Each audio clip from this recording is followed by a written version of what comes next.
Yo, what is up? Hold on, turn the music back on. There you go. 1 second, let me get it so you can see what's going on. That's not the right key. Is it the right key? That was the right key. It was the right key. What happened? Oh, okay. Gonna have to do this manually. Missed window, there it is.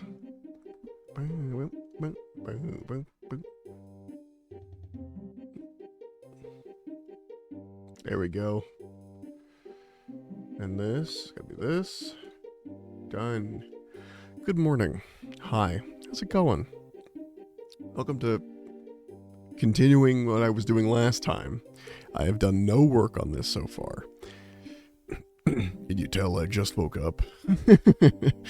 Yeah, I've done nothing else on this so far, but what I did the last time I did was on stream. I've just been so fucking caught up in other shit. Not even busy, just caught up in other shit. Last stream, we got 4 hours done, and we did 1, 2, 3, 4, 5, 6, 7, 8, 9, 10, 11, 12, 13 gods in 4 hours, which is, let's say, 13 divided by 4, it's 3.2 gods an hour. Listen, we're gonna have to go a little faster because if it takes us 3.2 gods an hour this time, we have one. I did a Morion. 2, 3, 4, 5, 6, 7, 8, 9, 10, 11, 12, 13, 14, 15, 16, 17, 18, 19, 20, 21, 22, 23, 24, 25, 26, 27, 28, 29. 29 times 4. Wait, 29 times. What did I say it was? Hold on. 13 divided by 4 is 3.25. So 29 times 3.25 would be 94 hours. We can't spend that time. So yeah, we're gonna just hop right into it. I'm gonna skip some of the things, like I'm gonna skip some of the what's it called? Oh, words are hard. I want to skip some of the like religions and stuff for now, and come back to those as they become important for my world building, and not put too much work into it right this second. Anyway, okay, so lore domain is of civilization and trade. The system domain for him is going to be, and we'll fill all that out after. So the system domain for draw steel, the items are, let's see, creation, death, fate, and knowledge. And right now I'm just going to bring it down to just draw steel. I'm not going to do D&D and draw steel, because I don't plan on playing this game in D&D right now, though it is supposed to be system agnostic, and I will go through and add all that, but at the moment, it's just one more thing to add. So let's say, obviously knowledge, trickery, and creation. Let's give them all 3 of those, because they're all kind of aspects of civilization. Religions, I'm going to say none, but we're still going to skip that for now, even if they did have one. Names and titles. Okay. What's it called when someone's like the banker? The great banker. Mayor of all. That's some good names for a god of civilization and trade. The scales. The free hand? No. The invisible hand. That's what it's called. As in, like, the invisible hand of the market. He's literally an invisible hand.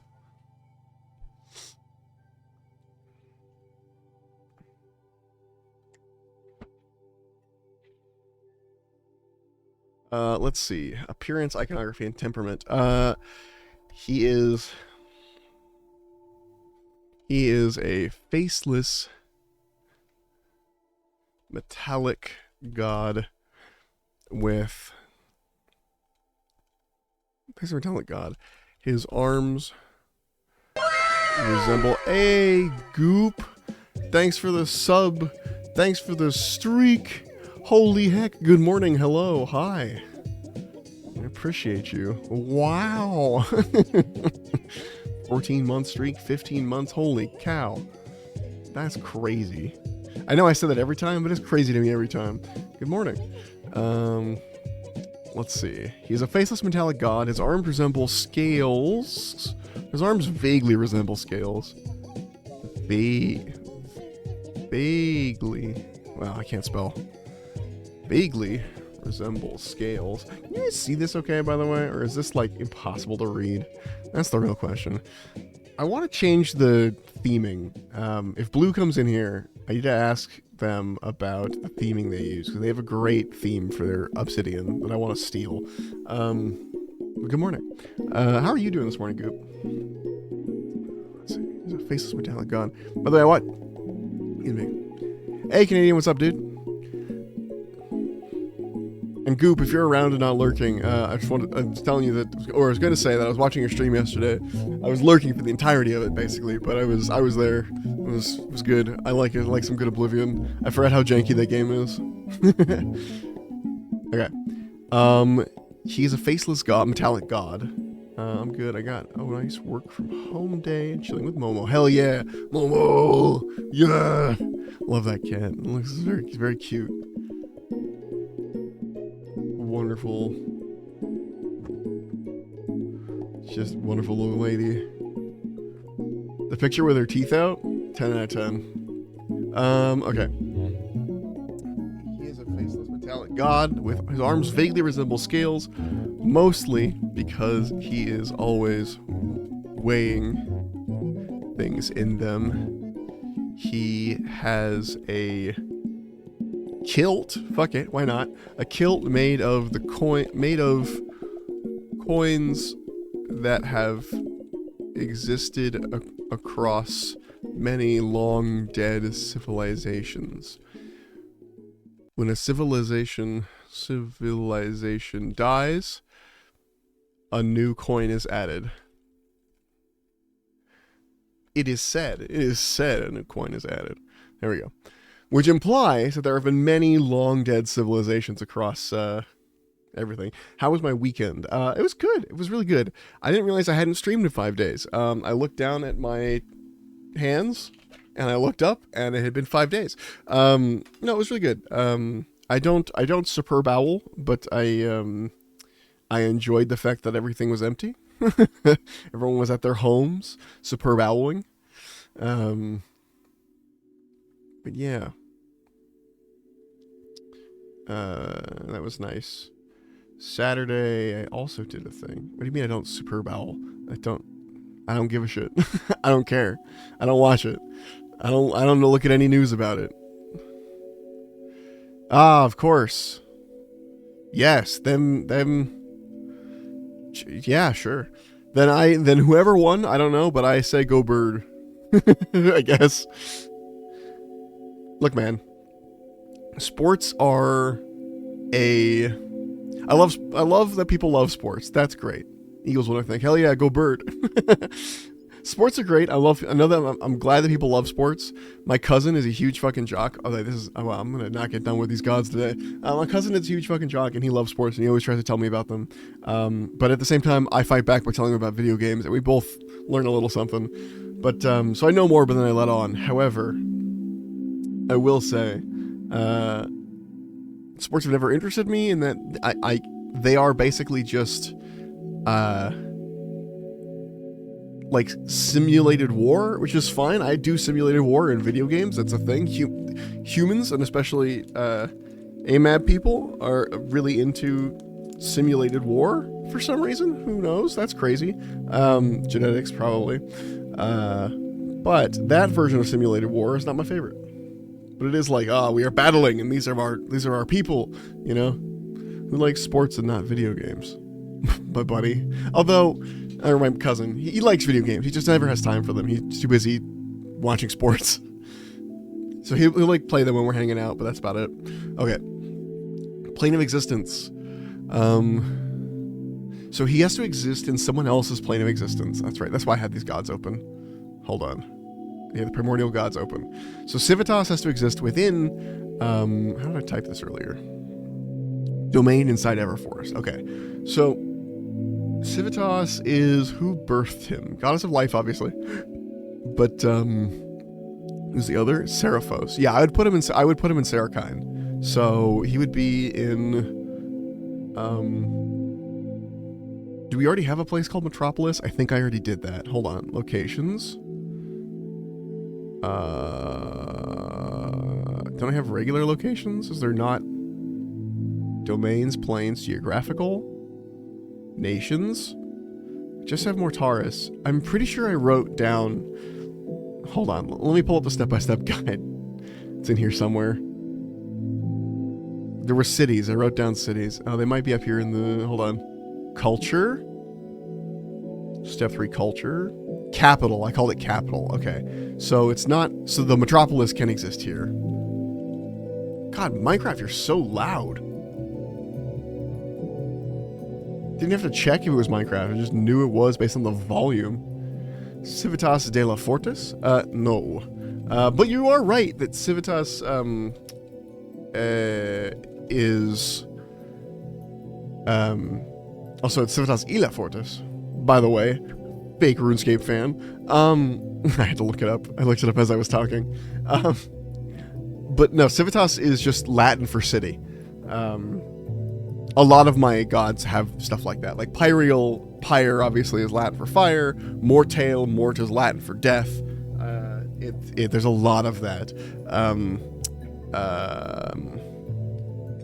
What's another good one? Oh, Tenebris, Latin for tenebri is like darkness, and Luxala, lux is light. I do that a lot. It's easier to remember what the gods are if it's a word I recognize, you know? Eurydion is the god of learning, and someone who is that's also Latin for learning, for smartness. Like if someone is a erudite, which could actually be Eridon. An erudite is someone who is smart, who is learned. So yeah. So yeah, I name them all, not always Latin, but in ways that I can remember. Like, I don't think Necros is a Latin root, but the word Necros would remind me of necromancers, obviously. So that kind of stuff, I do. Okay, and a couple of these are different languages too, like Uhena and Nylene. I say Nylene, but it's Nylene or something like that. They're both like corruptions of words in like Russian or something. I forgot what it was. Anyway, because there was a very brief time. Sorry, I keep saying anyway and then not continuing. There was a very, very brief time where I was linking every single in-game language to a real language. So if, let's say, you spoke lizard folk, it would sound like Spanish or something, you know? Like Elvish was French and Dwarvish was German or something like that. Like I had set them up with like distinct sounds. So they sound like these existing languages. I might do that again, but that was part of why the gods were named certain ways, because I was doing it all based off of Latin roots, because in my head, Latin was what Celestial was, which is why it's always in churches and things. Like, it was a whole thing I had done. I've given up on that. It's too much thought. Okay, Metropolis, and this is a domain inside of hell's the name of this place? Oh gosh, the God of Order, Sarakine, I think. Yeah, there it is. Metropolis domain inside. Did I link the bedchamber? I did. Okay. Metropolis. Bonk. Make that create. Okay. Mortal Offspring.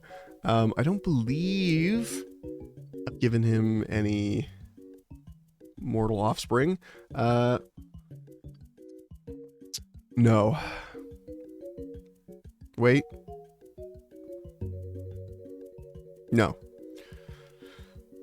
There could be something that I can't think of right now, like soot sprites or some shit like that, but it's nothing right now. By the way, mortal is basically anything that's not a god, so that includes like demons and devils and things. Like, for example, Amorion, most demons and devils are from, you know, the god of chaos and destruction and the god of order. Like, that's, and angels and things are all from them. However, succubi and incubi, who often get linked in with the demons and devils, are actually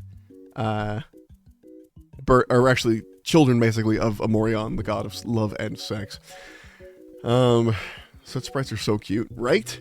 So that kind of stuff where I want to give a lot of gods little creatures that they are like these are theirs, but I haven't decided yet on what all of them are. Cultural significance. How was I typing this before? Oh, just a little thing. Hold on. A lot of these are going to be not actively worshipped with churches and stuff. But often, a lot of my gods are going to be like that because there's so many of them. I can't have, you can't walk into a city and there be 30 churches. That's not feasible. So some of them will be more worshipped than others, and most of them are going to be just basically treated like how the same way that Catholicism is kind of polytheistic with its saints, where people pray to saints instead of praying to their god. It's the same sort of way where the gods are gods, but people only really use them to pray to them for certain situations. It is very like close to how Catholicism treats its saints, kind of thing. But put those up anyway. I actually worship a church for those things, but often prayed to before a deal, and most shops will have a small shrine to Civitas in the back. Just something short. Heresies. What is Civitas not like? Is there anything that he outright decries? Yeah. People living outside of civilization. Doesn't like them. No hermits. No nomads. Hate that shit. Although it could be argued that nomads is a form of civilization, and thus he'd be fine with it. But I'm going to say living outside civilization is a broader term. I think that's it. Moving on, we gotta go fast. Eurydion, god of knowledge. Hey, Robotic Red Panda, what's up, my dude? His domain is knowledge. Knowledge. Here in my garage with my books. Knowledge. His draw steel domain is gonna be knowledge. Wow, that's crazy that exists. It's not crazy, but I'm being facetious. Never mind. Did I spell knowledge right? Knowledge. Yes, I did. Okay. Religion. Yes, there will be a religion. I don't know what it's called yet. I'm going to come back to that because we're trying to get as many of these done as possible. Again, last time we spent 4 hours on 13 gods. I don't have time for that this time. Just chilling, catching up on some inspiration from my own world and some PC stuff. Hell yeah, brother. I totally understand. I am pretty much only motivated to do this when there's a fire under my ass, and streaming is a fire under my ass. So, publicity, public, what was I saying? Mainstream. No, how was I well-known, worldwide, well-known. Okay. Because there was a pattern I was using, and I've forgotten the pattern because I stopped doing it. For like a month, weeks, I don't know. Well-known, size, it's, God, I gotta look at more. Worldwide, small, medium. I don't have a large and worldwide are different. Yeah, there's a large. All right, let's go with large. There is a big order of scholars that technically worship Eurydion, but not really. They're technically a religion of Eurydion. I think they do that probably for tax purposes. If I had to really think about it. Type. Loose organization, and then I don't have a name right now. I'll figure it out later. Okay, names and titles. Eurydion is also known as the librarian, the god of the giver of epiphanies. Is that how you spell epiphanies? Plural. Hold on. Plural epiphany. Yeah, I was right. Nice. Okay. The giver of epiphanies.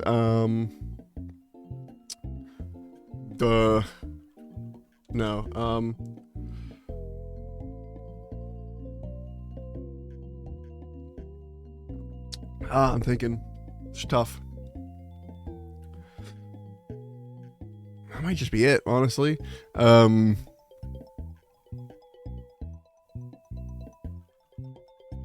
Oh, derisive one. Hold on. This is dumb as hell. I don't know who calls him this, but Uncle Know-It-All? That's just the name some people call him. I don't know what. It kind of gives me like Hermamora vibes. If you've played Skyrim, there's a god named Hermaeus Mora who's the god of knowledge and things like that. He's the Daedric god. In another area, I think they might even call him Uncle Herma or something like that. But there's another in the northern area. There's like another people that call him Herma Mora instead of Hermaeus Mora. They just say Herma Mora and they don't know him as anything different.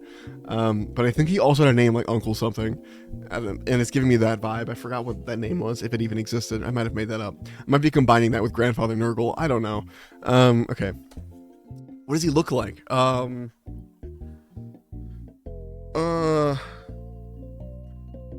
No one has ever... Well, no mortal has ever seen more than the top of the top half of his face, as he always has a book in front of it. And mortals very rarely see the gods, but they do see them. They do exist in that way. So no mortal has ever seen more than the top half of his face, as he always has a book in front of it. He wears a pair of half moon, I think that's what they're called, glasses, like the, you know. He wears a pair of half moon glasses, and has white slicked back hair. Remove that hand. Glasses, has white slicked back hair, and piercing blue eyes. Making shit up as I go. Alright. Plane of existence. He exists in the library. I know, things are very basically named, but I have to. And that exists. That is a domain within... Within's what I was using, right? Domain inside? Domain inside. Okay. Well, they were going with inside. Domain inside of... Where does the library sit? I want to say Seraphos again, Sarakine. I feel like he has a lot of places. Like anything that's like about organization is going to find itself in Sarakine, I think. Which is the plane of order, in case you weren't here the first stream.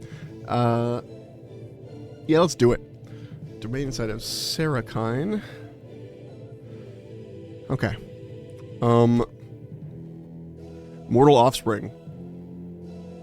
Yes, I've just made up something. Ooh, what could they be called? Fuck, okay. I need a name. I need a name for the mortal offspring of, basically I want like little library goblins. I don't know how to describe them. Not really goblins, but like goblins that exist. Like if there's a library of any particular, like of any large enough size, these will spontaneously spawn into existence there to take care of it, to organize it, to put the books back, to make sure everything's fine. Like literally they exist to take care of the libraries of the world. I'm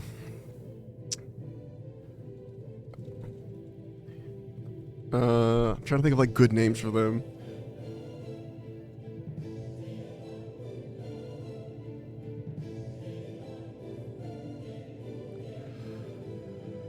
However, you know what? A side effect, they do not exist in... Sorry, I'm thinking about this as I sit here. They don't exist inside private libraries because that's hoarding knowledge. He doesn't like people to hoard knowledge. He wants it all to be shared. So I'm going to actually put that down here in Heresies while I remember it. And thus, he also dislikes any gods that are going to hoard knowledge if there are any of those. Okay. But yeah, he has mortal offspring.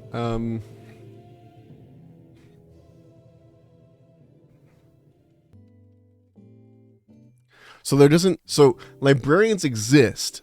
They just don't do the job of librarians, but they are basically like little helpers that run around. You still need a librarian to run it. In fact, I think it doesn't count as a librarian unless there is a librarian, according to the goblin spawning. They're not really goblins. Maybe something about ink or scripture or lore. The loreborn, something born. The inkborn, the inkbound. We're getting places. What's that word?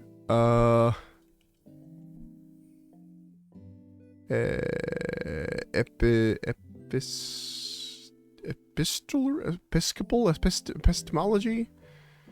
Epistemology, there it is. The theory of knowledge. What's the root word of that? Root word. It comes from the Greek episteme, meaning knowledge, and logos, roughly meaning study of science. Okay, so what if we did no, I'm getting too complicated. I was gonna call them like the Pistarians or something, but I'm gonna go simpler. Let's do.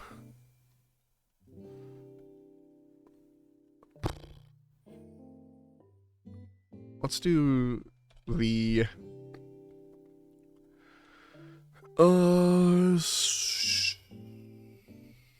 Fuck. So, I'm taking too long. The lore born.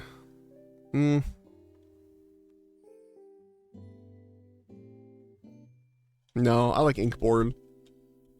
It implies that people think they're born from the inks of books. They're not, but maybe they look like that. Ooh, actually, that could be really cool. All right. If they're like little ink blots that run around, sort of Soot Sprite like. See, I knew it fits Soot Sprites in there somewhere. Diminutive. I'm gonna write some of this down. Diminutive creatures. That's not how you spell that. I'll fix that in a second. Oh, there right now. Diminutive creatures. That look as though they are made of ink, with a small pair of curious eyes. They are spawned into existence anytime, anywhere there is a public library. When they aren't helping the librarians, you fit in that there's librarians, organize books and return them to shelves, they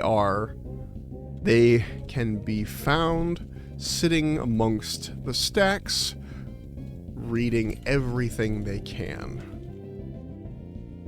And this is probably part of how Civitas reads and learns, not Civitas, Uridion reads and learns is through the ink sprite, or the Inkborn, who run around and actually, Inkborn sounds really fancy. What if they were just ink sprites?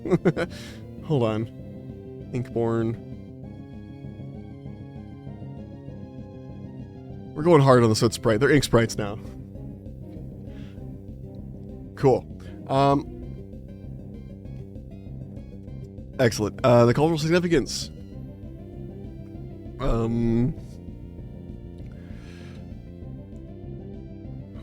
Officially, or officially prayed to by, no, I'm not gonna write anything about that.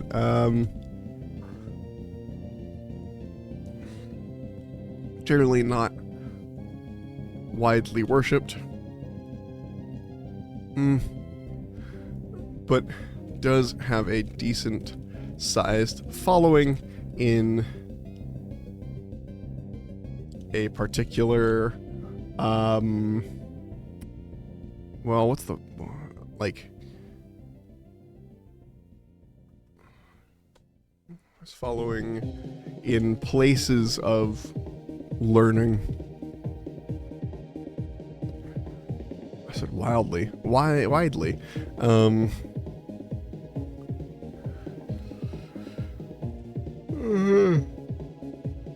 Cool, moving on. How far are we? 2 in, 35 minutes. We are technically still on track to make this take 95 hours. Okay. Lore domain for Melthara, excuse me, goddess of insanity and fate. Originally I was going to have Eurydion and Meltharia be one. I was basically just going to recreate Tzeentch, but I've decided against that and to split them up a little bit. Okay, lore domain, insanity and fate. System domain. Draw steel is going to be, where's my PDF? Knowledge again, because that's forbidden knowledge, or knowledge that would drive you insane. Trickery, and let's do, I don't need more. Knowledge and trickery. That's simple. Okay, religions, yes, there's a cult. Cult, we'll get to that later.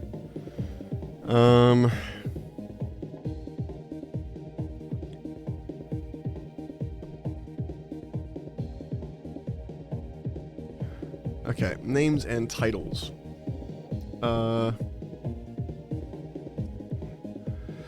Names and titles.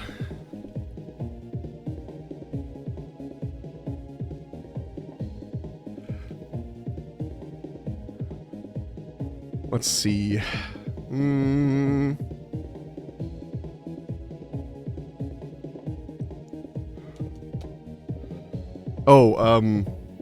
Just call her Fate. Like, just straight up, like, when they say, like, oh, Fate'll provide, that's her, it's Meltharia, that's what they're talking about. I did this with another homebrew I'd never finished. The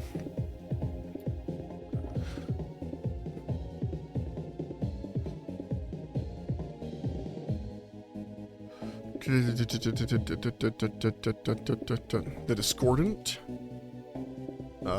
Yeah, that's a title, but the Discordant One, how about that?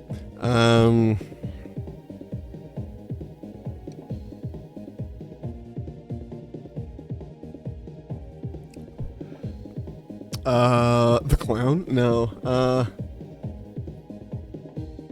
Is Giggles in here? Okay, he's in Eldritch Horror Time. Giggles, Lord of Laughter, God of Clowns, Kingdom of Unfunny Jokes. I forgot about him. Okay, Fate, the Discordant One, the Mad Oracle, and Mistress of the Twisting Paths. There we go. Done. Which is explained in this, by the way. Insanity and Fate goes on to explain why Fate is so weird sometimes, you know? Where it's like, in order for this entire city to be saved, this small town made of children had to die. You know, like things like that, where it's like something horrible had to happen in order for this good thing to happen.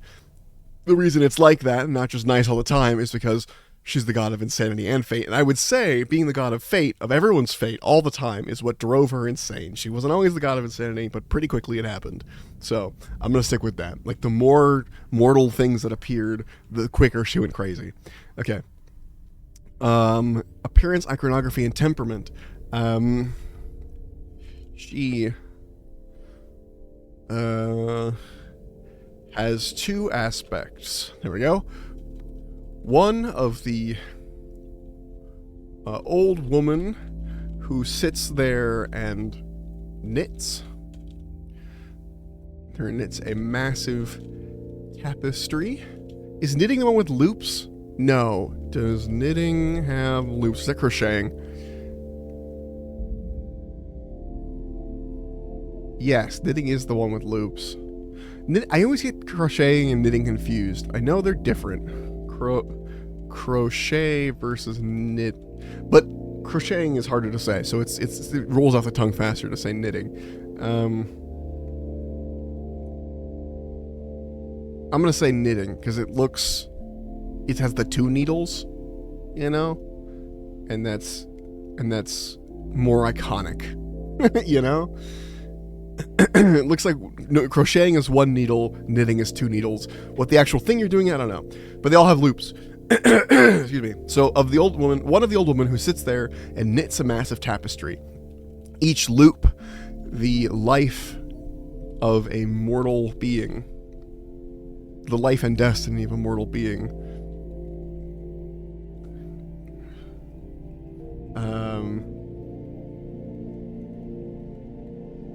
Why not sewing? Because I wanted to have, like, I don't know. I like the idea of it being like an old woman, like an old lady sitting there knitting, like, you know? A little old woman who sits and knits a massive tapestry that seems to go on forever. Each loop, the life and destiny of a mortal being. The other aspect is that of the insane puppeteer. A young, cheerful woman who pulls on innumerable, nearly invisible strings and giggles all the while. Invisible. So, okay. 2 aspects. Old woman who sits there and knits a tapestry of life, essentially, for all the people. And the other one, so that's like fate. Then the insanity one is still sort of the fate aspect, but still has the insanity thing going on. Just a young, cheerful lady, maybe with clown makeup on. I'm not entirely sure. Dressed like a clown, I guess. Even though we already have a god of clowns, he's different. He's above everything else. He's an eldritch being. We'll come back to him later. And she's just like pulling on strings and things. Okay, cool. Plane of existence. She exists in, you know what? I am going to give her a rare thing. All the young gods, all of them, their planes of existence exist within the primordial gods' planes of existence. Like, they're just domains within the primordial planes of existences. However, I'm going to give Melethra, I gotta figure out how to say her name, Melthara, excuse me. I wrote it down, and I keep skipping the Thara part. I just call it Melethra. Melthara. I want to give her her own pocket dimension. Didn't you make up the name? Yeah, but I just typed it out. I didn't read it out loud first. I just went, what sounds good? This. And then I came back to it, and trying to read it is sometimes annoying. Anyway. Plane of existence. So she has her own pocket dimension, which I am going to call...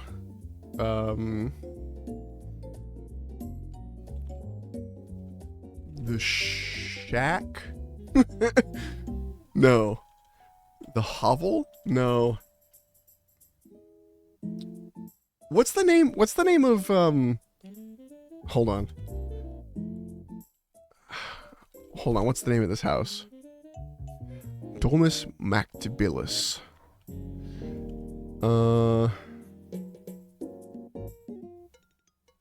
Yeah. That's what I'm gonna call it. I didn't know how to say that, but there it is. Domus Mact... I'm just gonna steal the name. Right off, just completely steal the name.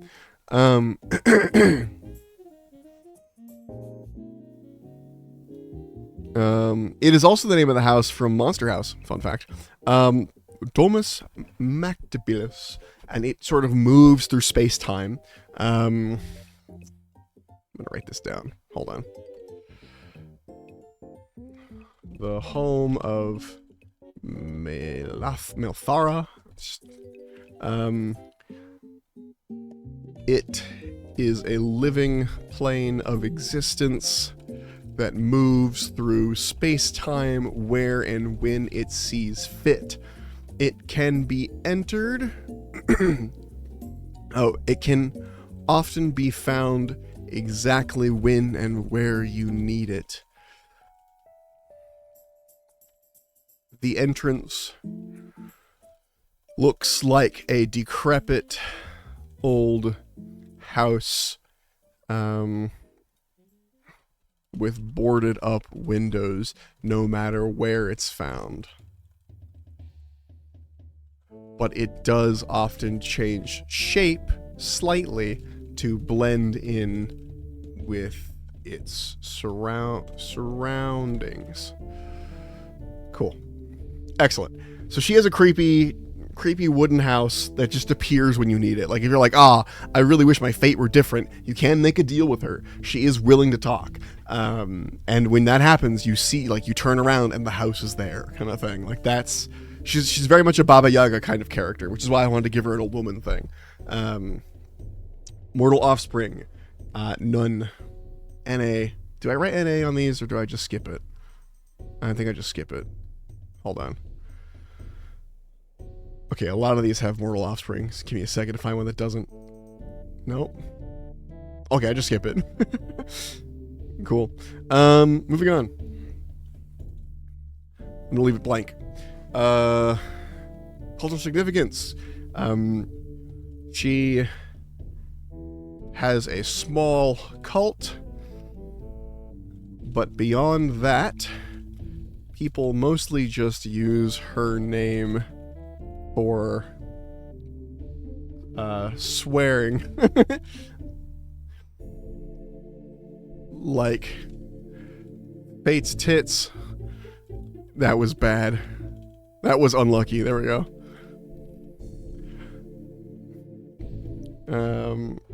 And she thinks it's hilarious, by the way. Does not get upset by that shit.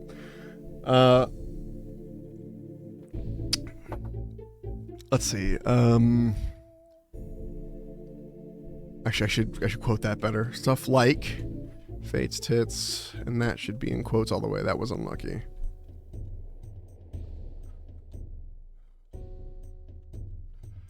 They may ask, Sparrow, are you so vulgar? That's them. That's not me. That's the world. They say that. I don't say that. Okay. Heresies.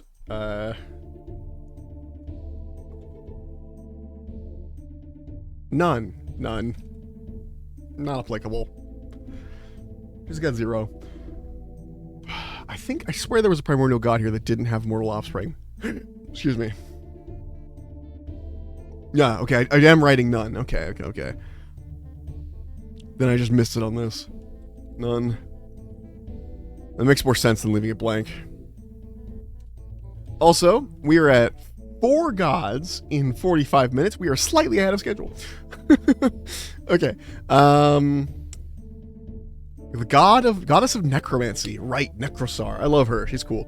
Okay, lore domain. Necromancy. Excuse me. Draw steel domain. Death. And there's another one. Knowledge, because it is the combination of death and knowledge, and also life. An aspect of necromancy is giving new life to things. So it's death and life. It's one of the few gods where you can have both. And I'm also going to give her creation.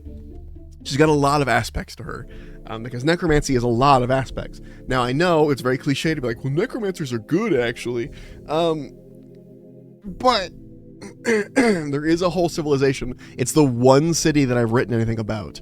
If we go into my nations over here, I have a whole city called Mortaris, which is basically a place where once you die, your body, no matter who you are, even if you're like the king, no matter who you are, once you die, your body goes to the necropolis, where it is then used for 10 years and a day to be manual labor for the society. So basically no one has to do manual labor in Mortaris, because the dead do it for them. And as such, they have a lot of white-collar jobs, and a lot of that the dead can't do because they're very simple dead, or undead. They let your spirit rest by just reanimating your body, essentially.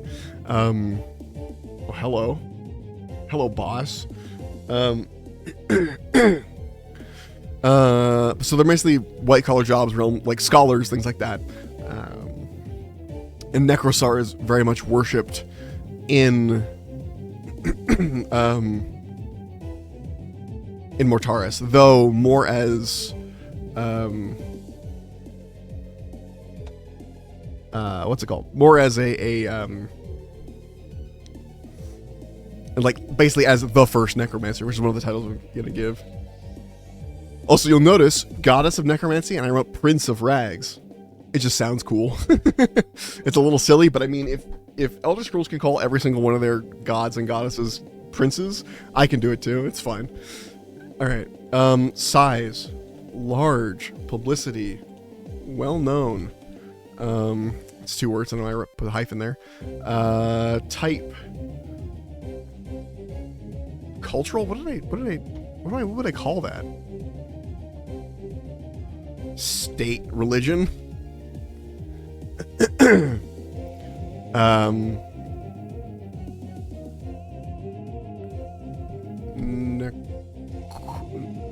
Nekarin.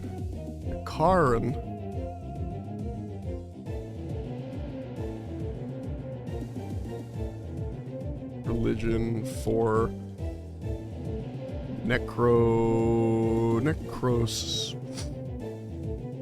Necrosar in Mortis. Okay. Mortaris, excuse me. Okay. Prince of Rags, the first necromancer, the Queen of Bones.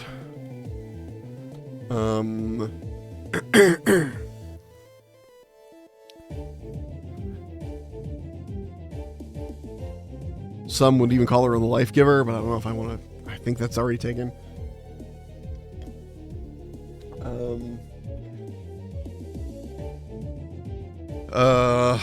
Mother of...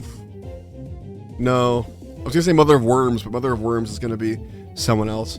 The Lich Queen. WoW reference, there we go. What other, like, cool necromancer titles? Because I want to give her a lot of titles. Like, when I want someone to worship, like, to talk about her, I want them to just list the fucking titles. You know?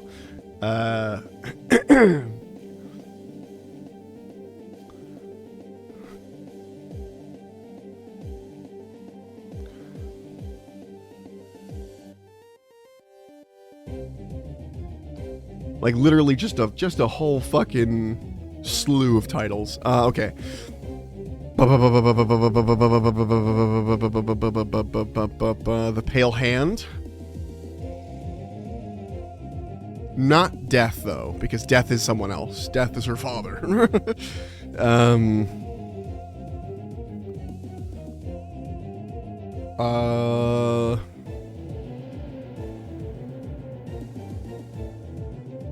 Lady of the Hollow Eyes. I'm just trying to think of creepy sounding things.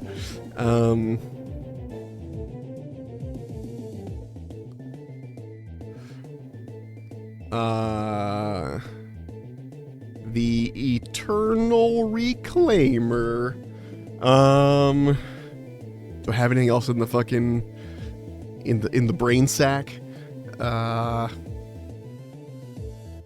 No, but I thought of an idea for Death. Hold on, I'm gonna go back. More tail. Oh, he has a lot too. The Keeper of the Ebon Gate was the one I thought of. I was like, that doesn't make any sense for her. He has a lot of titles too. Death, the Inevitable, the Grasping Hand, Sovereign of Ash and Dust, the Ferryman, the Final Judge, the Pale King, the Keeper of the Ebon Gate.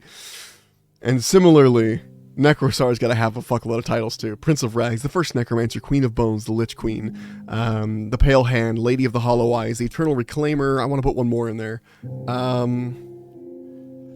She who... We're going to do a long one. She who walks the unlit path. There we go.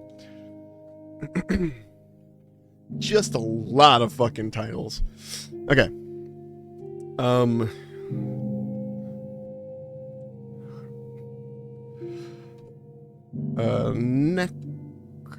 Necrosar is seen as, is often portrayed as a woman in skeletal plate armor.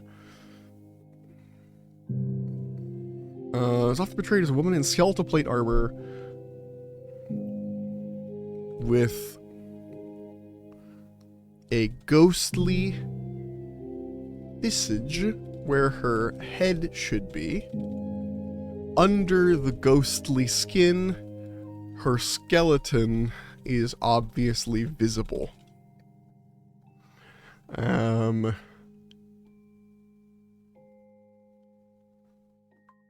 Yeah, I'm gonna go with that. Hold on, I just heard my phone go off. Put that on silent. It's mealtime. It's mealtime.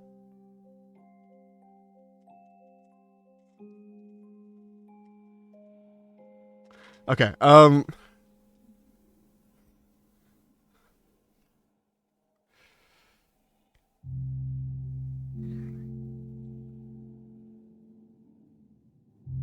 1 second. Setting some encouragement through text. My partner had a shift this morning that was very, very early. Well, good morning, Dandy. They had to get up hella early. Like I saw a text from them at like 5:50 of them parking, and I was like, Jesus. Anyway, so Necrosaur is often portrayed as a woman in skeletal plate armor with ghostly visage, where her head should be. Under the ghostly skin, her skeleton is obviously visible. Hey, Chikmundu, thanks for the lurk. And hello, Goop. No, you already said hi to me. I don't know why I said hello again. My brain's shutting down. It's becoming mush.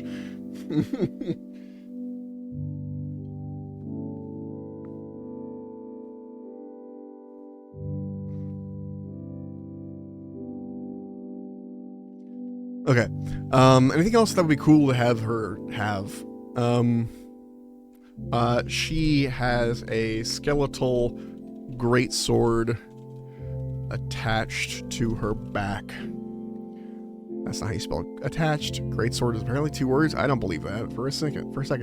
I was saying hello to Dandy. Yeah, I realized that as soon as I said hello back. I was like, Goop's talking to Dandy, bro. And I just had like it's Goop. Everything's Goop. It's all gods right now. It's all gods right now. Man, I wish I knew someone who could draw really well. I did, but they hate my guts now.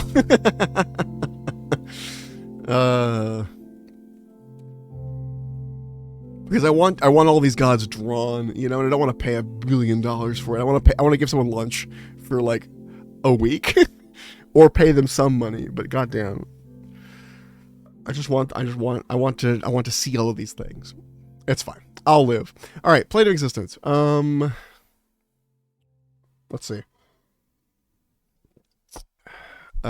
She exists obviously within Mortale's plane, which is the after. Her plane of existence is called I'm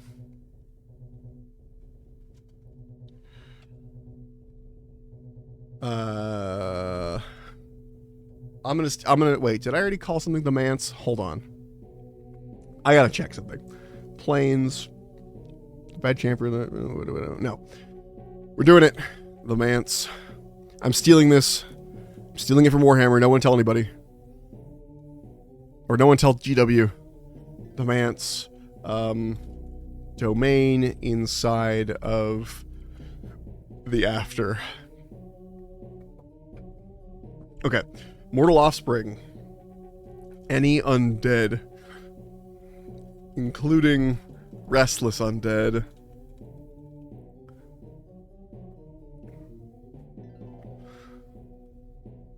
Or actually, the concept of undead. And actually, hold on. I think I have undead. Yeah, okay. Hold on.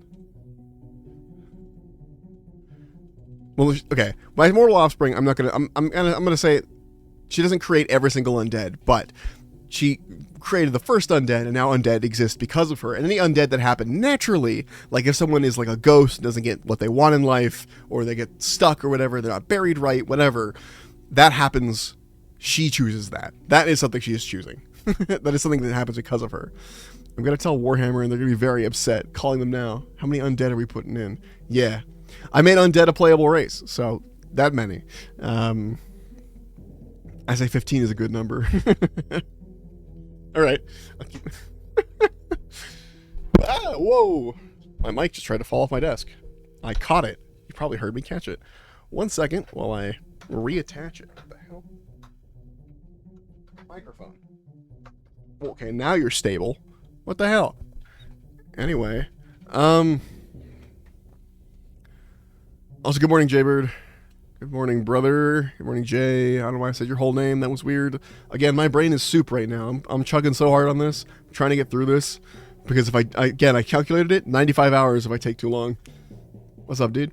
Okay, Mortal Offspring is just the undead. She's the reason they exist at all. Sorry, I just noticed how perfectly I lined up my second monitor. Sorry. Anyway, 57 ways of people pronouncing it. That's fair. Also, it is burb, and I said bird. Whatever. Where's my wife? I mean, my patron. What? Oh, you mean Uhenna? Or no, Nylene. She's down there. She's down there. We'll get there. I can hop to her right now if you want, but I'm going in order. To explain, down here, Nylene and Uhenna are two different goddesses, and they are married. They are smoochy times. In my original organization of these gods, Uhenna was dead, and Nylene, who is the goddess of mourning, not death, not undead, none of that, but like grave things, like oh, we do this for this person in mourning. We release their ashes into the sky, like that kind of, like all the stuff you do, all the rituals you do for the dead are her domain. And the reason I had it that way was that her wife had died, and thus she wanted to make sure that everyone had some ritual to give them closure, the closure that she never had. However, I've changed it since then. And I want Uhenna alive. So I'm still going to give her that, but I think it's just going to be a general kindness. She wants people to have closure. It's not like, oh, I never had this closure I never had or whatever. That's cool. However, I want Uhenna alive because it's really hard to give people the ability to worship her without being like, well, you can worship this god, but she's dead. You know? I don't know. Cultural significance of Necrosar. Music? Okay. Very significant in Mortaris. Wow, I can't pronounce shit of my own stuff. Very significant in Mortaris as their patron god, as the patron god of the city, and believed to be the one who gave necromancy to mortals. And she also gave it to the immortals. She gave necromancy to everybody. It's her thing. Heresies. I don't think she has any. I think she's pretty chill. She doesn't care if you raise the undead for evil purposes or raise them for good purposes. She is completely neutral on that. Does not give a shit. She just likes it. She just likes to do it. Undead are undead. Math is math. Okay. Noxtella, the goddess of sleep, dreams, and nightmares. I had a name for her. Hold on. I thought of it while I was thinking of stuff for Necrosar. What was it? Oh, fuck. It was like the sleeping... What was it?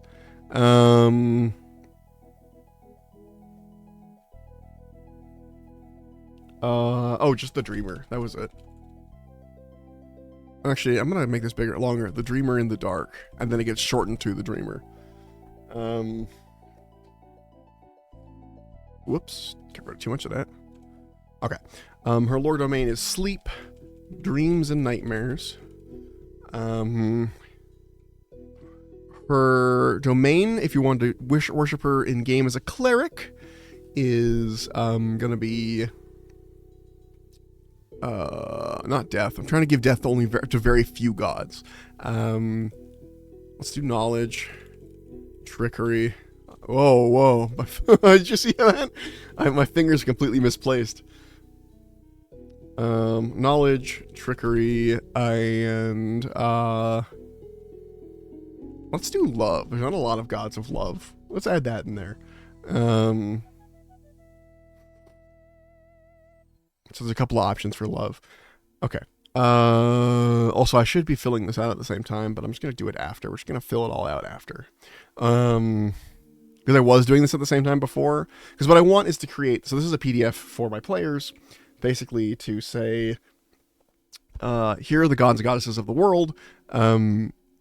If you want to be a cleric, or if you want just to have a religion, here are the like domains, and you sort them by domain. So like, oh, I want to be a death cleric, and you go look at the death domain, and you see who's available, and you go, okay, these are who's available. Let's go check them out more. So let's say I'm in death. I want to worship Mortale. What's he about? And you find him down here alphabetically, like semi-alphabetically, and you're like, oh, Mortale, excellent, found him.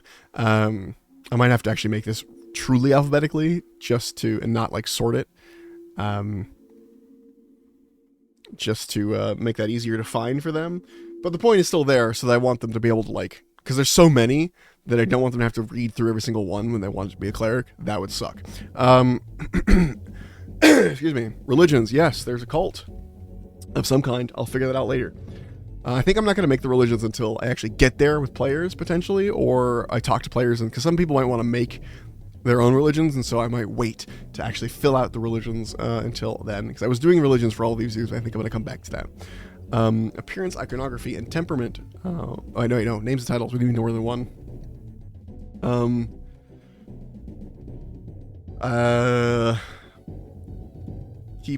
Keeper of the sand, like the eye sand. Sandman, but woman, so couldn't use Sandman, and Sandwoman sounds weird. Keeper of the Sand. It's too many syllables, as if Keeper of the Sand isn't as many syllables. You know what I mean? It flows better. The flow. How did you do the symbols in the note name, but not in the note title? Okay, so I have a plugin. Oblivion is great. Oblivion? What the fuck am I talking about? Obsidian is great. Oblivion's a great game. Obsidian is a great program. I have a community plugin called Iconize right here, which lets me add icons, and I can sort of right click anything and do change icon, change color of icon, remove icon, whatever. These guys have regular emotes and things. Okay. Excuse me.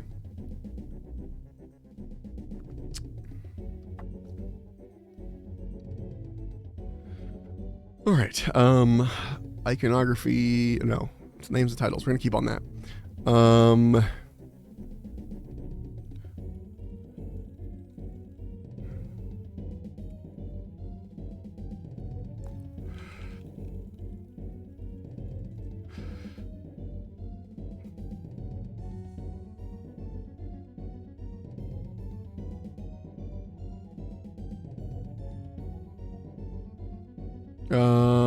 Okay. I like Mistress. I want to use Mistress more often. Mistress of the Midnight Realm. Let's go there. Actually, no. Mistress of Midnight. Fuck the Midnight Realm. And, you know what? Her plane of existence? You know what it's called? Midnight. Do you know where to find it? Domain inside of... what the hell was the name of fucking Tenebris' realm? The Underplane. Realm inside the Underplane. Sorry, domain inside the Underplane.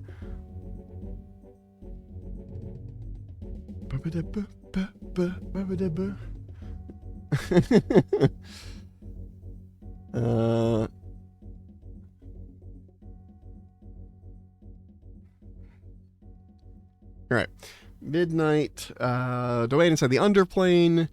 Yeah, we're good there. I'll go back to appearance, iconography, and temperament. I think I'll add it myself. Hell yeah. Yeah, it's good. I love Obsidian. Obsidian is fucking great. Sometimes I'll just browse the plugins and see what's there, just to be like, do I want one of these? I want one of my followers, Blue. She also does streams world building, and I've seen their what's it called? I've seen their Obsidian, and I love the style it's in, and I need to harass them about it, because I want to know what the name of the theme is, where it came from. I need it. It's so good. Okay. She who whispers in sleep. I'm really leaning on the like She Who Thirsts, you know, from, you know, one of the titles that Slaanesh has in Warhammer. And yeah, so She Who Thirsts, I'm taking that and I'm putting it into She Who Whispers in Sleep, He Who whatever. I just like that kind of style. It's cool. She's not gonna have that many titles. Okay, appearance. A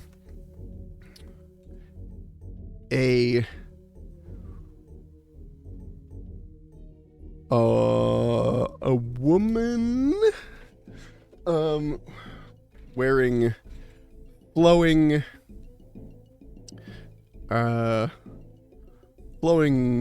should it be sheer? Is that too weird to make her like nightwear? I feel like it's not weird, but it might be weird. I'm gonna make her weird, her physically look weird, so yeah, it'll be fine.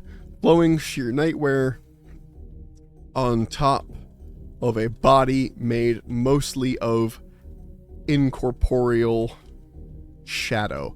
There we go. There we go. No Max Stella boobies hanging out because she's made of shadow. There we go.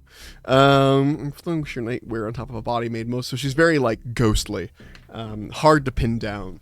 Her face always gives the impression of someone you know, but you can never quite place who it is. This is to reference the fact that when you dream, everyone's faces, even random strangers, are people you have seen before. Excuse me. It might not be someone you know, but they are definitely people you have seen before. And that's interesting. So Obsidian's really great. I'm still new to it, and I don't use any plugins. Totally worth it. What are some of the other plugins I have? Oh, I don't remember if it's Note Linker or Note Auto Creator. It's been so long since I installed these, I don't know which one does what. But check it out. If I go, where is it? Somewhere in here.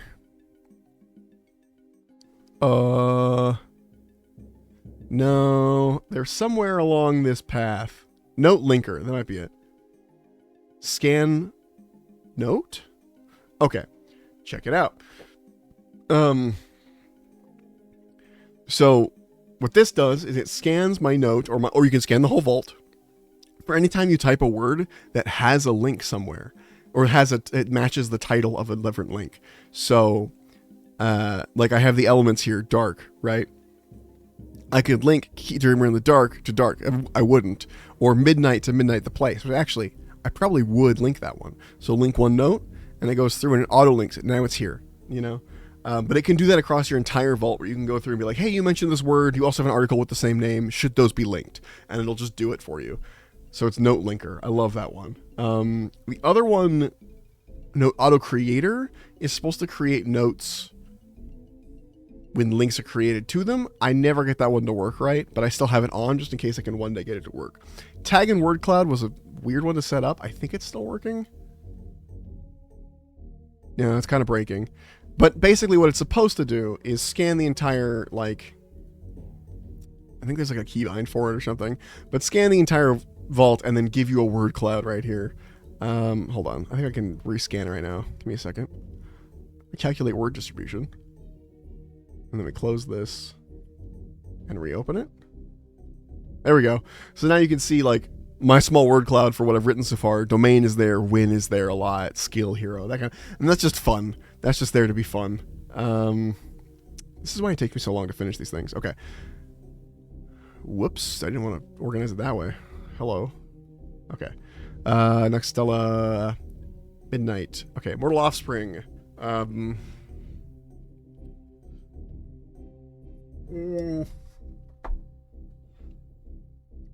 Yes, but I don't know what yet.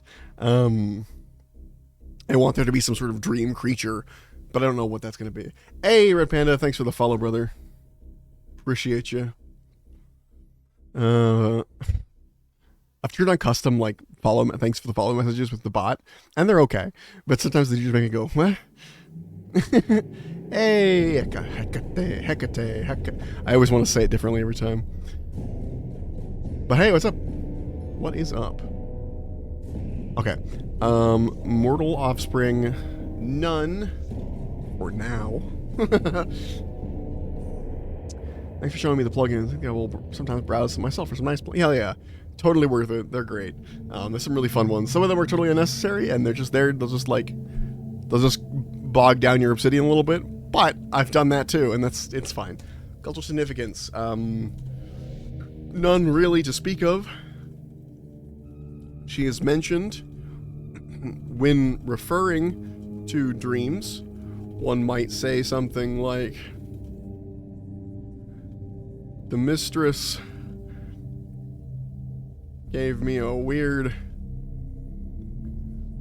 the mistress of midnight, I'm gonna put the whole thing in, sent me a weird dream, strange dream last night. But beyond that, she is hardly ever mentioned outside of her personal cult, which doesn't have a name, doesn't exist yet, but she does have a cult. Some sort of weird dream cult, or maybe a nightmare cult. I don't know yet. Heresies. To stay awake longer than is comfortable. Just like, don't do that shit. Go to sleep. You need that. Alright, moving on. Rothion. The god... Sorry, Rothion. Or Rothion. I like Rothion better. It kind of hides the word rot in there. Anyway, Lord Domain. Decay and Rot. The Drostiel Domain. This is one of the few gods I am going to give death. The only other one I think I'm going to give death to is going to be Nylene. But we'll get there. Death, creation, because rot creates life, and nature, because rot is a part of nature. There's a lot of like animals that are about that. In fact, Rothion is very closely related to Uhenna, and I believe is maybe even Uhenna's parent.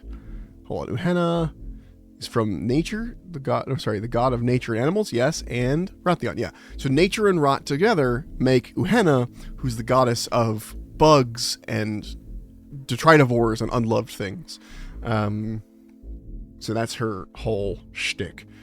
Basically the island of misfit toys, but like cockroaches and mosquitoes and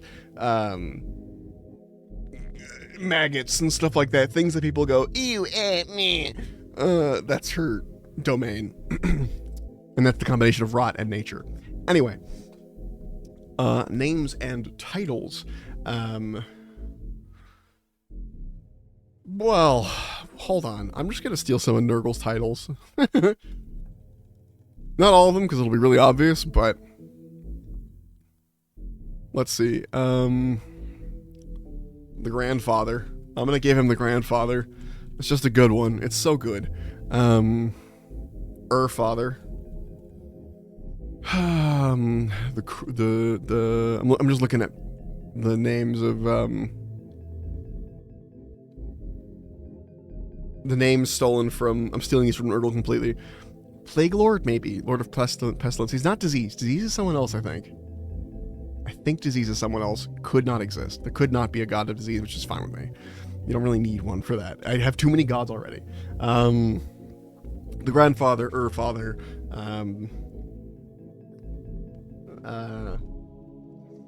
Gardener.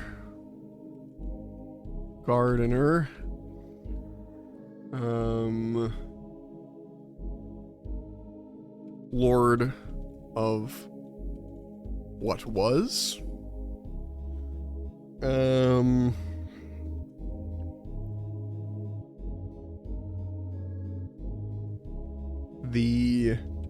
Is there a fancy title that starts with like a S sound, like saint? That's not what I'm looking for, but like Duke or King or whatever, but like something with a S sound.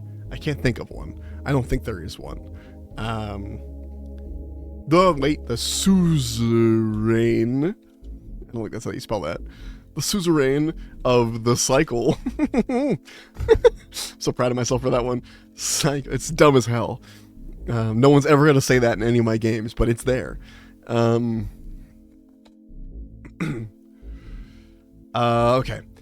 Ruthion appears as a bloated pile of unidentifiable meat.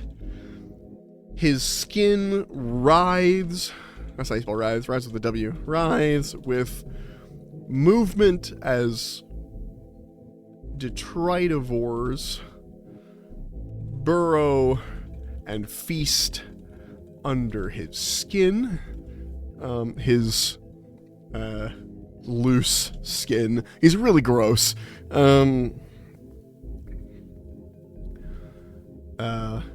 His voice sounds like that of someone with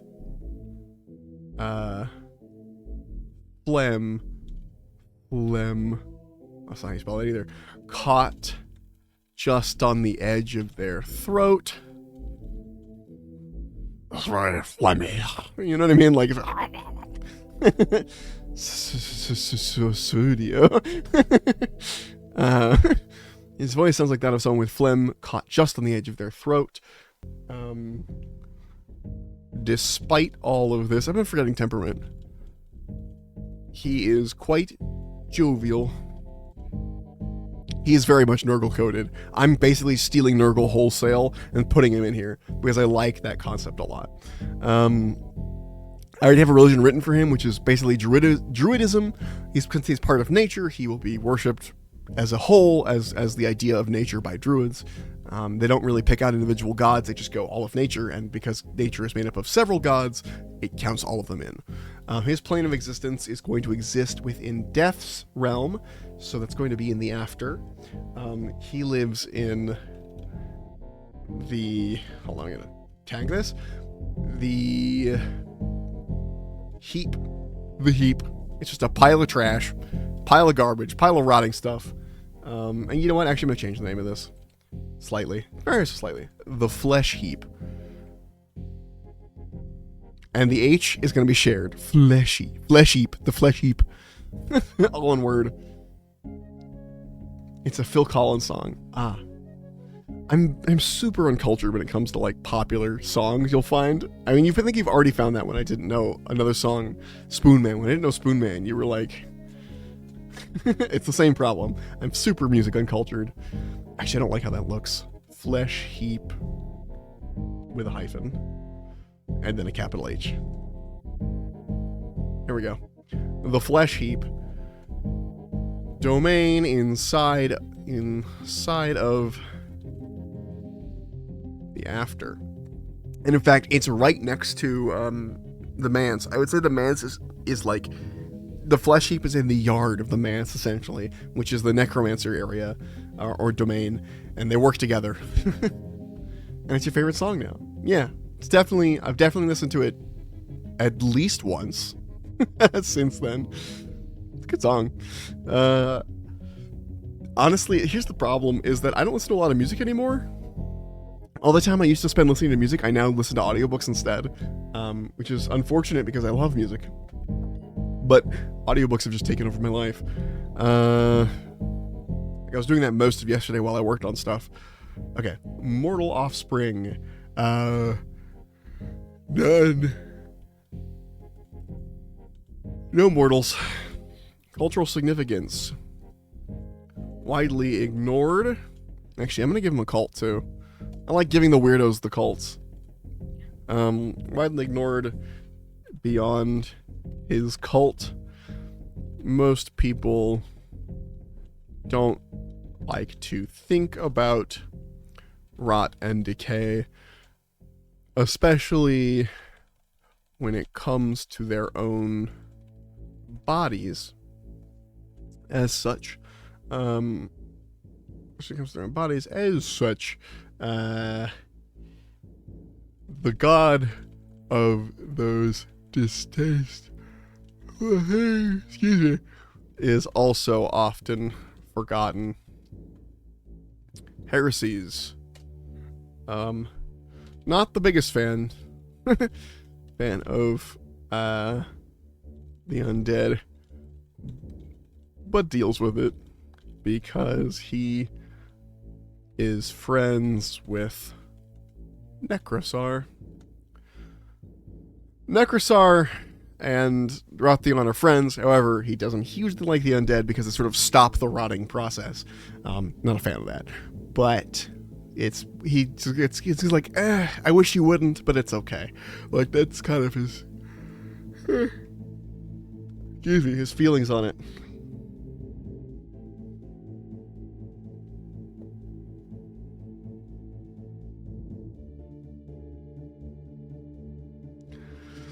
Okay. Serena. She's fun. She's the goddess of luck. Draw steel. Luck isn't a thing. So instead of luck, we're going to have protection, because it's a similar concept. You're protecting people with your luck or whatever. Fate. It's going to be a big one on there. Wait, did I put fate on Mathara? I didn't. What the fuck's wrong with me? Fate. Anyway. Fate. And I'm gonna say let's go with love too. Fuck it.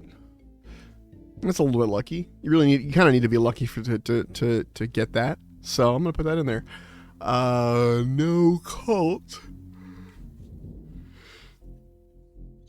Excuse me. But I will say, I'm gonna write this down here. No official, and I can't spell official to save my life. No, I never remember how many I's there are in it. Official. Two. Not officially. No official religions, but many a gambler have whispered quiet prayers to the Lady of Luck. I should capitalize that. To the Lady of Luck before they roll their dice. Simple. Okay, names and titles, obviously. Lady of Luck. Just luck, just like the other one has just fate. Hmm.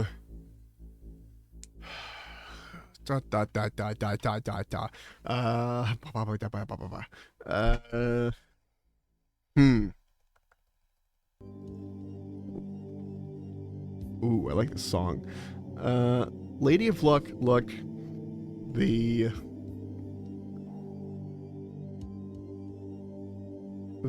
dice holder.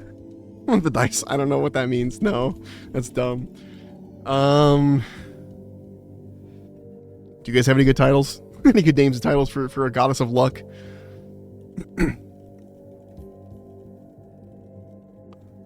Because I've got nothing.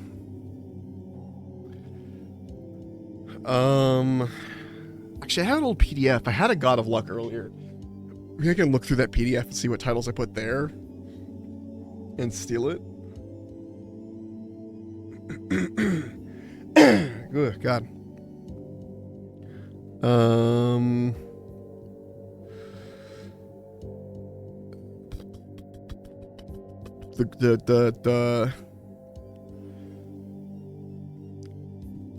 The chance keeper. That's closer to what I wanted to say with the dice holder.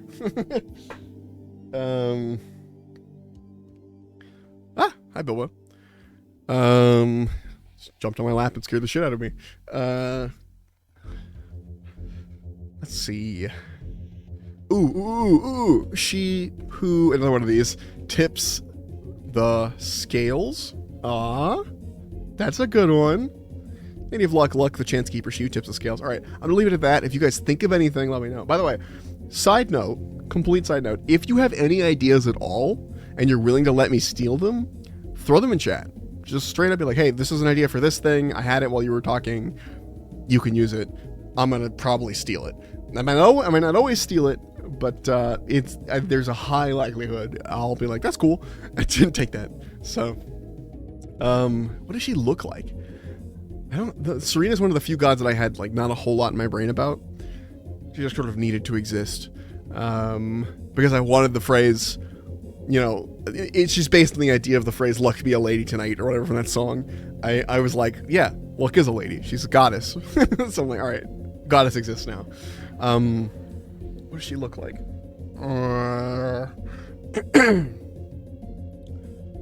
A smooth talking lady in the medieval equivalent of a suit. I don't know what that is. I'm just gonna write that. Medieval equivalent of like a suit. She is constantly playing with a pair of D6s in her hand, just sort of rolling them past each other.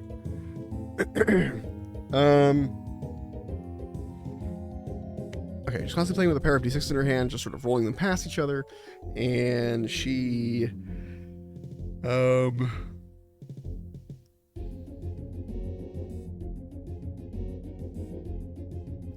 has long slicked back black hair and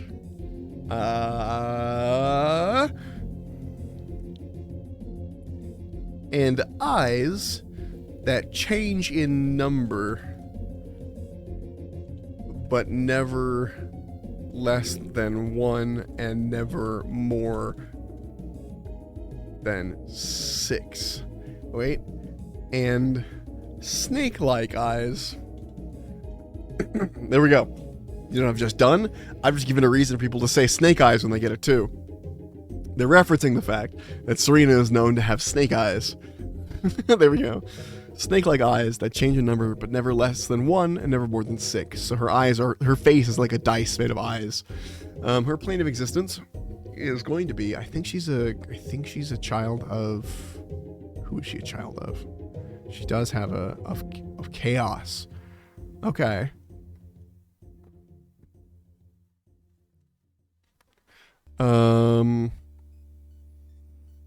Okay, so it's going to be in the Chaos's plane of existence, which I forgot what that is. Uranus? No, it's the god of metal. Anaroth is the goddess of chaos, right? Yes. Her, Flux, that's what it's called. That's right. The casino. No. The casino. Did I put at the end of any? Hold on.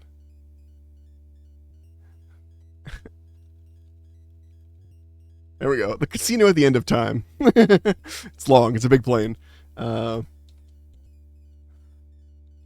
get stuck there all the time. That's one of those places, another one of those domains you could just find yourself in without realizing it. Sort of like the, you know, in what's it called? That book series that was a bad movie about the lightning child who stole lightning, and he's the son of Poseidon, and they get into like the Lotus Casino or whatever. That idea that you could wander into a casino and not realize that you've been stuck there for years, kind of thing. Like that's what the casino at the end of time is, where you just sort of accidentally wander in one night when you're like drunk and you're looking for a place to gamble and there isn't one in the town. And you just sort of enter a building hoping to find one, and there you are in the casino and you're stuck there basically. Domain inside of Flux. You always have just enough money for one more bet, you know? God, my throat needs so much clearing today. I keep clearing it, and it's like, you're not done, bitch. Alright. Mortal offspring. I'm gonna say none for now. I might change my idea on that. Heresies. None.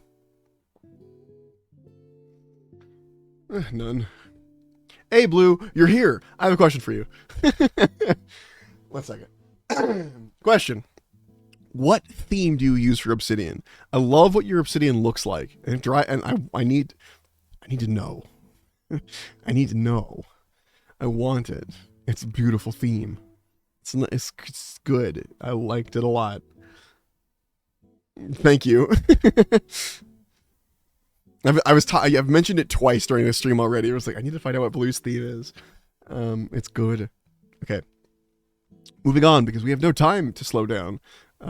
Sol. This is the god of the sun. You'd think he'd be a primordial god. He isn't. Because the sun didn't come till later. However, he is definitely... Is he not a child of the god of fire? Hold on. Of light and life. Okay, you know, that makes sense. That's fine with me. I'm probably going to put him in the domain of light then. Anyway, his draw steel stuff is going to be... There is no light domain in draw steel, unfortunately. So we're going to give him creation, life, and nature, and sun, because sun is a thing. Okay, he might be the only one that has sun, actually. I didn't realize sun was a anyway. Okay. Names and titles. The sun. Ooh, wait, what's the goddess of light's name again? It's like Luxaria, right? That's a goddess, right? Yeah, okay. Son of Luxaria? Sun. The sun? Sun.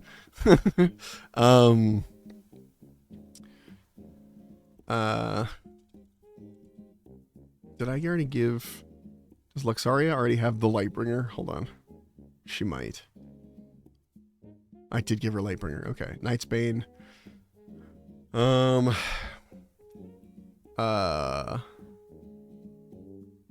have a plugin called ITS Theme. Interesting. So it's not a theme, it's its own... It's a plugin? Hold on. We're looking into this real quick. No, it's a theme. It's actually a theme. I got it. I understand now. Hold on. Where's my themes? Appearance. Manage. BTS? Oh, there it is. There it is. Customizable with style settings plugin. I see. Customize ITS theme to your liking. Install and use. Okay, excellent. That looks beautiful.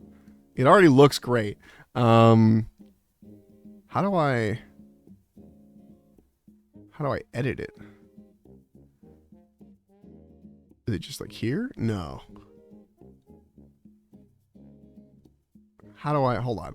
Teach me your ways, ITS theme. This is a little side note for a second here. Style settings plugin. Oh, I need the style settings plugin. I see. I understand now. I now fully understand. Okay, browse. Style settings. Install. It. Damn it, I wasn't fast enough. Oh, wait. Oh, I enabled it. I did enable it. Ha ha ha ha. Okay. Style settings. Bop bop. ITS theme settings. Oh, ooh, colors. Ooh, yeah, text is fine. Workspace. Where's the red? I want to change the red. Other. Accent? I don't think so. Where the heck?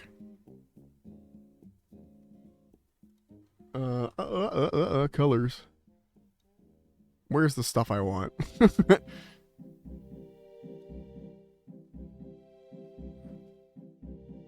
Appearance, accent, color. Ah, I see. Thank you. It's not in the style. What? Oh, right here. Duh. Thank you. The blue looked good. I might stick with the blue. Let's see. Let's see what that looks like. Nope, I just undid it. Oh, really bright blue. How's that look? That's weird. That's weird.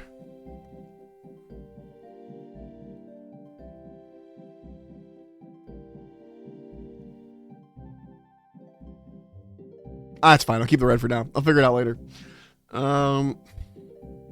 Hell yeah. Oh, love the fucking style. I love how chunky and square it is. Anyway, okay. Son of Luxaria.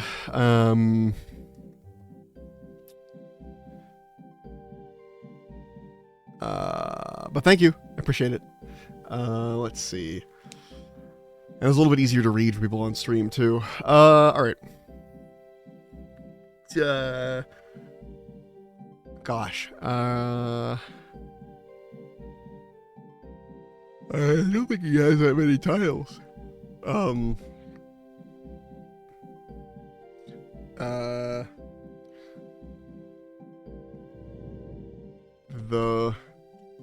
So change the font to something without serifs. Okay. Interesting. Well, I'll look into it. I will play around because I forgot that I can change stuff. Yeah, the font's a little funky, but I will play around with it. But getting the base theme was the important bit because I really liked the setup. Plus, I think it auto puts the folder icons, which is nice. I can undo all of these because I've been adding my own icons. If I remove the icon here, it becomes a nice folder icon. I don't have to put in myself anymore. So that's nice. That was part of what I was really excited about, was the idea that there was little folder icons. Which is silly to be excited about, but I'm tired of having to put my own folder icons on anytime there's a folder. Look at that. It's beautiful. It's G-dang beautiful. Remove icon.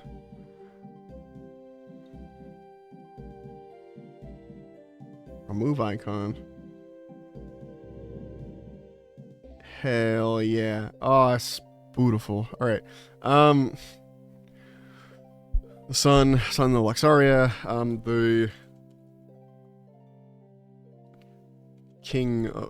the king of the morning sky,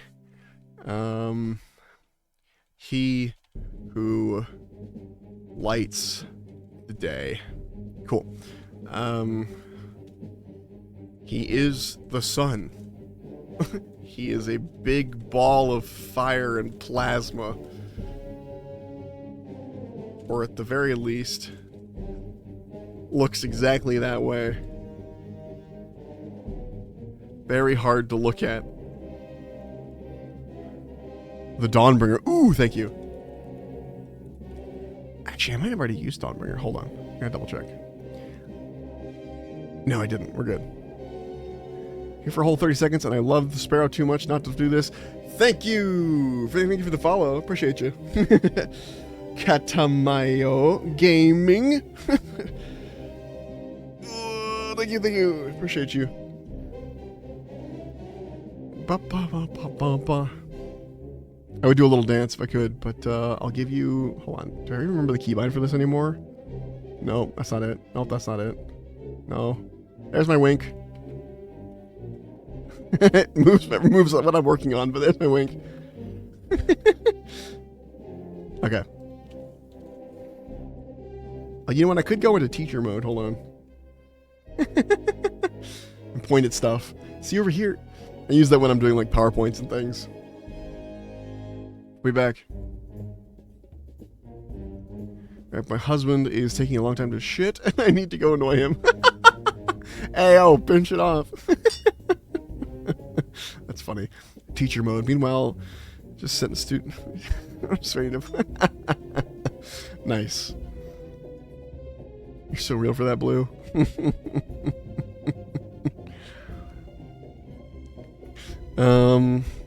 Plane of existence.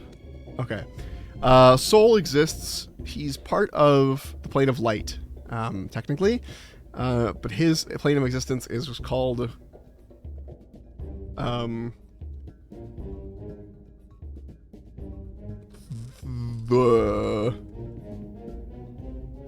the solar, the solar solarium. There you go, the solarium. Domain of... What the hell's the plane of light called? I keep forgetting. Light burn, that's right. I keep saying that word, and I feel like... Wasn't that like a movie? Am I crazy? Did I make that up? Did I make up Lightburn, or is that a movie? Saltburn. I'm thinking of Saltburn. Right. Okay. So Lightburn's fine. All right. I didn't want to reference a movie with the name of a place, so I'm good. I'm safe. Okay. Mortal offspring, none. He's the sun. Unless I create something later. Cultural significance. Wait, he does have a cult. Of course there's a sun cult. Come on. Cult. I don't know what it's called yet, but I'll figure it out. Actually, you know what? Maybe more than a cult. Maybe an actual, like a medium-sized, what are some of the non-well-known stuff that I say? Worldwide well-known. Secret society. Very little. I'm going to say very little publicity on this one, but it's still medium-sized. They're in a very small town. The entire town is very sun-focused. Type indie. I forgot that's how I was putting it. Mainstream and central. State religion. Cult mainstream. I'm gonna call it indie as well. It's a small little religion in one town somewhere. I don't know what it's called yet, but it exists. Cultural significance. No one really ever prays to the sun or to Sol, but there are a few druidic sects and one small religion in one small town. Excuse me. I'm gonna say small. Change it to small. For the most part, people tend to ignore the fact that the sun is supposedly a god and just think of it as the sun. Alright. Heresies. Yeah. Darkness. Nighttime. Doesn't like them. Hates them. Alright, moving on. Because we gotta go quicker than this. God of Storms. Sothar. Storms. Draw Steel Domain is going to be... You're not going to guess this. Storm. Anyway. And nature, because it is druidism too, but, you know. Names and titles. The Tempest. I almost wrote He Who Blows. I'm going to take that back. The Eastern Wind. The Western Wind.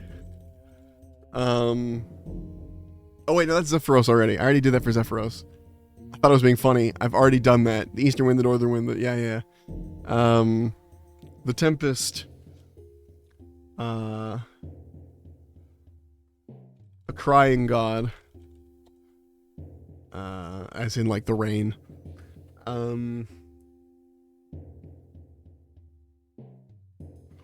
The Lord of... No. The...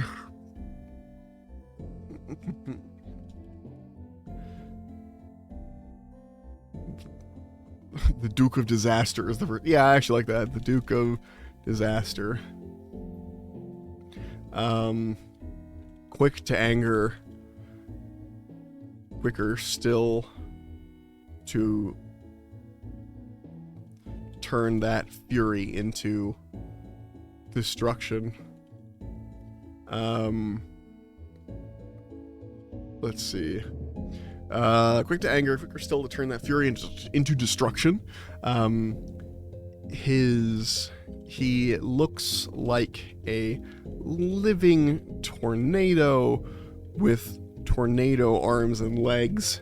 Think of the tornado titan from the Disney Hercules movie. Hercules movie. Disney Hercules. Okay. Knocking on the door and yelling, "Are you pooping?" It's one of my favorite things. Plane of existence. He lives in the Tempest. It's named after him. The Ever Tempest. It's a little cooler. Domain in... What's Zephyros's place called? Elysium. That's right. I gave it a weird name. Domain in Elysium. The Ever Tempest. Okay.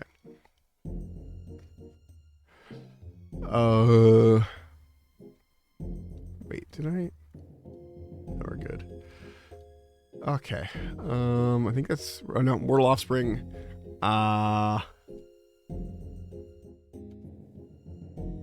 Ooh, I don't know. I was gonna give him elementals, but that would... It's only storm elementals, like earth elementals would be someone else, you know? And I don't think that counts, because they're not really mortal in the same way. So...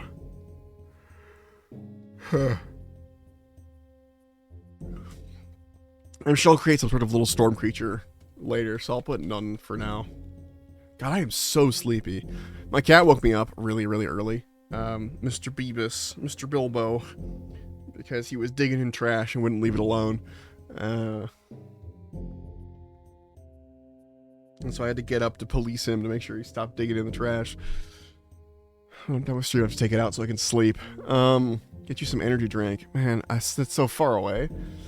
And if I order an energy drink, if I get a person to come bring it to me, that's like a $20 energy drink. I don't need that shit. I had tea at the start of my stream, but that was 2 hours ago, and the tea's starting to wear off. Cultural significance. None really, except for a fear-based reverence from sailors, similar to Zephyros. Heresies. None. Sylvain, god of nature and animals. Drosteel, nature. Is life one of them? Life. And creation. Lord Domain. Wait, did I give him Lord Domain? Yeah, storms. Nature and animals. Okay. Names and titles. The Dear Father. Do I have a hunter? I don't remember if I have a specific hunter. God of the Hunt. Agriculture. Hospitality, mourning, fear. No. So he is part of the God of the Hunt. God of the Hunt.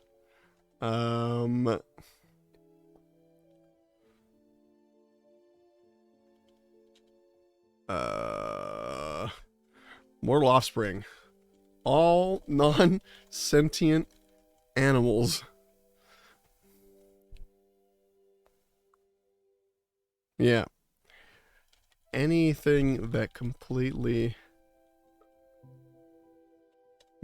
Oh, beasts. I'm gonna write beasts. It's more specific. Let's see. God of the Hunt. Oh, I know who to steal titles from. Hold on. Here seen titles. Skyrim. Huntsman of the Princes. The Father of Man Beasts. The Hungry Cat. Ooh, the Hungry Cat. I'll take that one.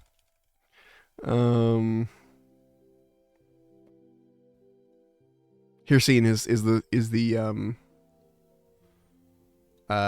god of hunts and animals and stuff in Elder Scrolls. What other titles? Is that it? Okay, well. Oh, I didn't want to. Actually, you know what? I'm gonna change this to just the Huntsman. Oh, and werewolves.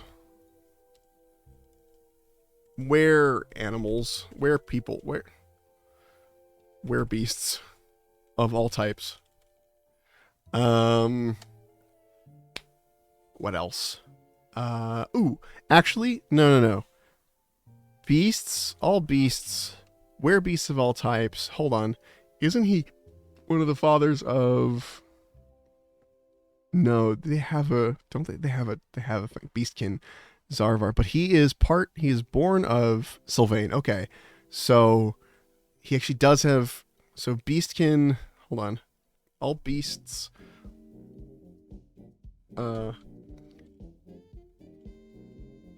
Beastkin via Zaravar. Okay. So in a way, he has mortal offspring in that he is part of he made Zaravar. Zaravar made the Beastkin, so it's sort of like his grandchildren in a weird way. Okay, plane of existence. He exists in, the hell is Hirsing's plane called? We might just steal that one. Prince of, where is his fucking? What the hell is his fucking area called? He has a name for his fucking... Hold on. Hircines Plain of Oblivion. What is it called? I'm just gonna steal this. Oh, the hunting grounds. Okay, that's fine. That's basically what I would have written on my own anyway. I thought it was something cooler. And that's gonna be... domain inside of, the hell's the name of the domain of life? That's gonna be Kaivara? No, it's Goddess of Earth. Not Nymira. God, I forgot. Vivesia. There we go. Vivesia. Goddess of Life. Everforest. Right. Site of Everforest. Bonk. Okay. Cultural significance. Worshipped by... hold on. Type. Background. Worship. Size. Medium. Secret.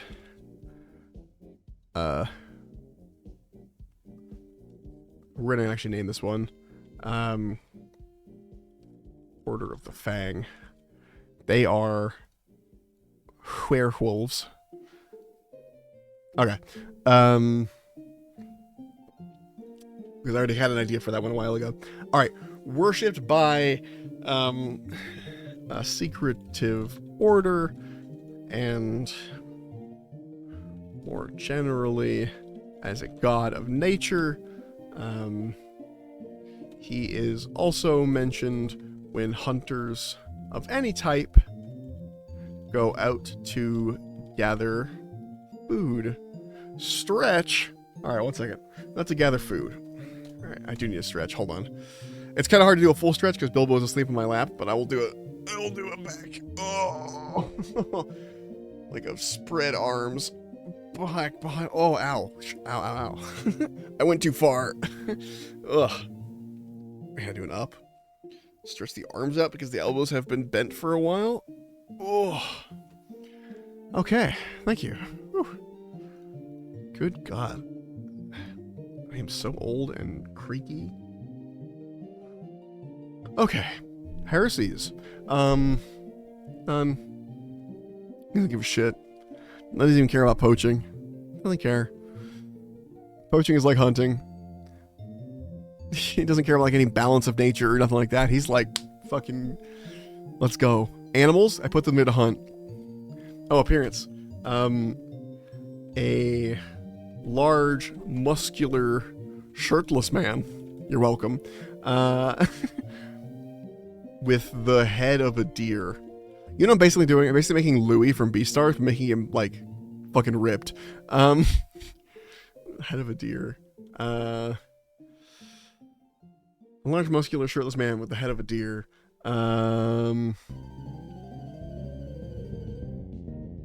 He is often carrying tools needed to hunt, such as spears or bear traps. Slung on one shoulder. Cool. God,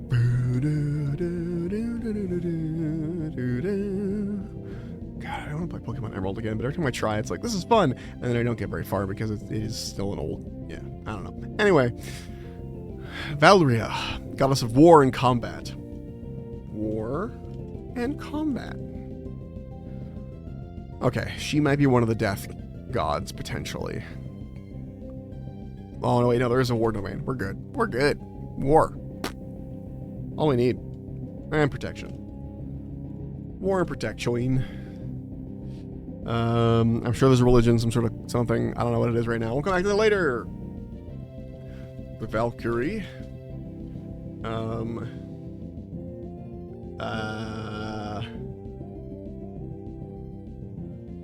The Shield Maiden. I'm going very fucking Viking on this one.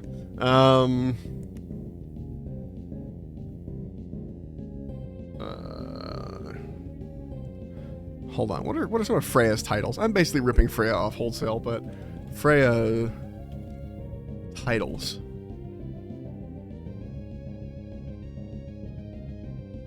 Okay. Wait.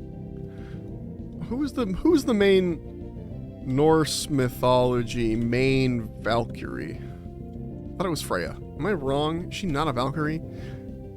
Sigfrida. Sigdrifa. Oh, also known as Brynhildr. Okay, Brynhildr titles. I can see you're a real Warhammer enthusiast. How? Wait, how did you know this? How did you learn this about me? Princess, a Shield Maiden, Brynhildr. She has no titles.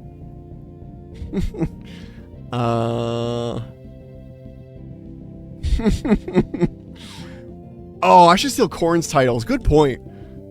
Good fucking point. You are smart. You might not have meant to do that to me. There we go. There we go. I'm gonna make him a little less mean. She's not the goddess of murder in the same way that like Korn is the god of murder, but she is the goddess of, like, you know, the goddess of war and death and you know, honorable combat. The Hound, the Axe Mother. Nah, I'm just stealing from Korn. Excuse me. It's what's happening. Oh, hold on. Wait. I put laundry in the back of the chair I was sitting on, and it just started to slide down the back, and I was like, all right, I gotta move this. Okay, the Axe Mother.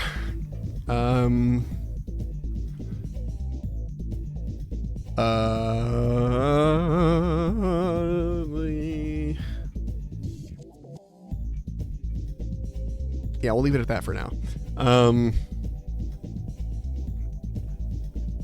Yeah, of course I have a god of knowledge, a god of decay, a god of fucking excess, kind of, and a god of war and death. You gotta. Okay. Appearance, iconography, and temperament.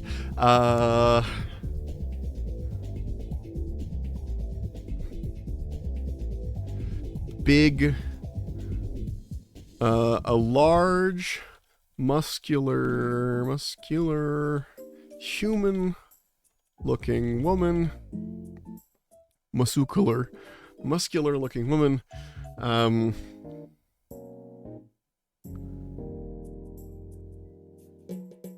Carrying a large shield with a wolf's head emblazoned on it.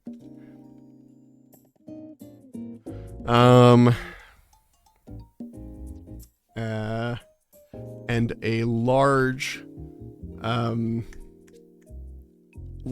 tower shield, actually, not just a large shield, a tower shield, a tower shield, and a large halberd, a large, intricate halberd.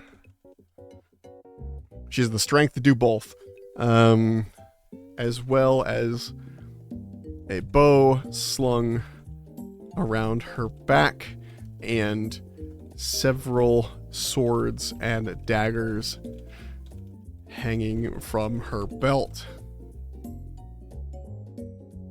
Okay. Her plane of existence is, like the hunting grounds, she has the sparring grounds. I'm just gonna... Actually, no. I have a better idea. The Endless Battlefield. I know that's a much less cool name, but it's more descriptive of what I want it to be, you know? Which is a domain inside of... Okay, where is her domain in? What's the family tree? What's her... Who her daddy? She's up here.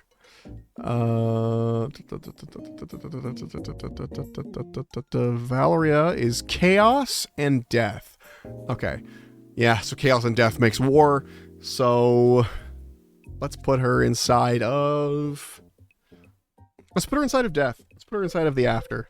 Because Valkyries... Because I'm giving her sort of a Valkyrie aesthetic. And Valkyries were also people who brought the slain dead to, you know, Valhalla or whatever. So the idea that her realm is in the after, where like if you're a devout enough warrior, or you're like good enough in the battle, essentially, instead of being taken to the normal places in the after, you get taken to the endless battlefield, where you get to participate in battle forever. And any bodies, because like your body dies and then you get reborn into a new body in this endless battlefield. When your body's left on the ground and just is like a pile of meat, then Rathion will take him and take you into the flesh pile and leave you there, you know? Okay. Mortal Offspring. Valkyries. Yeah. How do you spell Valkyrie singular? Hold on. Valkyrie. Okay, I'm gonna do this. Valkyries. There we go. So it says Valkyries, it links to Valkyrie, which is gonna be a real thing that exists. I think that's cool. Cultural significance. The state religion of, or no, the main deity or the nation of, okay, we're gonna call this War Nation here. That's how you spell nation. Hold on. Is it? Wait, am I right? It feels wrong. Am I right? No, I'm right. Okay. We'll call it that so that when we rename it later, it just gets renamed. Oh, I hate Lorraine.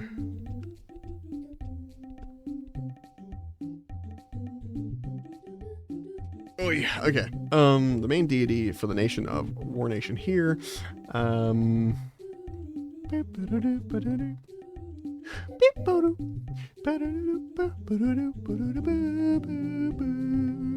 Okay. The War Nation here and anything else? For the most part, though, is largely ignored as well. As it's largely ignored outside of warrior lodges and cults. So there'll be a lot of religions up there, but I'll get to that later. The religions are the slowest part, and I want to just write everything about them, and then, again, get the religions after I let my players write some of their religion stuff. Okay, heresies. Dishonorable combat.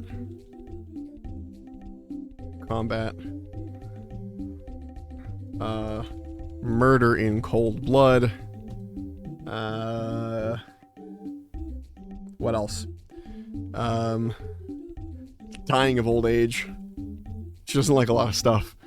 Lots to do with death, though. Yeah.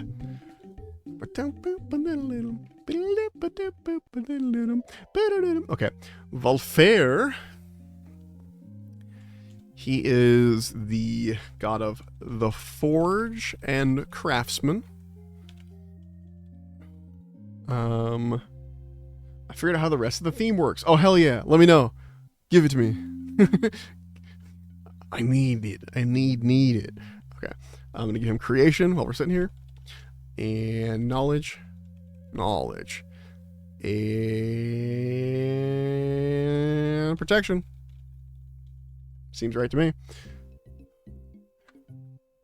Hey, Harrier, what's up, brother? What is up? How are you doing?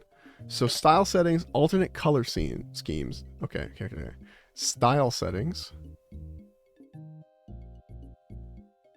Hold on. Style settings. Yes. I should have clicked that originally. I see. To check the accent color box. Oh! And the TTRPG section, choose this. Oh.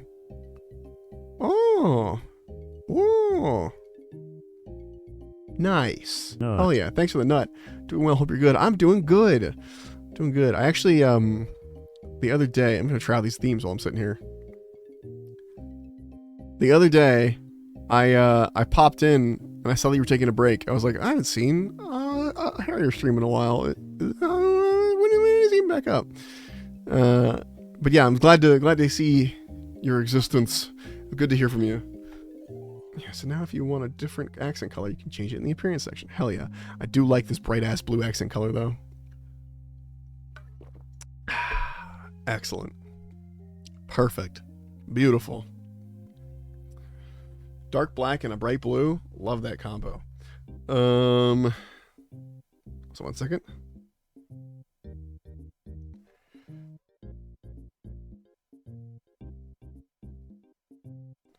Replying to a thing. God, I'm hungry. I might take a small break here in a second. The rumors of my death have been greatly exaggerated. Hell yeah. Good to hear. But yeah, take as long a break as you want, brother. I just noticed the other day where I was like, man, I haven't heard from Harry in a while. I want to go watch one of his streams, and I went to go look, and it was like, oh, taking a break. Got it.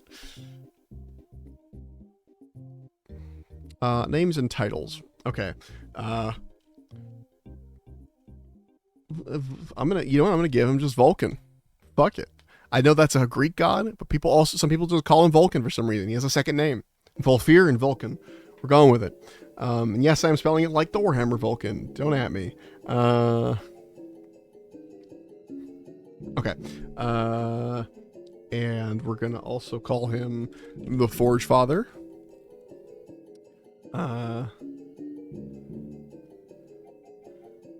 Star Trek. Oh, I did spell it like Star Trek too. You're right. You're so right.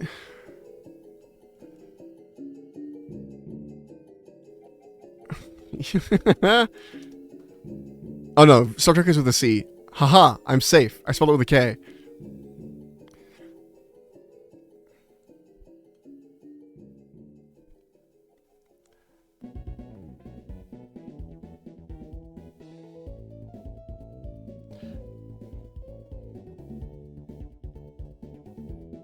Okay, the Forge Father. Ow, my leg. I keep smacking the metal bar that I use to screw my mic into my desk. Ow. Vulcan, the Forge Father, the hammer of creation, the flames of creativity. I don't like that one. The hammer of creation, he who smiths for the gods. Yeah, I'm gonna stick with that. Speaking of Warhammer and Star Trek, by the way, have you guys ever looked into fucking Age of Sigmar? There's a race of dwarves in Age of Sigmar called the, fuck. I know their name. I've just lost it for the second. Caradon Overlords. They're basically Ferengi. They only care about money. They have like a set of codes and ethics that they quote at each other. Like, go to page 52 of line 77 of the code of money, and it's like they're short, they're small, they're dwarves. Like it's the same thing. Like these are just Ferengi. Like I was sitting here looking at them. Fun though. Okay, appearance Okay, what does he look like? A large, bald man with elf-like ears, and I'm gonna steal something from Warhammer again, and literally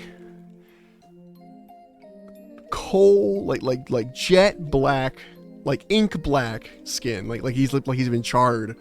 And you're wondering what I'm doing about that. Why am I doing that? Let me explain. There's a guy in Warhammer named Vulcan. He's from a planet called Nocturne, and all people from Nocturne have this like black, scaly skin and red eyes, and I want to steal it. Hold on, I'm gonna give a picture of him up because it's a really cool aesthetic. I dig it. Browser capture is the right one. Yeah, it is. Cool. Yeah, check it. Salamanders. I love his I love the style of Nocturne, like people from Nocturne, and I'm totally stealing it. This is basically what this god looks like. That's why he's also named Vulcan. Large bald man with elf-like ears, but I'm making him elf because Vulcan would hate that, and it's funny to me. Ears and literally ink black skin with bright red eyes.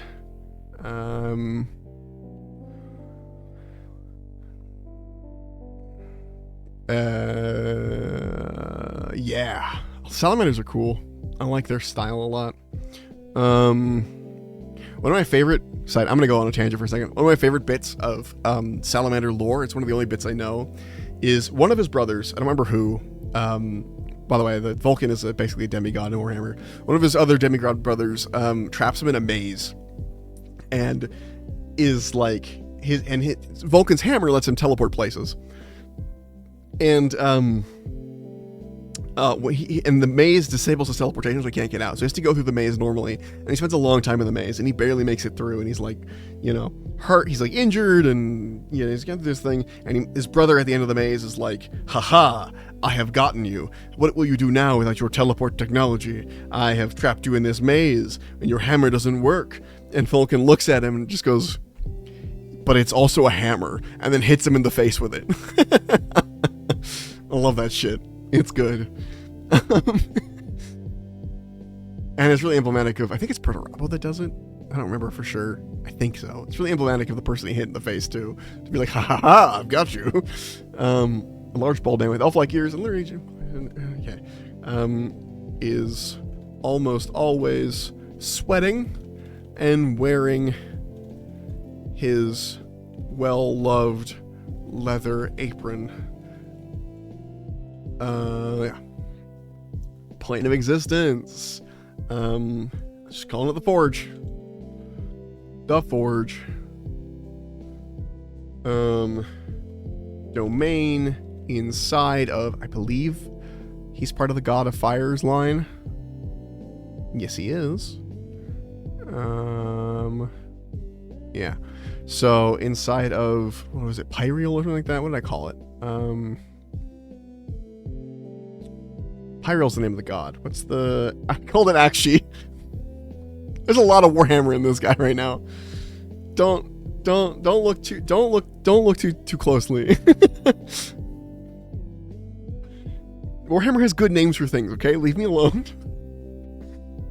A plane of fire. Good old Vulcan, Volfir, in actually the plane of fire in his own sub-realm called the Forge. Yeah, it's excellent. On my YouTube channel, there is a 4-hour PowerPoint of me explaining what Warhammer is. However, hold on, I'm gonna show you guys something. You guys are gonna get a little peek that no one else has gotten yet. A little look-see at something. Check this out. I am doing this, and I don't know why I'm doing this. Thank you for the oof. And actually, that was me speeding through it. I was going very fast. So I started to remake the PowerPoint. And when I was looking at this recently, I was like, you know what? The PowerPoint was not what I wanted it to be. I wanted it to be longer. I wanted it to be more in depth. I wanted it to be really self-indulgent and just to talk entirely about it. And so I started working on the PowerPoint. And I realized, you know what I wanted to do? I didn't want to do this as a PowerPoint. I wanted to do it as a video. And so I'm working on one of my first like real edited videos that I didn't have to do for class. Like if you go to my YouTube channel, I have a video about social anxiety and MMORPGs, and I did that in like an hour because I had to do it for a college class. But yeah. But now I'm working on my first video that I actually want to do, and this is what it looks like so far. Is that gonna be the right? Nope, that's the wrong browser. Hold on. This one. Okay. It's this. I'm writing it. It's my draft. I'm 11 pages in of me just talking about it, and I've just gotten to talking about the different Space Marine Legions, and that's where I took a break. Like I'm still in 30K. Like this is all still in 30K, and like it's a long script. It's gonna be a long fucking video, and it's something I'm working on in the background, and I'm really excited to finish it. It's gonna be incredibly self-indulgent though, but it's something I could talk about for a really, really long time, and I really want to have just like all of the information that I have in my current brain about the history and the lore and everything, and just shove it out there. Because when I said earlier that I stopped listening to music and started reading audiobooks, I've been basically exclusively reading Warhammer audiobooks. And so I have like 50 under my belt now, and I'm still working through more. It's just been going off. Anyway, I'm getting hella distracted. You could break it up into smaller videos, make it more digestible. I'm sure a lot of people would be really into that. Yeah, I was thinking about that. I was thinking about breaking it up after I make it. So basically make the video as one big video, export it, and then make it into several small videos, and then release the whole video as one thing, you know?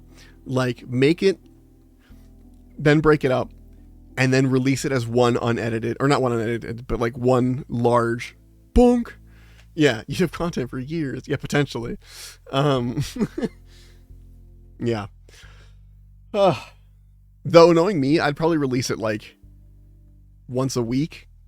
Like one new video a week kind of thing. I would just queue it all up to just go.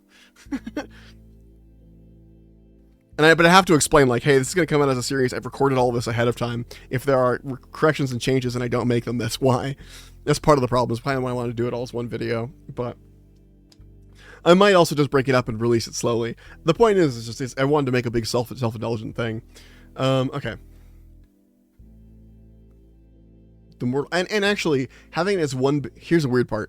Despite how self-indulgent and like in-depth I want it to be, having it as one video gives me license to skip over some stuff too, you know, versus several small videos. I now have to go into the very like nitty-gritty of every single thing. It's weird. It's a weird like trade-off where I still want to get into the nitty-gritty, but not so nitty-gritty that like, I don't know. It's funky. Anyway, Mortal Offspring. I'm done. I think he actually does have some, because does he have any chillin'? I think he does. God of Invention and the Goddess of Alchemy and Doctors. So, and they don't know, and he's not the father of dwarves anymore. Dwarves are directly from the Earth, I think. Wait, no, this is all going back to Volfir. He is the father of Grimgi, who is the father of dwarves. So we have dwarves via Grimgi. I feel like this is way shorter than usual. Whatever. Cultural significance. Every craftsman of every type will have a small shrine to Volfir so that he blesses their work, except for smiths, for blacksmiths, who all know that the smith itself is a shrine to their patron god. Cool. Heresies. Only one, and that is to ignore creative inspiration. If you get inspiration to make a thing and you go, I'll do it later. He hates that shit. Do it now. Why are you doing it later? Make stuff. Okay, Zelios. And then after Zelios, I'm going to take a very small break to get some more water and use the little bird's room and things like that. Maybe get a little snack, some cheeses. Okay, Lord Domain. Zelios is the god of lies, trickery, and illusion. His domain is going to be easy. I'm just going to give him trickery. I think that's it. Yeah. I could give him fate or knowledge, but I think I'm just going to give him trickery. Literally his whole thing.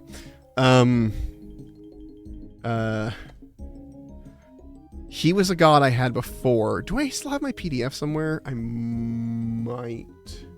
No, I don't. I got rid of it out of rage. Not really rage. I was just like, oh, I don't need this. Because I had an old set of gods, and Zelios is one of the crossovers that came from the old set. And he had titles and stuff already in there.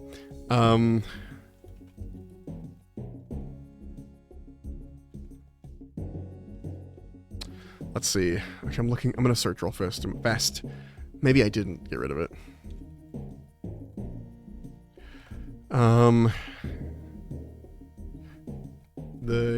just gonna make stuff up while it searches my computer. The shadow. The second shadow. Ooh, I like that. Like the idea that there's a shadow and then the second shadow is Zelios behind things.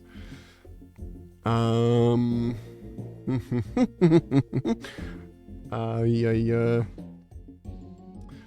Go very simple. The deceiver.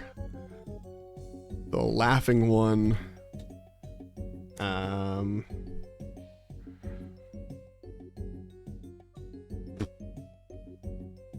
Actually, I'm gonna take the laughing one away. I'm gonna give that to someone else. I'm gonna give that to Giggles. The masked one, how about that? That's better. The silver-tongued serpent. And,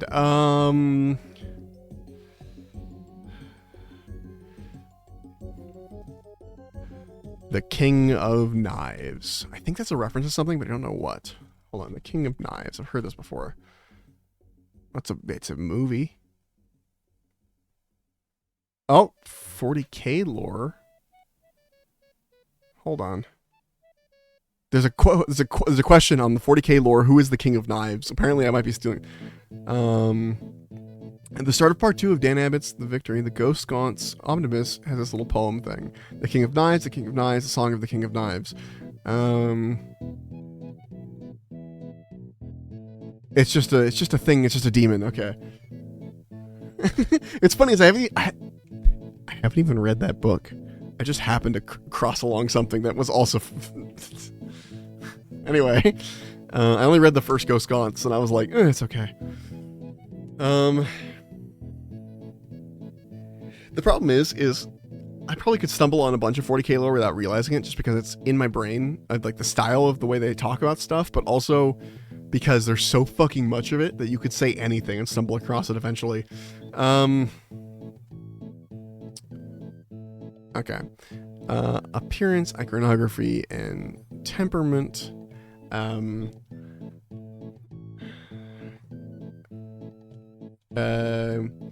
He wears tight boiled leathers that include a hood and mask that hide his face. Including a hood. He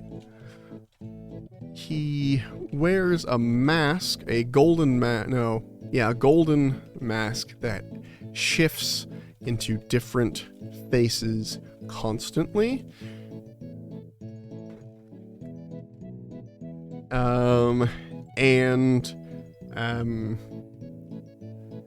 Tends to whisper. He loves causing a ruckus. Loves causing a ruckus. No, ruckus isn't the right word. Mischief. You also playing Warhammer or just a lore dude? I am a lore dude, I am a painting dude, and I am a playing dude. However, because talked about this before. Warhammer is 3 separate hobbies. It's painting, it's lore, it's playing the game, and usually you can only choose 2 out of 3 to focus on. I focus on lore and painting, and the playing falls off a little bit. The problem I have is I love all the fucking lore so much that I keep buying models for armies I don't have. And so I have a bunch of random models and no real finished 2K army yet, you know? Technically it's 4. Painting, building, playing, and lore. That's fair. I count building as part of painting. I count it all as like the same hobby. But I get you. I agree. But yeah, no, I don't play that much. But I technically, actually, no, I do have 2K points in my word bearers because I can bring demons. Technically, I have 2K because I also have a decent amount of demons. But I hated painting. I always had a lot of gray armies. See, exactly. You had to emphasize. Like if we put building and painting as one of the 3, you had to emphasize 2. You chose, I'm assuming, lore and armies, like in playing the game, and you left painting go, or let painting go. You know, everyone can only ever choose 2 to focus on. I see. Okay, that's fair. I don't know. I like the painting because it gives the armies life on the table. Like a whole bunch of gray Hormigons doesn't look as good as a whole bunch of painted Hormigons. You know, like all next to each other. Different faces. He loves coloring mischief. Okay, planes of existence.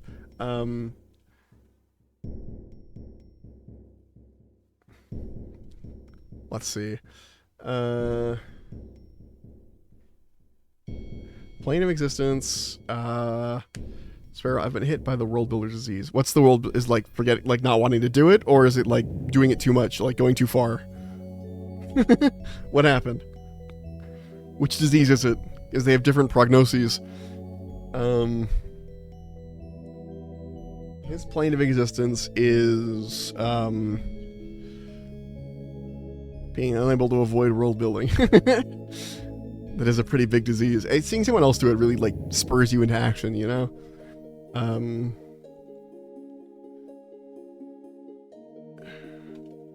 Domain of... What's Tenebrous' realm called again? The Underplane.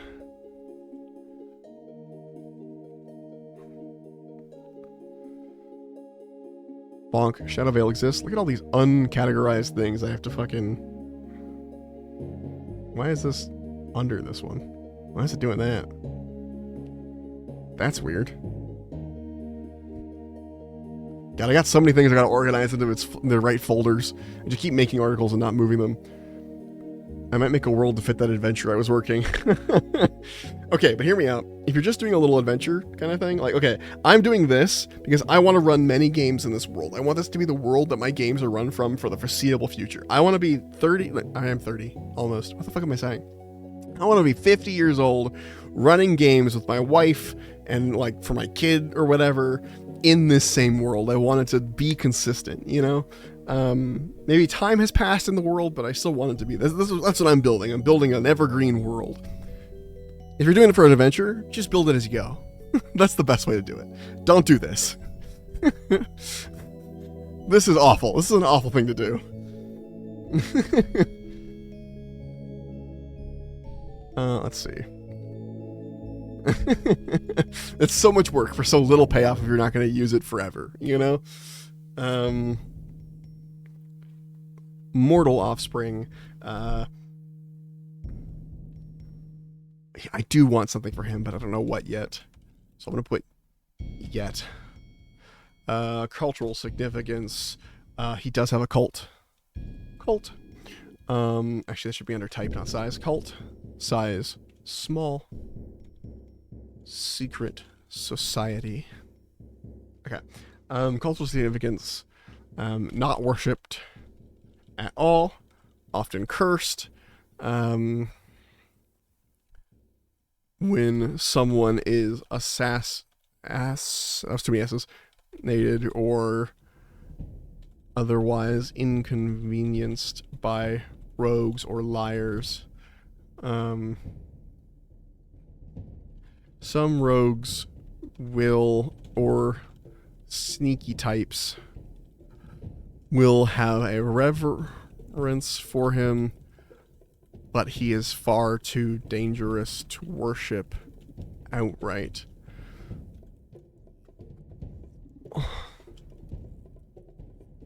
Minus one goal. Okay. Heresies. Telling the truth.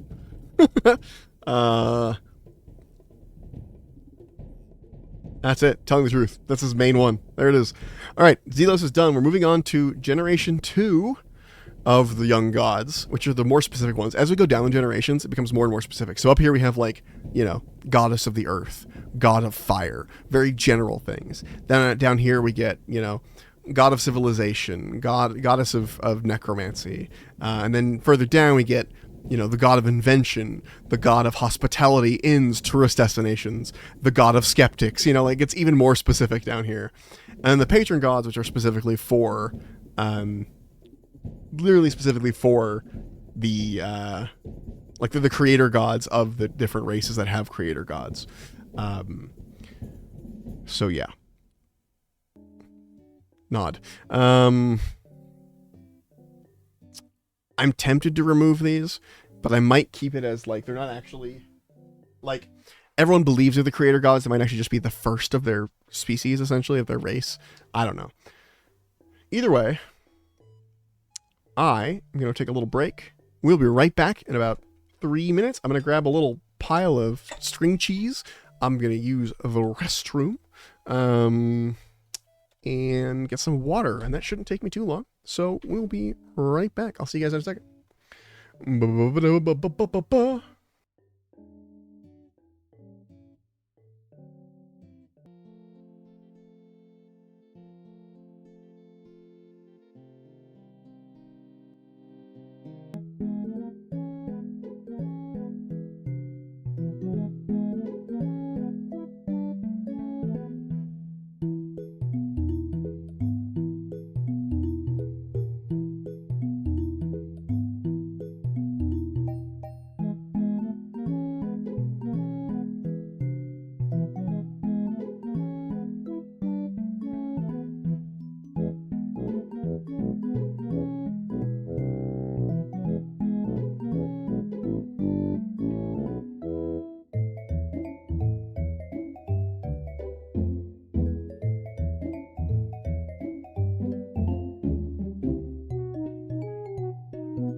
Hey, look at that. I'm already back.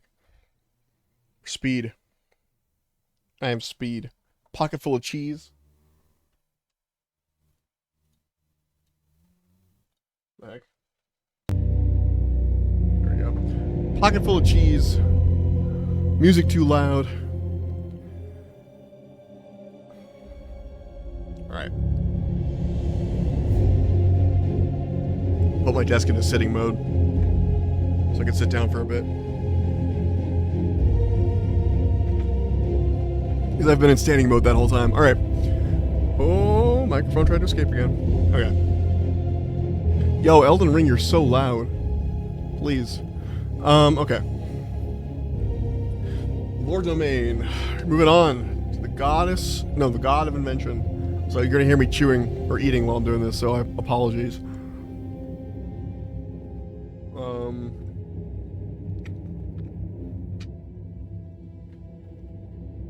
Okay.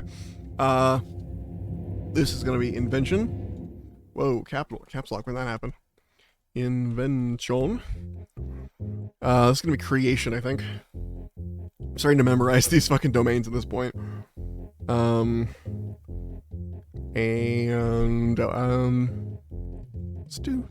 Let's do knowledge. Wow, my fingers were misplaced. Oh, knowledge in my garage.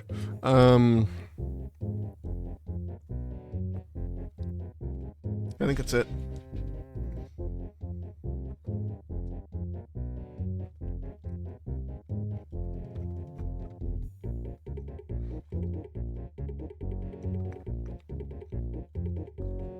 The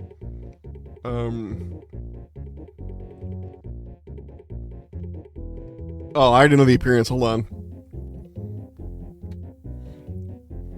A gnome-like being whose face is constantly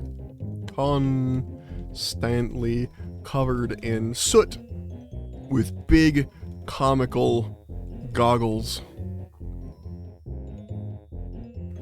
covering his eyes. He talks far too fast and is very scatterbrained. Okay. Names and titles. The father of invention.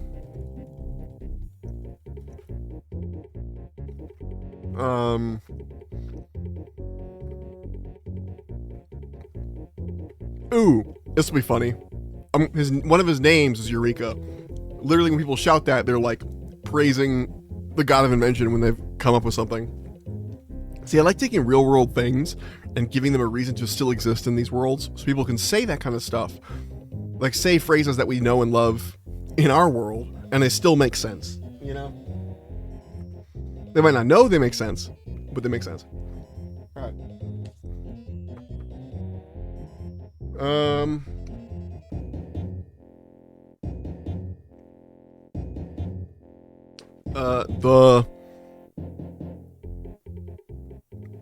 Actually, I might just keep those two.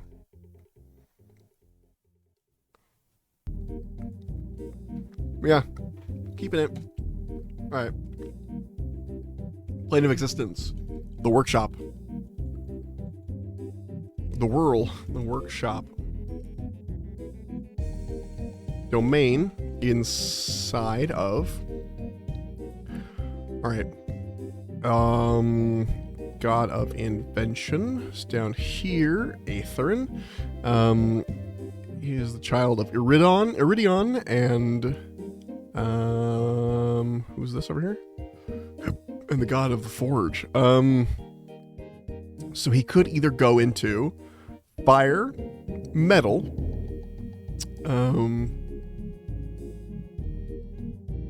actually, I might move Volfair into. Yeah, I'm gonna move them both into the metal domain, I think. Hold on. Orinar, yeah. Yeah. Okay, hold on. Domain inside of Orinar.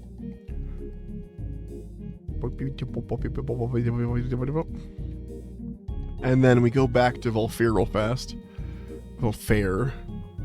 Domain inside of. I'm actually gonna put him in Orinar instead of Akshi. just the plane of metal, so.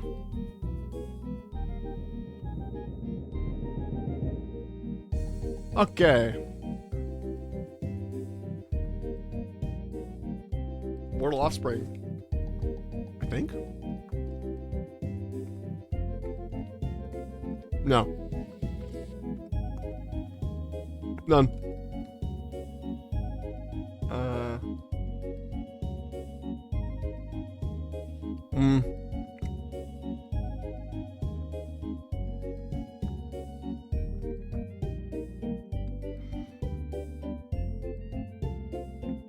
Shrines to Itharin are often found in places where inventions are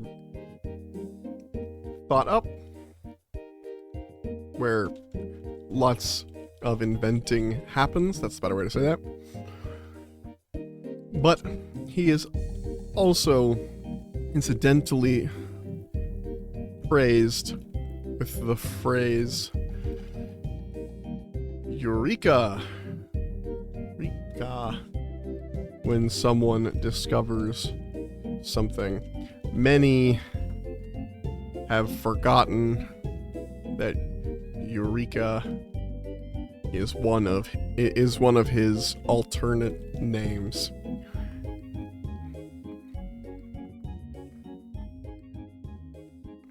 Okay, heresies. Stagnation of ideas. He doesn't like it when, like, a country has been the same for far too long, you know? Bilbo really wants some string cheese. He's desperate for it. No, buddy. I gave you a little bit of cheese last night. That's gonna make your tummy hurt. You can't have any more. You had your cheese snack. Alright. Aurelia, goddess of alchemy.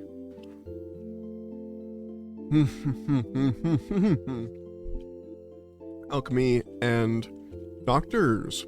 The Drostiel domains are creation, life, protection,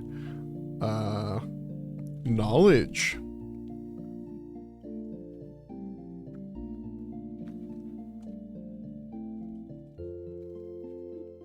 First alchemist.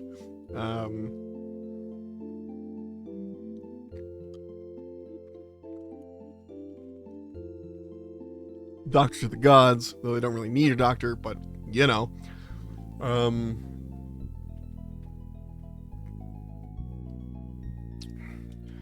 The Hippocratic. No, that's a reference. Hippocratic is a reference to Hippocrates? Hippocratic. Well, hold on. Hippocratic Oath. What's that a reference to? Greek medical texts. Hippocrates. Yeah, I was right. Okay. Which doesn't make any sense for this because Hippocrates doesn't exist. So, not that.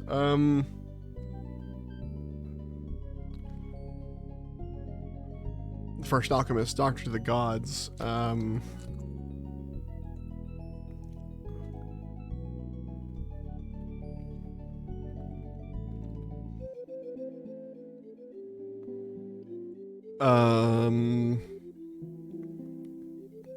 God, names are hard.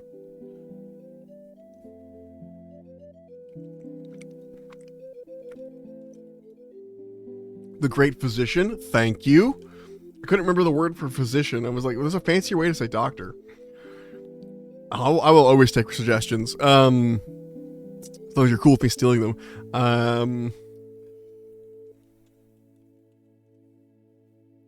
Something about I want to add more alchemy in there.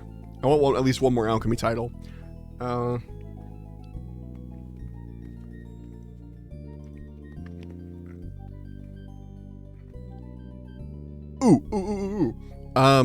The guiding scalpel. I know that's not alchemy, but I like that one. The guiding scalpel. The apothecary lord. Pretty good. Yeah. Wait a minute. Wait, no, hold on. Apothecary. It's too close to doctor. I wanna move away from that a little bit. What about something about an alembic? Because an alembic is like an alchemical thing. Guardian of the alembic. There we go. Yes, I'm satisfied with that. Too many titles. Don't want to get into that. Too tight. Okay, that's too deep. Okay. Ooh. Appearance, iconography, and temperament. Aurelia appears, or likes to appear as a half-elven woman. Likes to appear as a half-elven woman with crazy... What's the name of that lady from Harry Potter? The one that's in charge of divination class.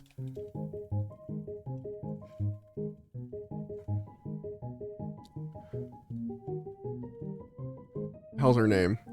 Trelawney. With crazy Trelawney like hair. Crazy big. And similar glasses.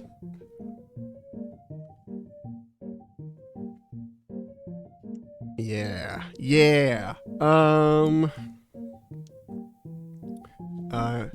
She is easily excitable, but when it comes to medical or alchemical matters, she becomes surprisingly serious. That's... Wow, I spelled that so wrong. Okay. My fingers just decided serious was gonna be this other thing. Spelling like it's Middle Ages. The first chemist? Ugh! Dang it, that's a good one. Alright, no more titles. She's got too many. Plane of existence. We're gonna call her plane of existence the lab. Be very simple here.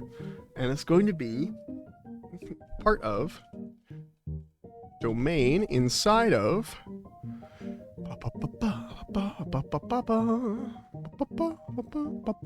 so from the goddess of life and the god of... Wait, really? Volfair? Really? Oh yeah, makes sense. God of the craftsman. It is like a life craft. Okay, I understand what I'm doing now. So it's inside life, which means it's going to be part of the life domain, which is, I think, the Everforest? Yes. So there's a secret lab inside the Everforest. Forest? No. Is it not Everforest? Isn't that what it's called? Did I misread it? Everforest, yeah. Oh, I didn't put the. Sometimes I put the, sometimes I don't. Everforest. Not the Everforest, just Everforest. Okay. Mortal offspring. I do not believe so. I don't think any of the second generation gods have mortal offspring. I'm gonna double check that. One does. And that's wait, no, that's first gen. None from second gen that I can tell. I don't think. Yeah, no.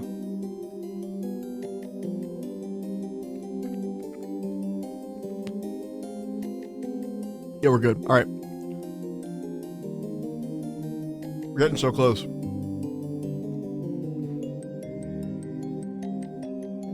Mortal offspring. None. In fact, I'm just gonna fill in none on everything here, unless I think of something while I am, you know.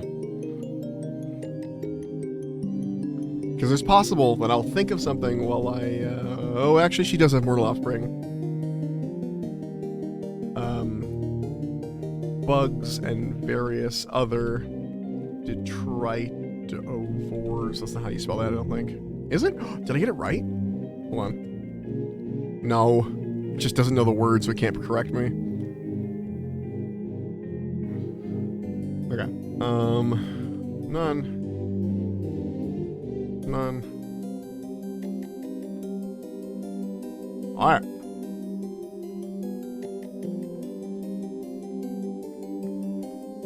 The workshop.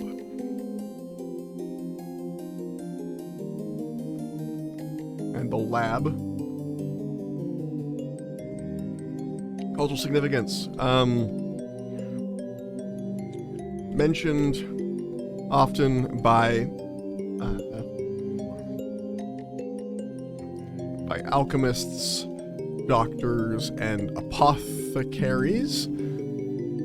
However, very few of them ever set up a real shrine or anything of the like. They tend to just invoke her name. There's a lot of these gods that literally are just like, like you just say the name and move on. Like there's not a lot of like religion actually attached to them. Okay, I think that's mostly because the main religions have sort of taken over. And while there are shrines and things, again, I want it to be treated sort of like Catholicism, where there is a main god that everyone worships, which I think I've already put in as did I make it Alfana? I don't think so. Yeah, no, Alfana doesn't have. No one knows about Alfana. I gave it to, I think, Luxaria? No. Life? Vivesia? Yes. Seraphim, which is part of Seraphos? Yes. Okay. Vivesia and Seraphos have are part of the same religion. They're sort of seen as the mother and father of everything when they aren't really. Seraphos is just the god of order. Sorry, the goddess of order. Sorry, the mother of order, and then Vivesia is the goddess of life. So she's the mother of all, and Seraphos is they're both referred to as the mother of all. Why did I do that? Was one a man at one point and I forgot? Huh. You know what? I'm gonna change this. The god of life. No, goddess of life. Also, I didn't know oh shit, that's right, I was doing it with bullet points last time. Shit. Alright, we'll go back and fix that after. Damn it. I forgot. That's annoying. Okay.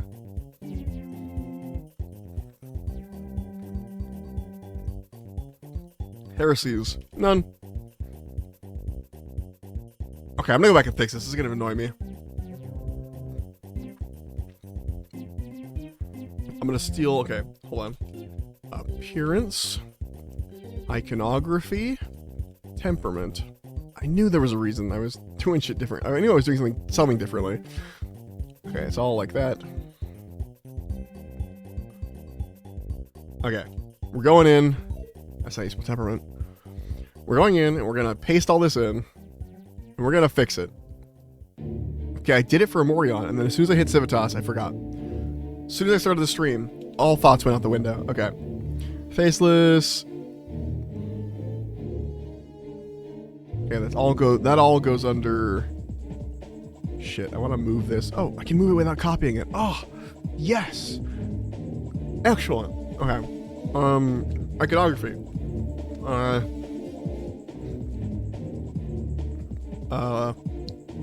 A building. A two-story house. With a stylized farm behind it. Because what is civilization but the need for trade and farm and stuff like that? Anyway, temperament is very money focused. Easily swayed by any kind of coin. Okay. I'm actually going to fill this out later. I'm going to, for now, just paste all this in. And then, move stuff into the right section. And then come back to the rest of that after.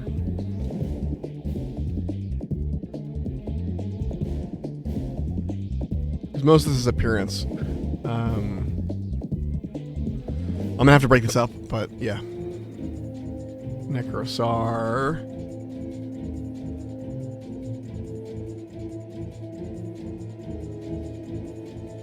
Okay, Noxtella. Appearance. Glad I remembered now and not after I had done all of it. This goes in appearance. Space. This goes... Nope. This goes in a temperament. Nice. Moving on. Appearance.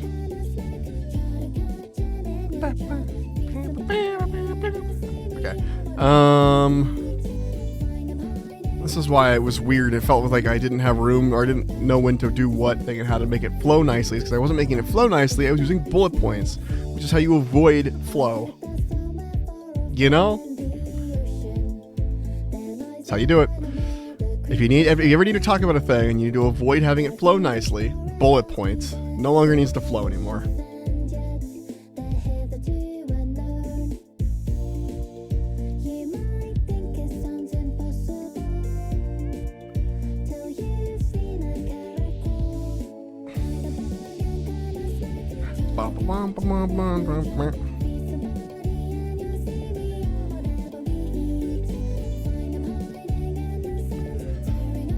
Alright, appearance.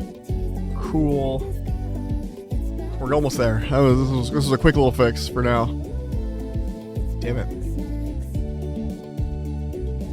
Some of that I know I've definitely put temperament into the appearance section, but I'll live. I'll move it. Damn it.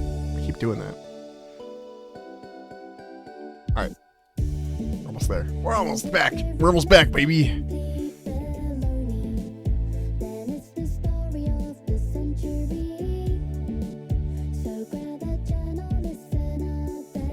Okay, we're back.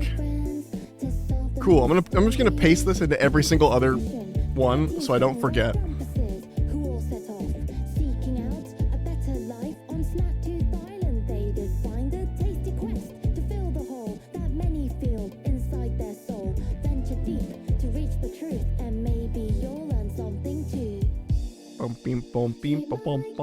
There we go. Alright, cool. Husby. No, that's Mache. I had to put a pronunciation here somewhere. Yeah, pronounced Mache. 1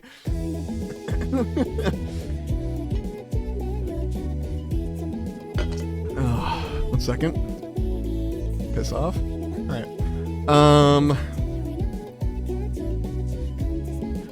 Draw steel domain for Husby.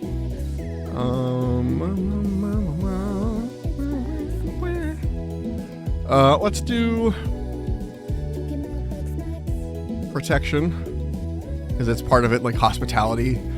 Tourist decorations, sun. Give it a sun. What is Draw Steel? Draw Steel is Matt Colville's new, like, game system. It's really cool.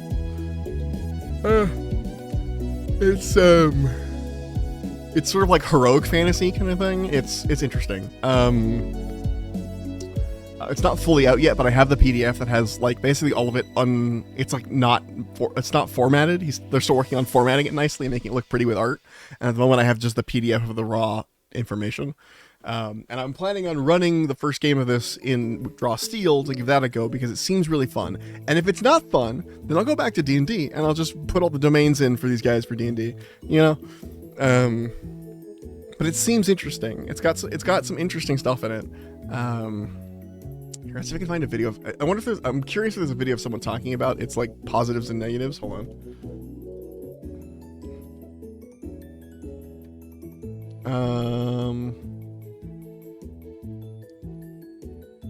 Let's see. There's a review from some random channel I've never seen before.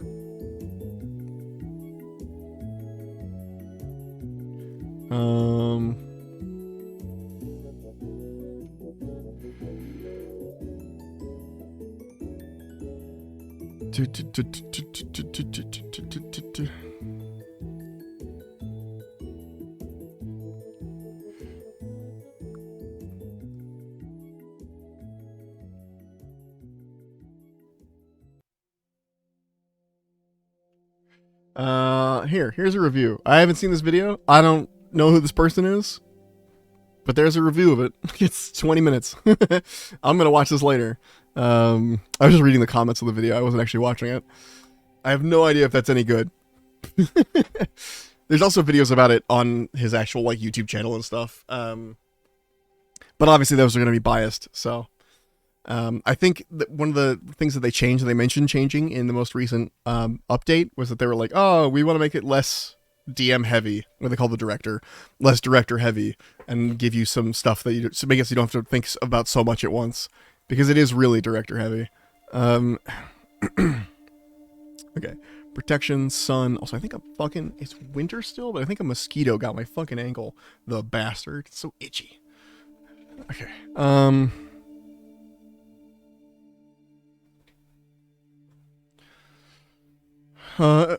Protection, sun. I think that's pretty much it.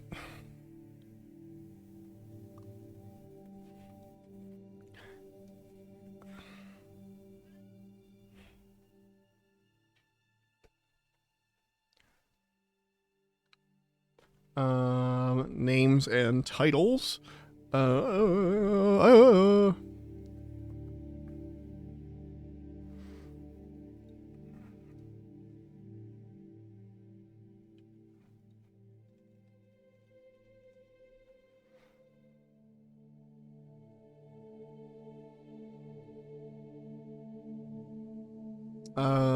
This is tough. The Hearth Keeper.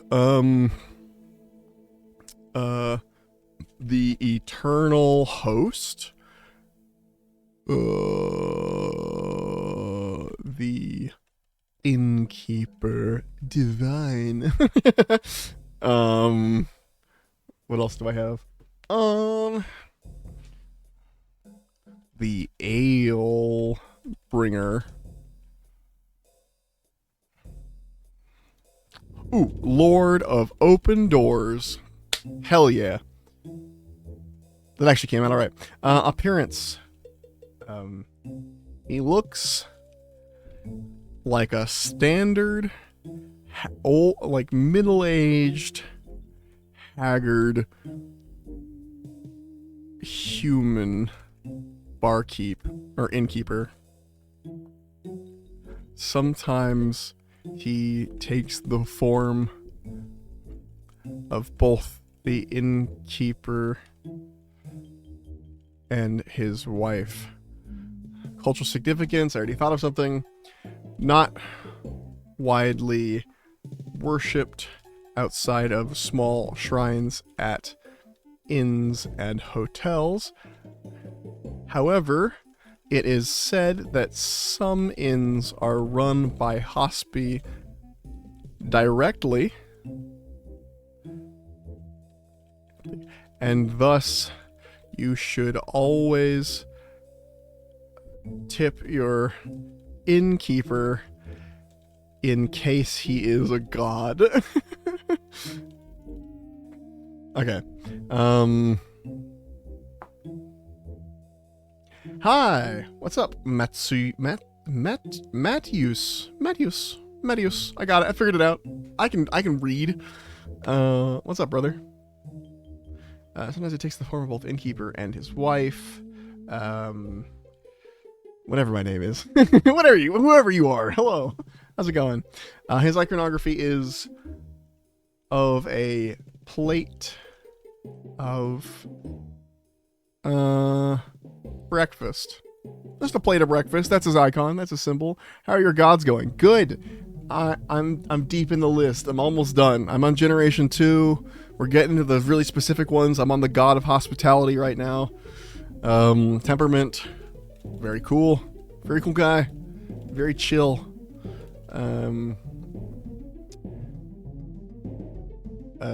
Is only really ever not mean, that's not the right word. It's only ever antagonistic against people who treat servers or innkeepers poorly. Oops. His plane of existence is, he does have an inn. I don't know what to call it though. They give it an inn name, like the Weeping Bell or the something tavern, or I assume these are your own templates. Yeah, I plopped them down when I made the very first. Basically, whenever I make like a big list of things like this, I make like one.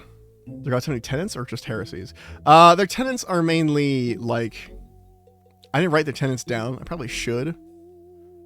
But I figured that the tenants were pretty pretty much. You would get it based off of their main like thing. But that's a good point. I might actually go through and do that. At the moment, the heresies I'm just putting down are like things they don't like. Not all gods have them too. Oops, all heresy. Yeah. God, what the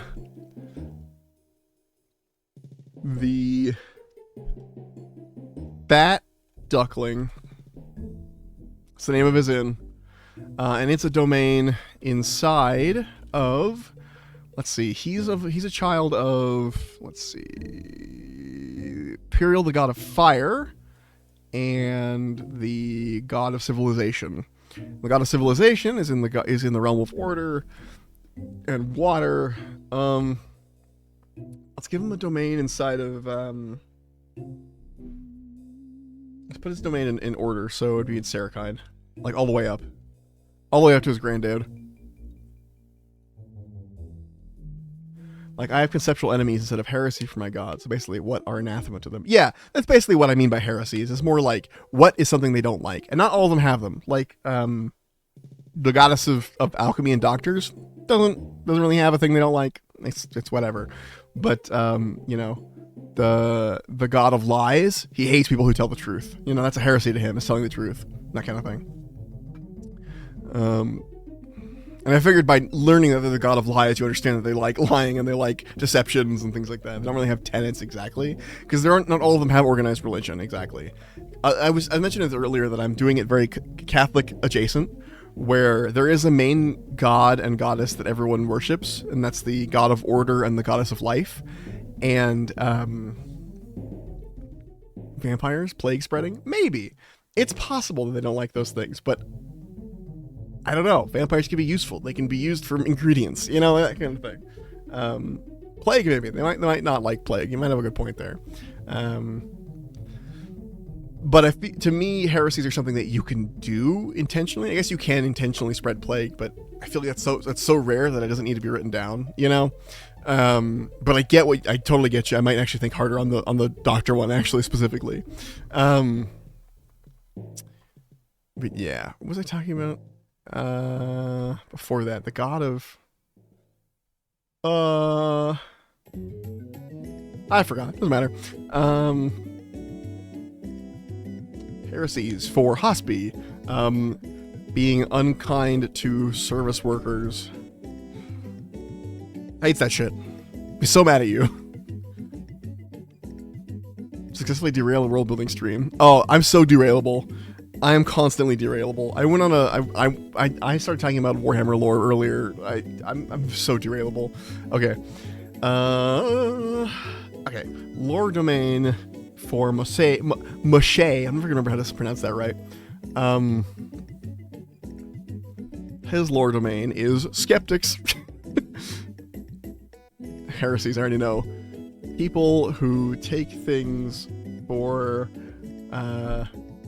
gospel without doing their own research.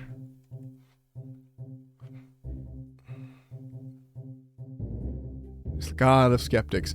Fun fact, if you guys know BuzzFeed Unsolved and or what's it called? The other channel they did, Watch Your Entertainment with this is a reference to Shane Madej. That's why it's Moshe, it's Shane in the front half put to the back, and then Madej, but Madej is turned into Moshe, and because he's like known to be like the skeptical one for the ghost show, where he's like, ghosts are stupid and don't exist. And so I made a god of skeptics named after him.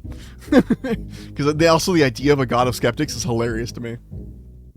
Maybe one god might not like demons or devils, so their followers go murder tieflings, or... No, yeah, I totally get you. I get you. I'm trying to go off of more. A lot of my gods. Oh, Catholicism. That's what I was talking about. I said this like 4 or 5 times this stream, but what I'm trying to do is make it so there are 2 main gods, and the rest are sort of like prayed to like saints are in Catholicism, where like no one considers Catholics as a polytheistic religion, but like but they are, because they have all these saints that they pray to. Like, I think they did a study, and like, of the people like Catholics pray to, Jesus was like number 3rd on the list. Like, the top one was like Mary, and the second one was like, I forgot which other saint it was. It was a thing. And so I'm basically going that route, where it's like people pray to these gods. They don't exactly outright worship them the same way they would the gods that are of the main religion, you know?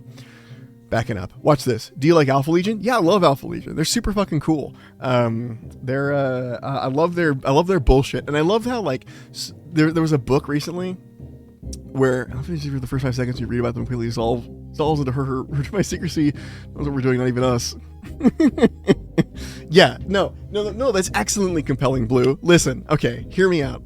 Not to mention the Holy Trinity. Exactly. And that, yeah. Hold on, backing up. Every teacher has that one topic they'll get them yapping. Yeah, it's fair. But Alpha Legion fucking... No. That's super compelling, the fact that they're all disparate things. I love that shit. Because it means that, like, the rest of the Imperium and the rest of everyone else who interacts with them think they have these, like, big 10D chess moves that they're doing, and they can't even tell, like, what they're trying to do. They're doing crazy shit. They're, like, they'll conquer a planet, and then they'll, like, unconquer the planet or something. Like, they'll do weird shit, and they're like, what the fuck's Alpha Legion doing? What is their plan? What is their grand design? And they don't have one. They're not really a legion. They're kind of just a bunch of war bands that have the same colors. Yeah. And they all have different opinions on how that works. There's a really great, I just gotta make stuff up. There's a really great,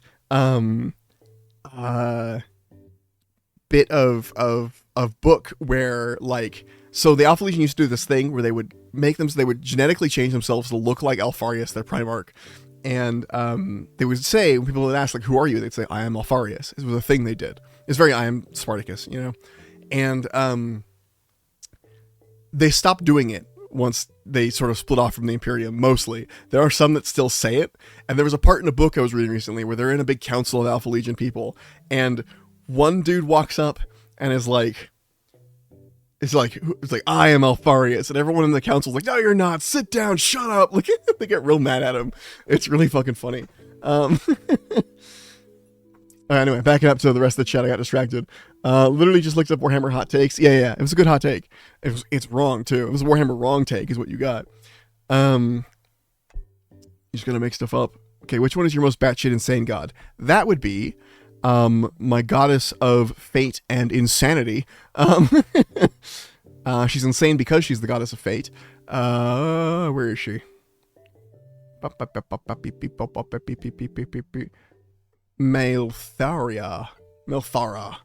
Melthara is the goddess of insanity and fate. Yeah. Salamander. Alpha Legion is lame because they have nothing to talk about with each other. Salamanders can't read. Wait, why can't the salamanders read? Why are you being mean to the Sallies? Only blood angels, or I follow Nurgle from my deepest heart. That's fair. And why is she insane? Because she's the goddess of fate, and she has to see everyone's fate. She's literally crazy, because, like, she has everyone's destinies playing in her head at all times, and it's kind of made her lose track of what's happening now, what's happened in the past, what's, like, it's all kind of jumbled. So she'll say stuff like, oh, we meet again for the first time. Like, you know, or that kind of thing. You know, she's got weird fucking, she's funked up. She's fucking weird. Fucking weird. When I say funkin', she's fucking weird, man. Anyway, got distracted. No, good. I'm caught up on chat. We're good. Okay, draw steel. What's the knowledge? Knowledge and, I think that's it. Just knowledge, man.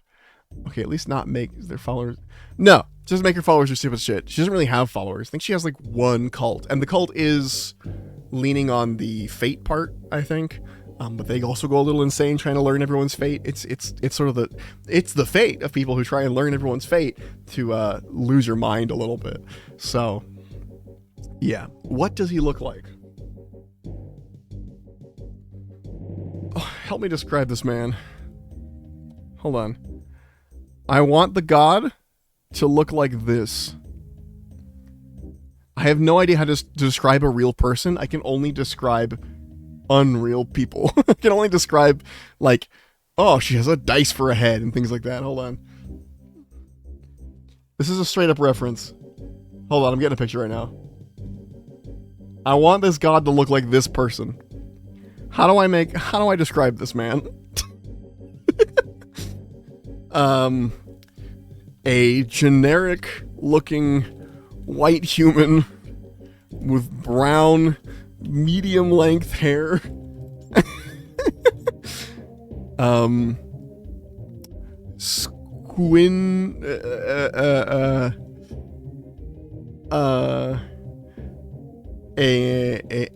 unkempt light beard.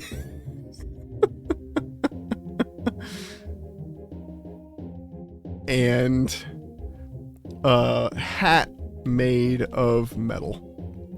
I'm giving a tinfoil hat because it's funny.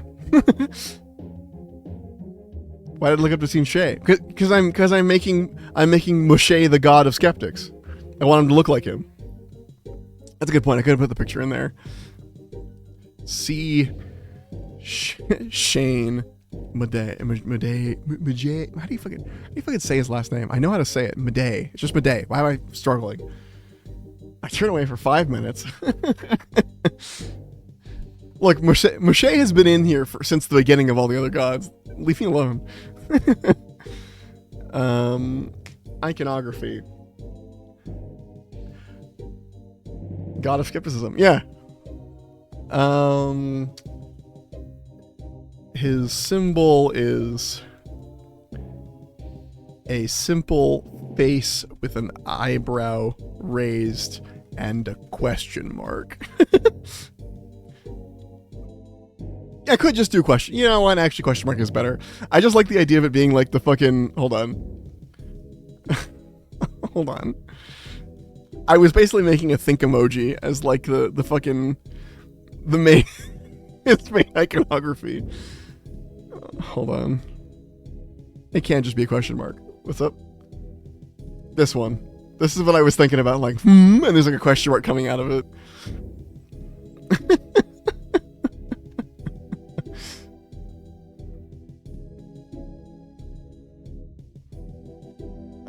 Temperament. Overly skeptical of everything. To the point that it annoys the hell out of the other gods. Okay, plane of existence. He lives... Where does he live? Plane of the god of skeptics looking like Shane would do numbers on TikTok.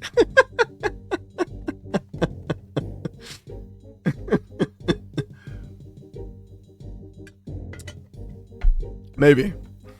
What the hell? In the library of questions? Yeah, I already have a library.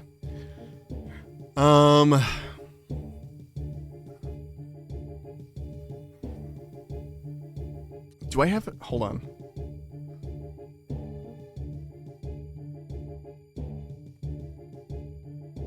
I'm gonna give it a dumb name. No. There we go. He's from nowhere. You ask him, where's your domain or whatever. And he's like, it's nowhere. And you have to be skeptical about it. Like, oh, it's nowhere? You don't have one? You have to overthink it through. Oh, it's called nowhere. It's a little trick. Okay, domain in... Okay, who's he's from Iridion and Earth. Oh, right, because he's down to Earth, quote unquote, which is why he's born of the goddess of Earth. So I'm going to put him in the Earth domain. What's that called? Shoot. I think it's just... Yeah. I've accidentally stacked my jokes. So the domain of Earth, where the Earth is, where like Earth, like the ground, where everything is an endless plane of dirt, is just called Earth. So he's from Earth, which is, he lives in Earth, and his domain in Earth is called nowhere. I accidentally stacked my jokes. It's fine. It'll be fine. He is kind of like the one main joke god that's just kind of there to be hee hee ha ha, look at this funny. Minus the Eldritch Clown, which I'll get to after all this is done. Cultural significance. Patron god of atheists and skeptics.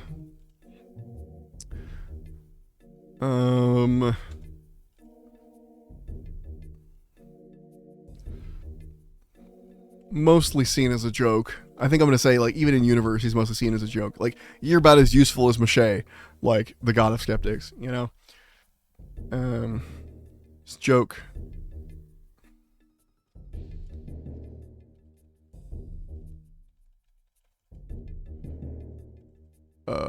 Mache.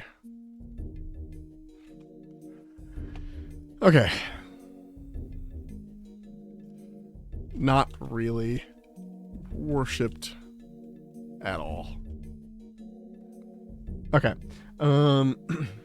Wait, how do atheists have a god? Isn't that literally without a god? Yes, it is. Isn't that kind of funny? The idea, I wanted the idea of atheists to still exist, despite the fact that there were gods, but I wanted them to be people who didn't pray to any gods. Like, they know they exist because the gods here will throw a brick through your window, but they just don't worship any. They think they're not worthy of, like, they think that the gods and their capricious nature are not worthy of worship by humans, that, like, nothing is truly worthy of worship by humans, and that's what they mean by atheists here. They still exist, they're just like that. And so they make him their patron god as a joke, to be like, he's our patron god, the god of skeptics, because a lot of organizations require you to list a patron god kind of thing for your organization, so people know what you're about. So for their organization, they have to list one. They list him because it's, you know, a thing. And funny enough, is I was thinking that he didn't exist until they started doing that. Like, they made him up, and their listing of him turned into actual, like, other people who weren't those people started to believe that he was real because they didn't know that it was part of a joke or whatever. And so he basically came into existence through that belief. Yeah. So he exists because the skeptics were saying that they worshipped, quote unquote, this god of skeptics, and then he then became real. Does your friend Shane know he's being used as the laughingstock of this world? He's not my friend. He's a YouTuber. But he'd find it hilarious. Here, I'll get you a video of his. He does this really cool series, among other series. He does one called Puppet History. I love Puppet History. Shane is one of those people that I want to be when I grow up. I know I'm like 30, but he's one of those people I want to be when I grow up. He's like Brennan Lee Mulligan adjacent, where they both have like a lot of weird esoteric history knowledge and things like that. But he has a series called Ghost Files. Here is like a 10-minute first look of their very first, that's like gameplay, what the fuck, of their very first like season. But basically the idea of Ghost Files was that there's two dudes and one believes in ghosts and the other thinks is they're stupid, and then they go on ghost hunts essentially, and it's fucking funny.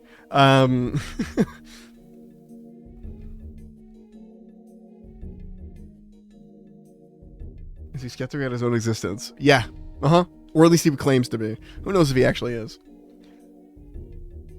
I'm skeptical this won't get hit with a cease and desist. I don't know what you're talking about. I'm not publishing this anywhere. I'm not making any money off of it. I'm just doing it for my own campaign. I publish nothing. I'm really talking about my personal campaign. Look, if half the shit in here didn't already come with a cease and desist with based off of the stuff I was stealing from Warhammer, nothing would. Lore domain for Nylene. You're getting me distracted from your own goddess, Dandy. I've been trying to sit here and hold on. She's the goddess of mourning. Also, you know how I said that I'm gonna keep Uhenna alive? I think I might undo that. I think Uhenna's dead still.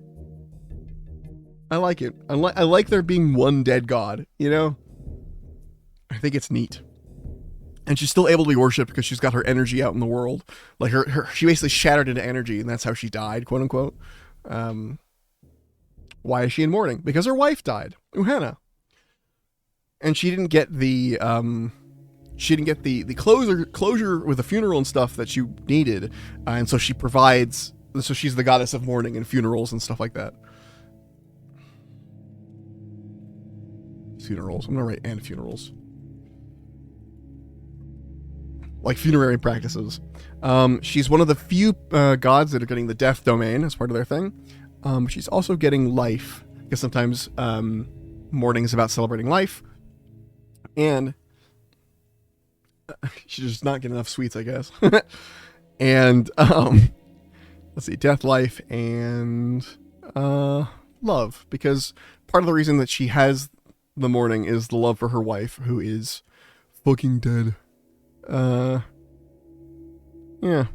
All right. Appearance. Nylene, did I spell that right? Yes. Is a tall woman in a black dress wearing a permanent veil.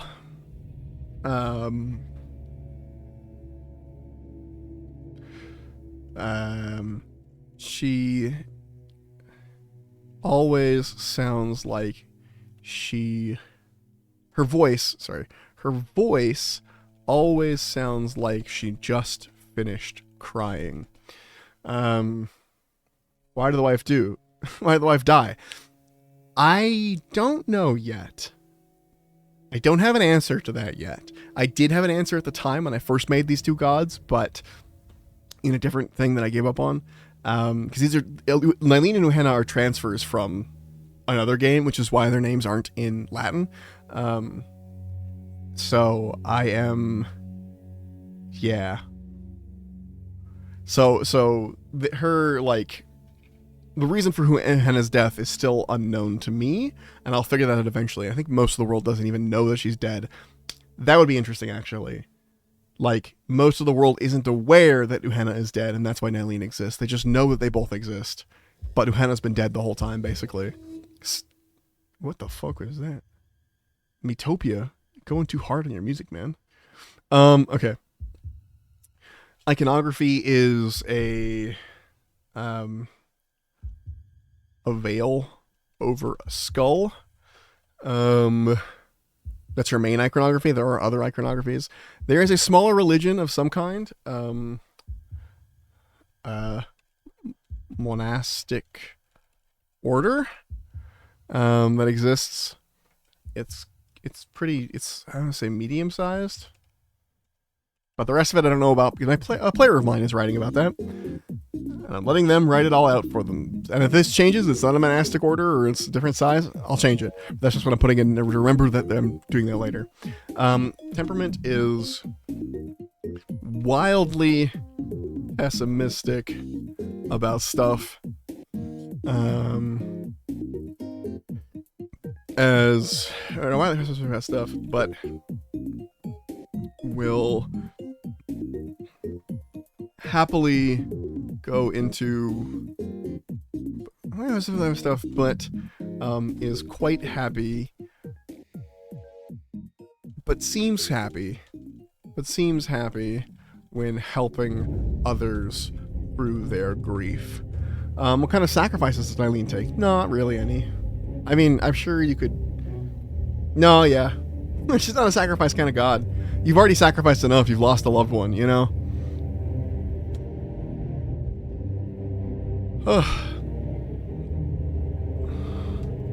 Names and titles. The Veiled Woman. Why can't I spell veiled? Okay, there we go. Jesus. The Veiled Woman. The Widow. She was an incense kind of lady. Yeah, alright. She's an incense kind of lady. That makes sense, actually. Like incense, or basically anything that you would do, any culture would do as, like, a funerary practice. So if like you left food for the dead, you gave them a coin, you burned incense, whatever you would do that'd be part of a funerary practice. That's sort of her, you know, I guess what you would call a sacrifice, if you're gonna put it that way. The veiled woman, the widow.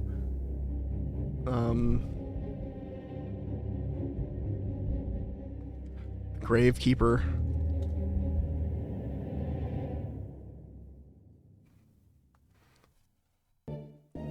The mother of mausoleums. I know that's not how it's spelled, but I just figured I'd get it close enough. I had other titles for her and I forgot what they were. The woman in black.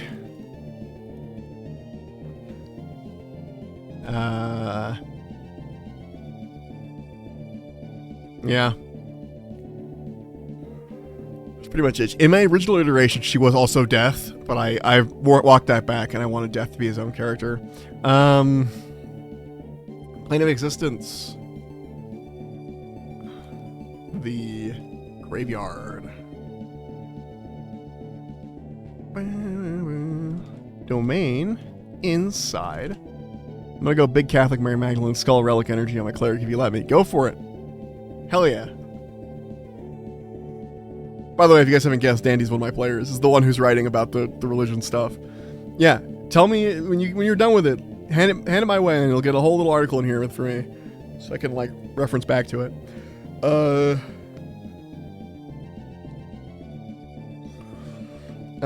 The graveyard domain inside of, I'm gonna say, the after. She lives in the after.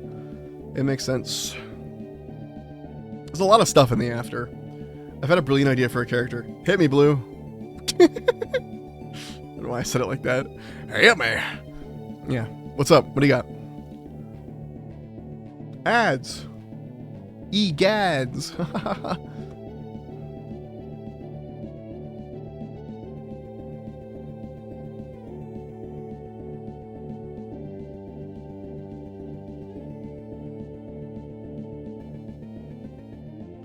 A Warforged Great Olin Warlock with an intellect are familiar that lives inside their cranial cavity. Interesting. How does it not kill them? Why does it not kill them? And why is it sticking around when there's no intellect to devour if it can't kill them? These are the questions. Cultural significance. Incredibly significant. As, most funerary practices stem from an idea of sacrifice. I'm gonna steal your sacrifice idea. Nylene. Even if most people don't remember that fact. Feed the intellect devour the brains of the enemies they kill. I see. Alright. So it's alright, okay. As most funerary practices stem from an idea to sacrifice Nylene, even if most people don't remember that fact.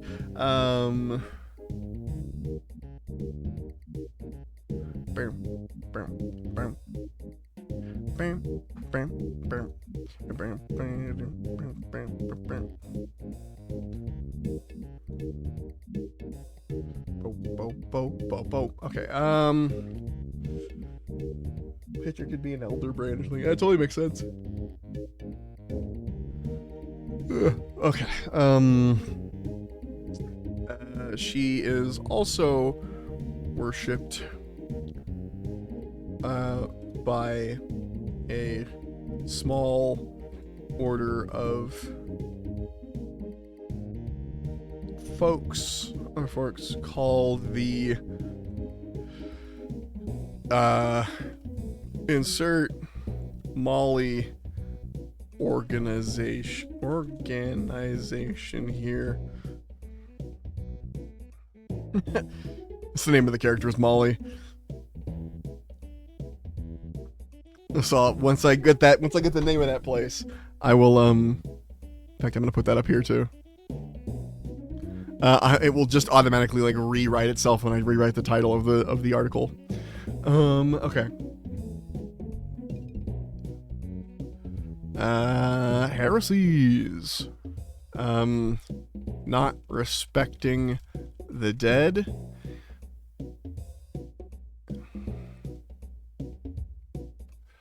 not having some sort of ceremony for the dead. Doesn't like either of those things. Okay. Uhenna, goddess of bugs. Lore domain, bugs and unloved things. So that's going to be bonk. Nature.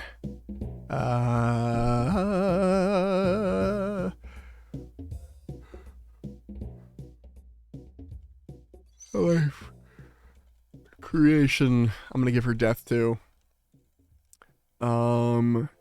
And love as well, because it's pretty important to her as a character. She loves all those creatures and things, or loved, I should say. Names and titles. Mother of bugs.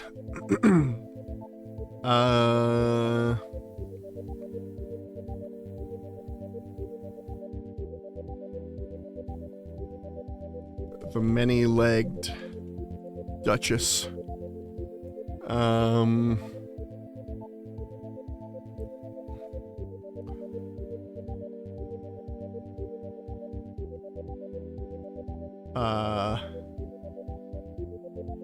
Confidant of decay. Bug Mother's pretty good, actually. It's a good point. I like that one. Bug Mother. I do a lot of like mother of this, father of that, or whatever, but I like just Bug Mother. You make an excellent point. The Confidant of Decay, the Many-Legged Duchess,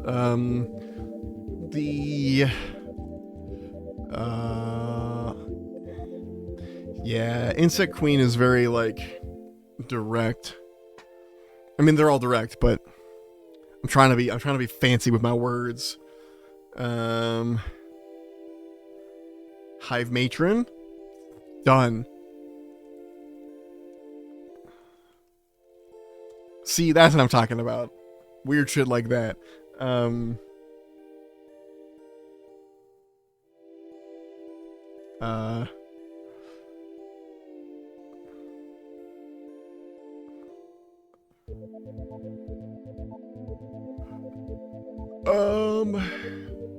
think that might be good.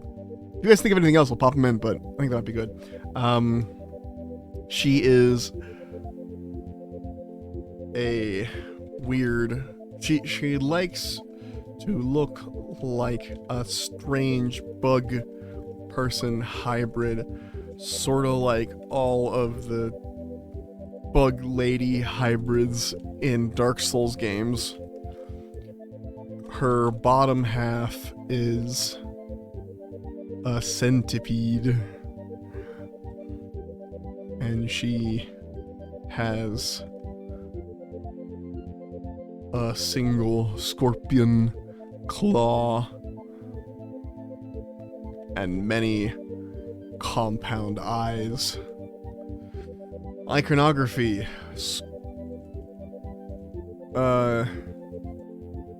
Curled centipede. Temperament. Before she died, she was very kind and loved all things, including her wife, Eileen. Especially her wife, Eileen. Especially her wife, Eileen.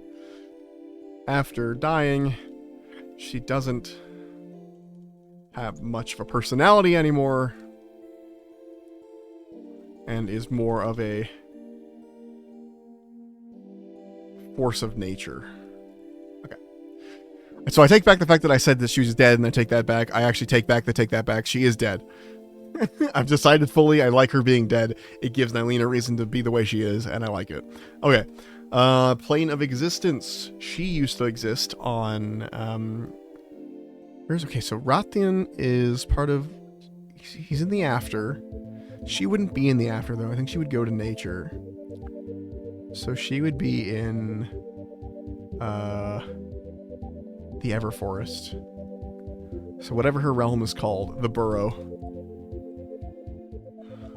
Domain of the Everforest. Pick that up. Did I click Dylene's? Yeah. Okay. Cultural significance. Not much outside of a few, or outside of a cult or two. Mostly her name is used in swearing.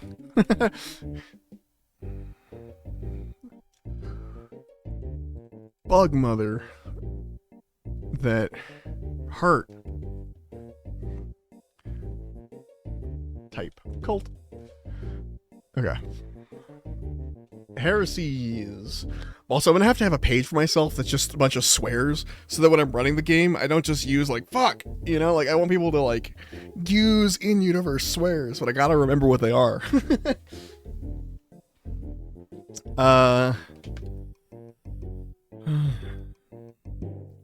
Heresies.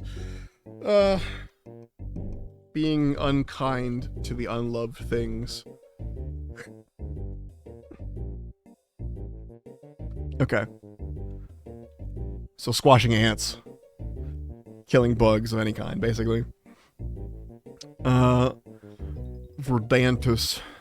The god of agriculture. I've put too many gods on this fucking thing. I've stuffed it too full. Lore domain.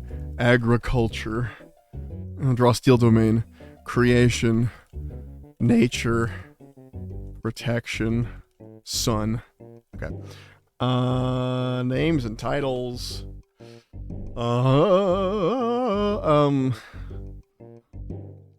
The first farmer.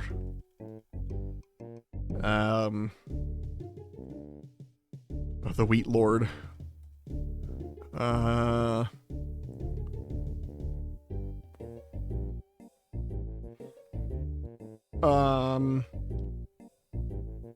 Moth Mommy. Oh, I'm not gonna give her the name Moth Mommy. That's pretty fucking funny, though. You know what? I am gonna give her Moth Wings, though. Moth Wings and many compound eyes. Anyway, the Wheat Lord, the Green Man, the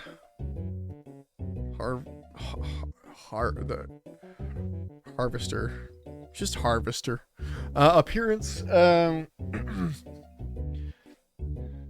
it's a farmer in it.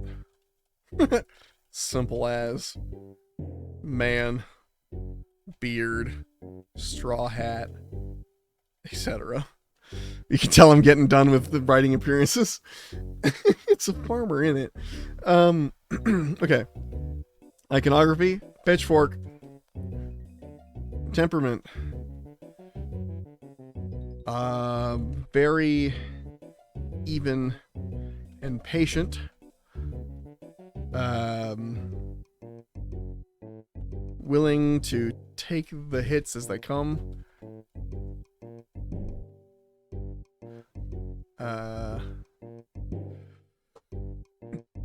And actually, man with beer straw hat, a little overweight.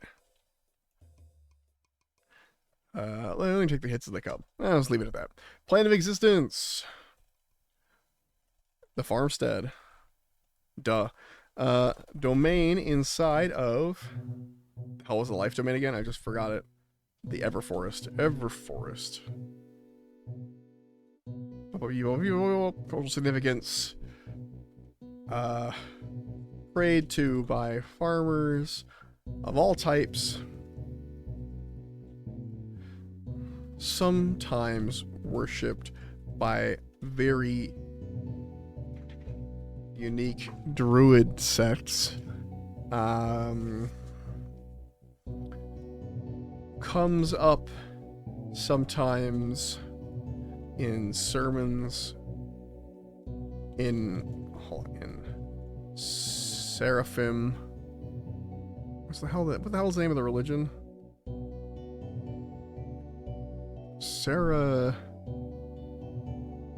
Why did I... Wait, hold on. Seraphos' religion... Seraphim. Wait, is Seraphim linked to the same... No, it's Seraphine. Why did I put Seraphim in... Hold on, I put it in the wrong folder. Domains... Planes... Seraphim is not a plane. It's a religion. Organizations. Religions. Okay. Let me back up. Seraphim. That's what I want. Comes with sometimes in Seraphim sermons.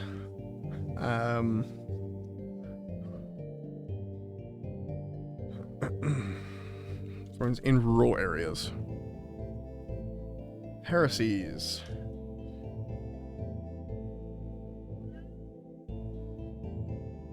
None. Just thinking through, like, leaving a field fallow, but like, no, that's important for the health of fields. Like, I was like, no, it's not that. And so I was like, nothing. Zeroth, the last ancestor god, or patron god. Actually, I'm going to rename this to ancestor gods. Hold on.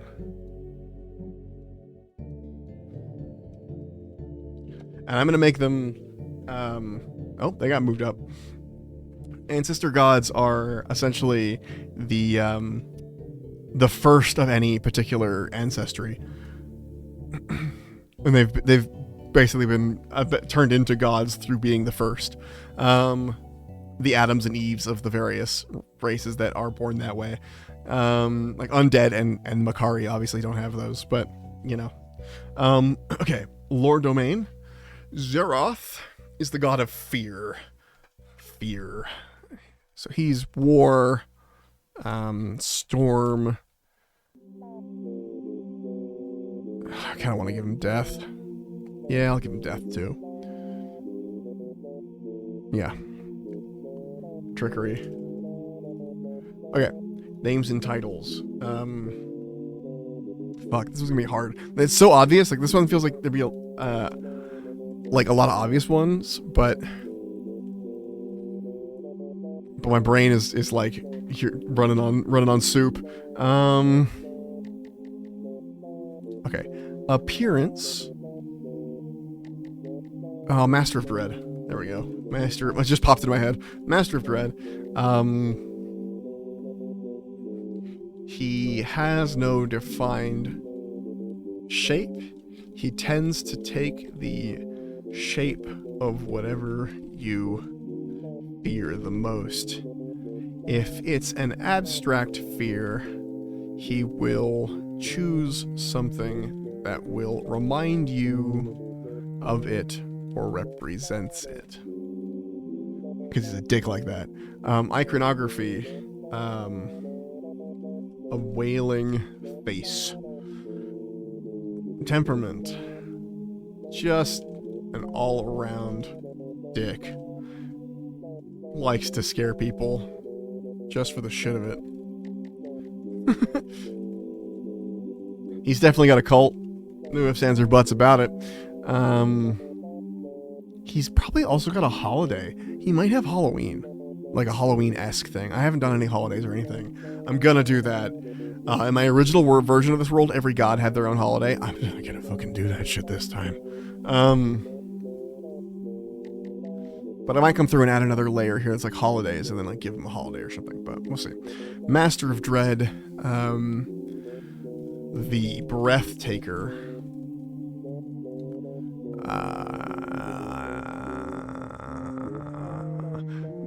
he who walks in fear. No. It sounds like he is afraid. Lord of Shivers.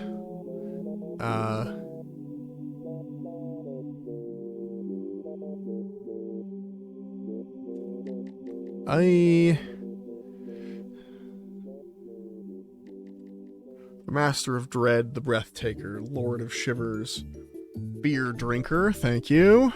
I'll take that.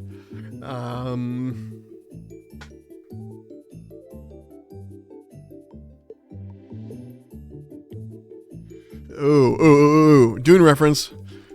The Mind Killer. Dread Eater. Cool. Plenty of titles. He deserves plenty of them.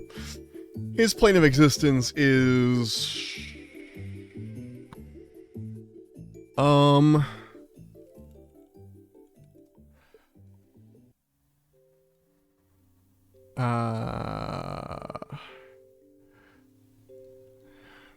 Metis. Metis. You say, that seems like a random word you've made up. It is not. It is a Roman law that talks about, basically threats. Fear or danger of force. It's essentially a law for attempted assault or something, you know? Or like blackmail. Metis, but fear is part of it. So I'm gonna steal that. Domain of... He's Tenebris, isn't he?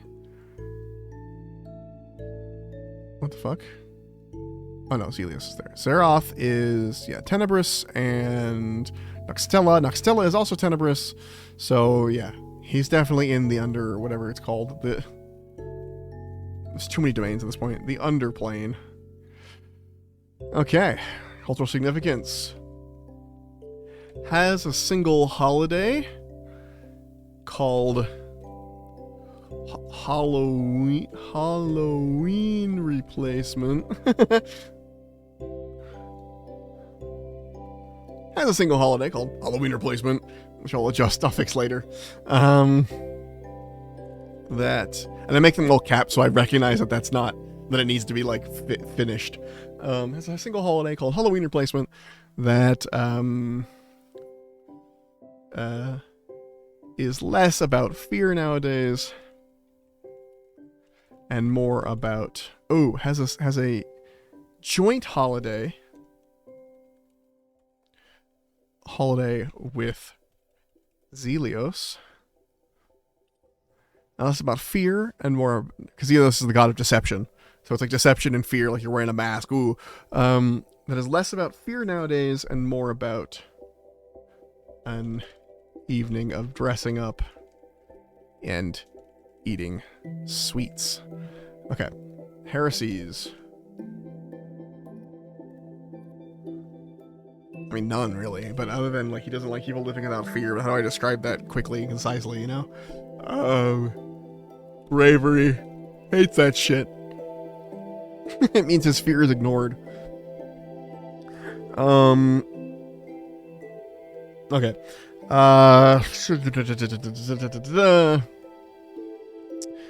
I'm gonna go back to Zelios real fast, like Zelios.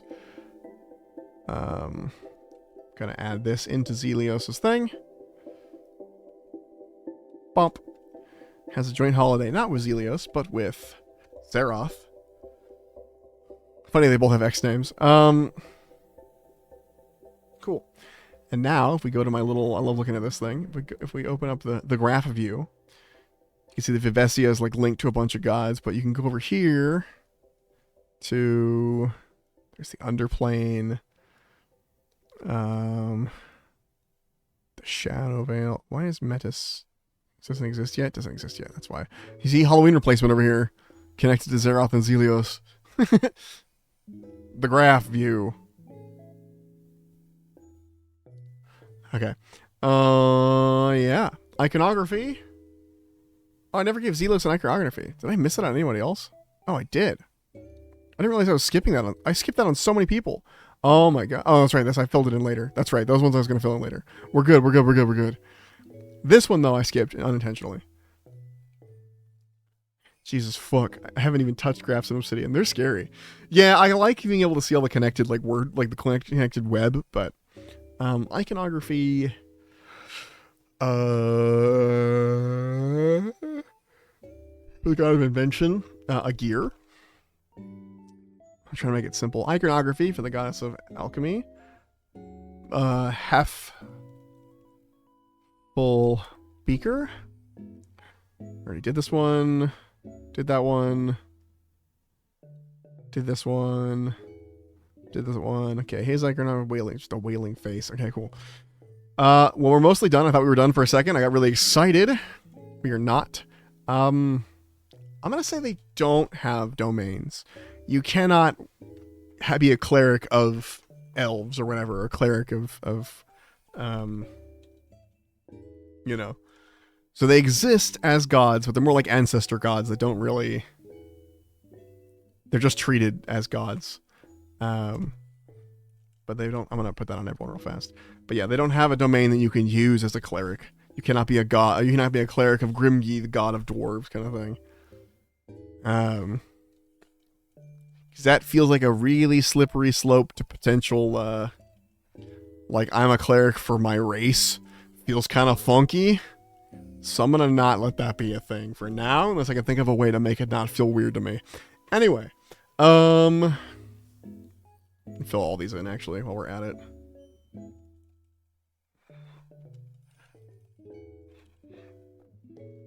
Grimgis.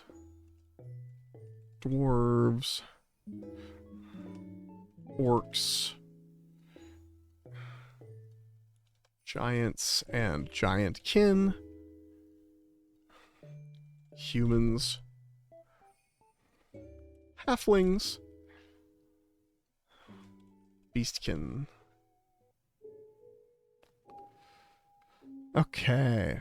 Ilvari. Names and titles. Elf Mother. You know what? They're gonna get one for now. They don't need a whole lot. Yeah, Elf Mother's good. Because it's not like when I do a bunch of titles, the point of a bunch of titles, Eugenics Cleric is not a thing. Exactly why I'm like, yeah, no, thank you. But when I do a bunch of titles, it's because there's a bunch of different cultures that refer to that god differently. For the ancestor gods, they're all basically referred to by one ancestry. I know they're not monoculture ancestries, but like one ancestry. So generally they all have the same name for them. So I'm going to do the 1 or 2 titles at most. Appearance. A tall, graceful, blonde elf with flowing green dress with long, impractical sleeves. Think Lord of the Rings. Iconography. An elven ear. A stylized elven ear. Stylized. Temperament. Calm and wise. I'm gonna be very quick with these. Plane of existence. Not applicable. Doesn't exist.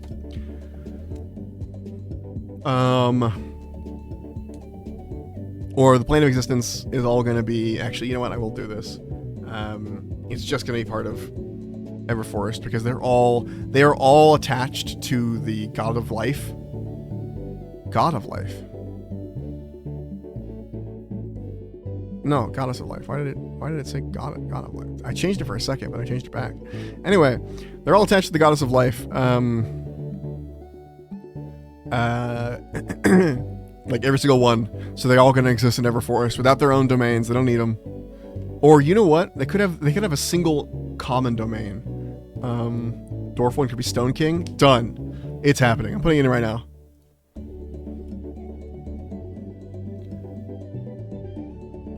It's in. Okay. I want them to have the domain in Everforest, but it's one they all share. What would be a good name for like a building or a meeting place or like a house or something? Not a house, but like the name of a place. All of the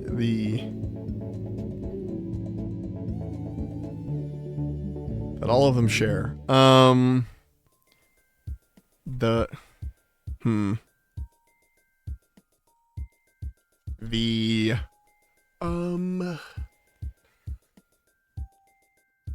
I think I already have a nexus.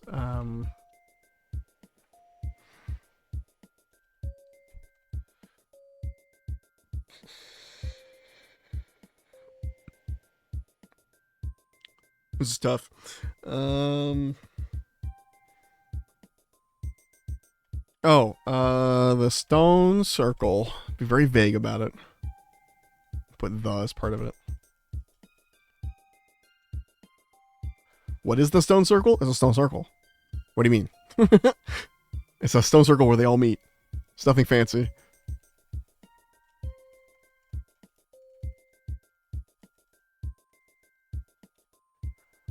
And everyone's gonna get that one. They all exist in the stone circle. If they exist there at all. Usually they're off on the main... Usually they're in our plane of existence. Bucking around. If they're around at all. I'm also floating the idea that none of these ancestor gods are actual gods. They literally are just ancestors that people worship, but they never rose to godhood. Like, they just are old. So I might just remove their plane of existence. We'll see. Mortal offspring. Elves. I'm going to do these actually kind of all at once. Dragonkin. Dragons.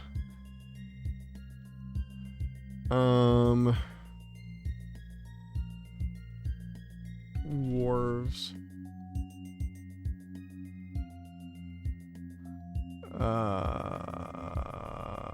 Mortal offspring. Orcs. Jorvalder. Mortal offspring. Giants. And giant kin. Oh, Myrine. Mortal offspring. Humans. Tovella. Mortal offspring. Halflings. Zaravar. Mortal offspring. Beastkin. Okay. Go back to Elvari. Cultural significance. Ancestor.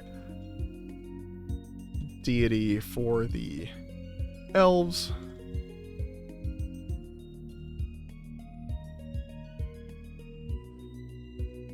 Often mentioned in various rituals, various old rituals.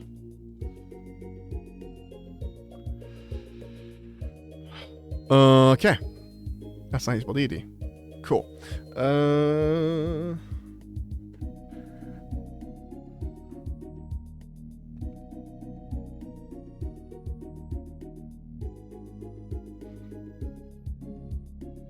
Okay. Draktheon. Let's see. Draktheon.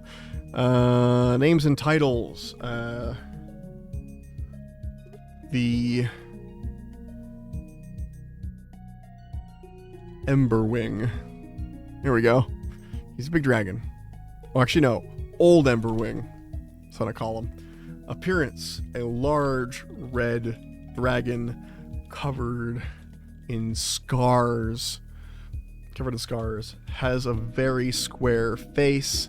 Sort of like Deathwing from... Deathwing's one word. Deathwing from WoW. Iconography. A square-ish red dragon head. Temperament. Quick to anger. But wise overall.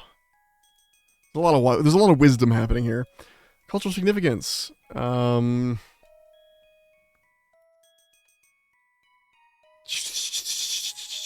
know what? We're copying this. Because that's pretty much going to be the answer for all of these. Hold on, I'm going to copy this version.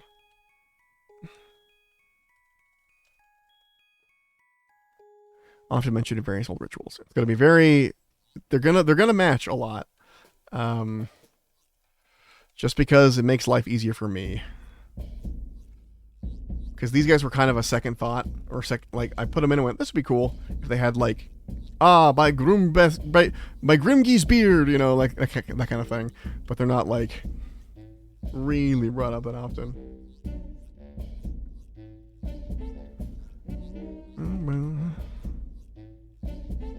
Oh wait, I put the wrong thing in there. I was getting distracted while I was talking. Ancestor deity for orcs. My bad. Jorvalder. Ancestor deity for Giantkin. Giants don't really do much of the religion thing.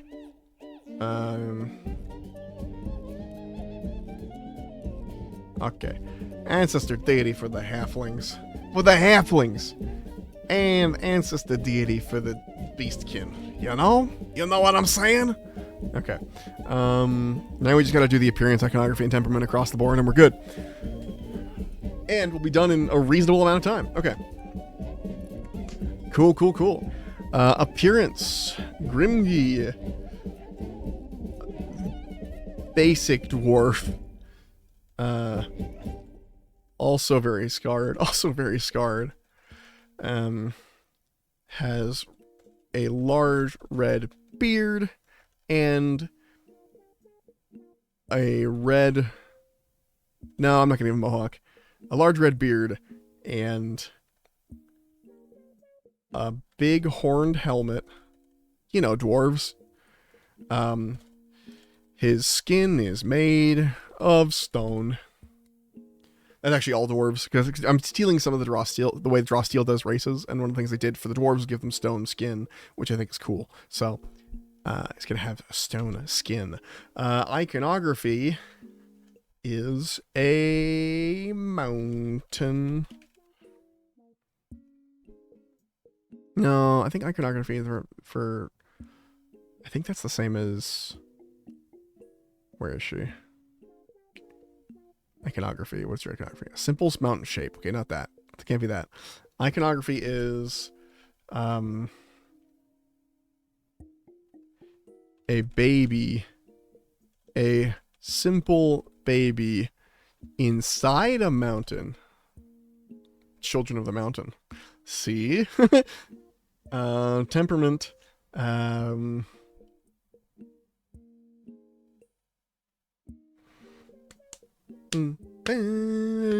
Okay. You know, you've seen a dwarf. You tell I'm getting tired of this shit. Appearance. Muscular orc mommy. Orc woman. Big, green, powerful. More scars, of course. Iconography is a pair of tusks. I like orcs having big, like, Elder Scrolls tusks out of the bottom of their mouth, you know? Temperament.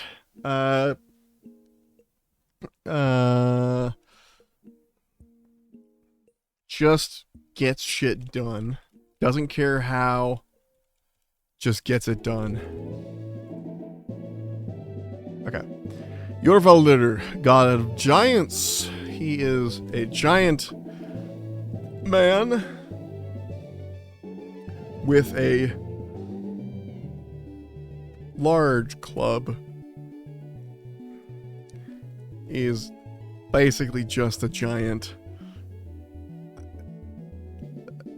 I'm running out of descriptions here. Iconography. A large wooden club. His temperament is warlike, but gentle when dealing with the animals of the forests. Okay. Appearance. I forgot names and titles. We'll have to come back to that. Okay. Appearance for the human. A human woman. Completely nondescript. She is every woman you've ever met. And also none of them. Iconography. What's that icon? What would be an icon for humans, essentially? A farm? I guess a lot of the other races don't really farm. Yeah. Or something like that.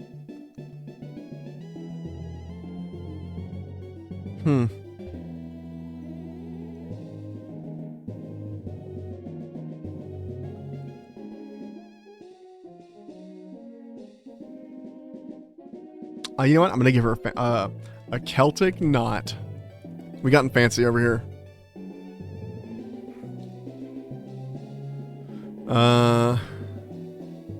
Temperament.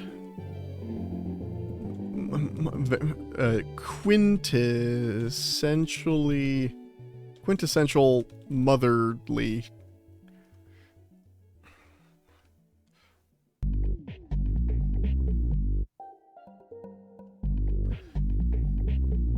Let's see.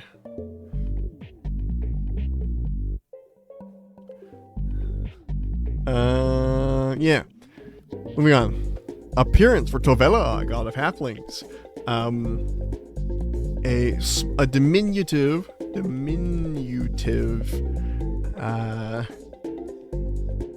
man in a long coat. Half of his body is overtaken by shadow. They might be like, Sparrow, what the fuck? Why do your halflings have shadow powers? Just don't worry about it. Don't worry about it. Don't worry about it. Iconography. A half of a humanoid, half of a halfling face, half of a shadow face. Temperament. Sneaky and loath to tell the truth. Because if you look over here, if you look over the family trees, you'll notice that it's all life. Someone else, sometimes it's like light or whatever. Like humans, born from the goddess of light and life. Halflings, born from the god of darkness and life. So in a way, halflings and humans are kind of like opposite sides of the spectrum. But they're not really. They're pretty much the same. That's the thing with light and dark, is they're basically two halves of the exact same coin, and the emphasis on the exact same coin. Tovella. Okay. Sorry, bar. A man of many, many bestial aspects. Hooves, claws, fur, antlers, you name it.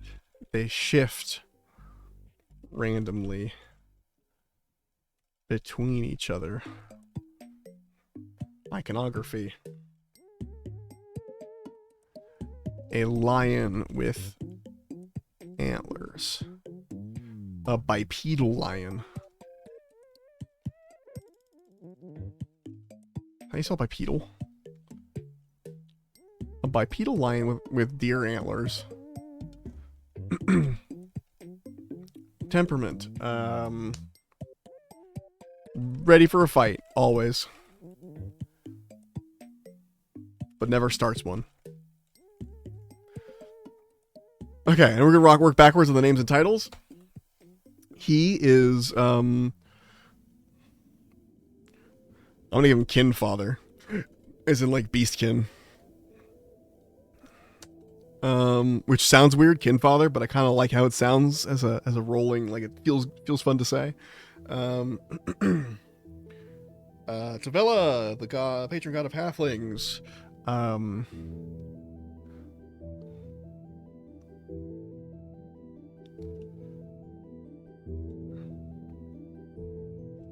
The Shadow Child with an E.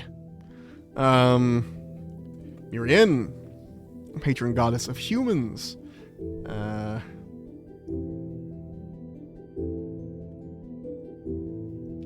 Mother of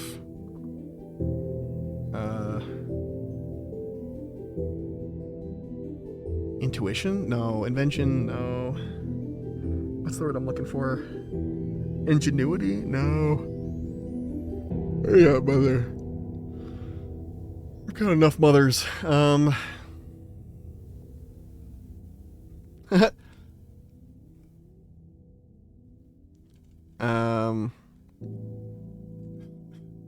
The all-wife. Everyone's wife. The all-wife. In reference to the fact that she looks like every woman you've ever met and none of them. Names and titles.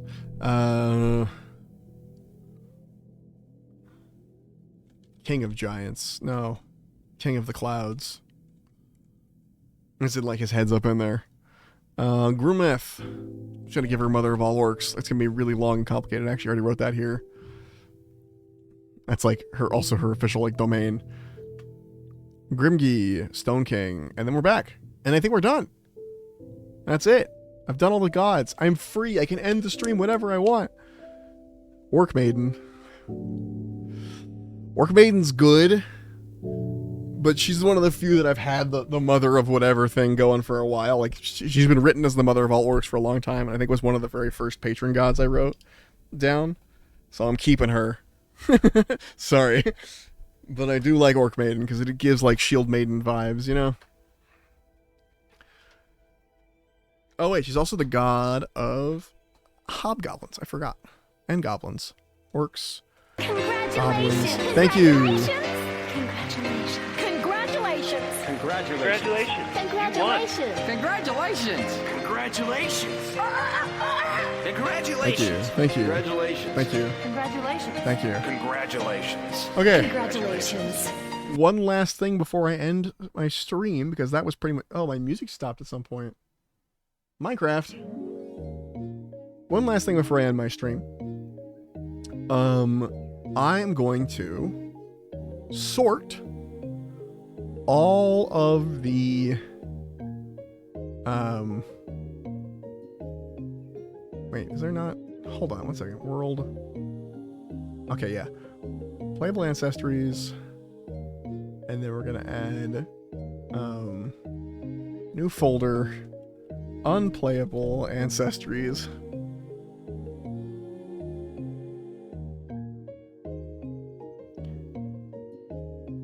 And then we're also going to add creatures in here, nature, locations, nature, organizations. No, okay.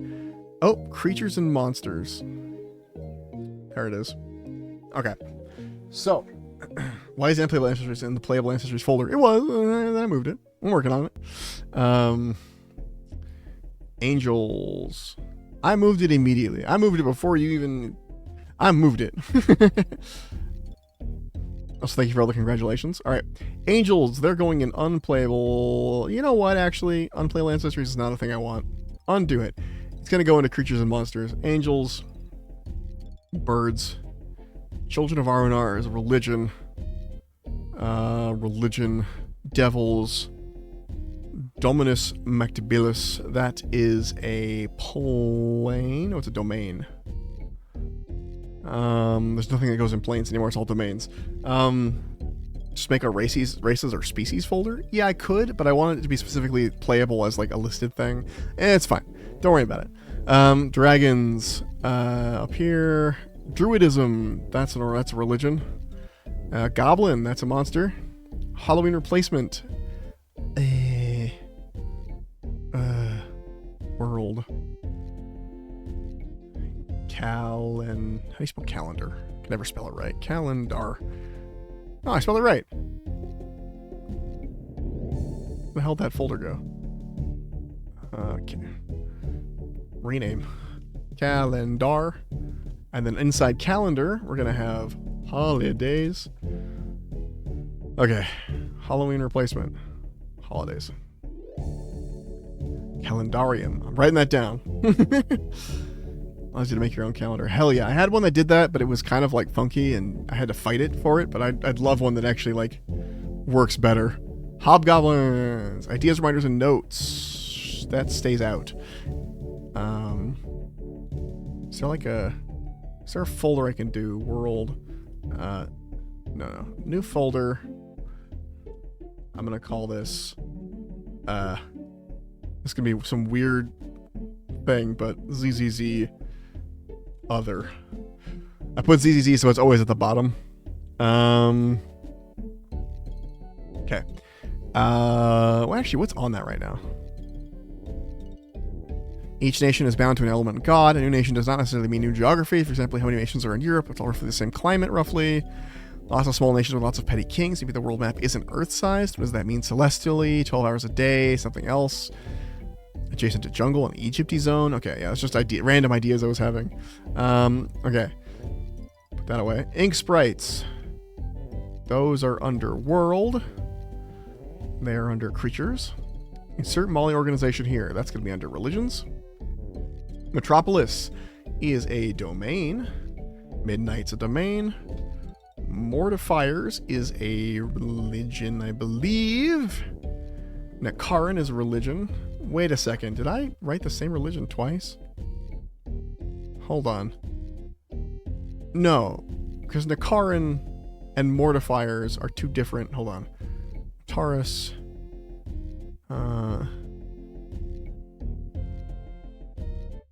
Please wait.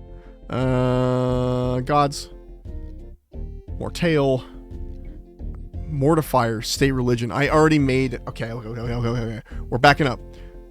I did a thing, and I did it twice. So we can actually remove Necron. We'll go to Necrosar. This gets removed. Deleted.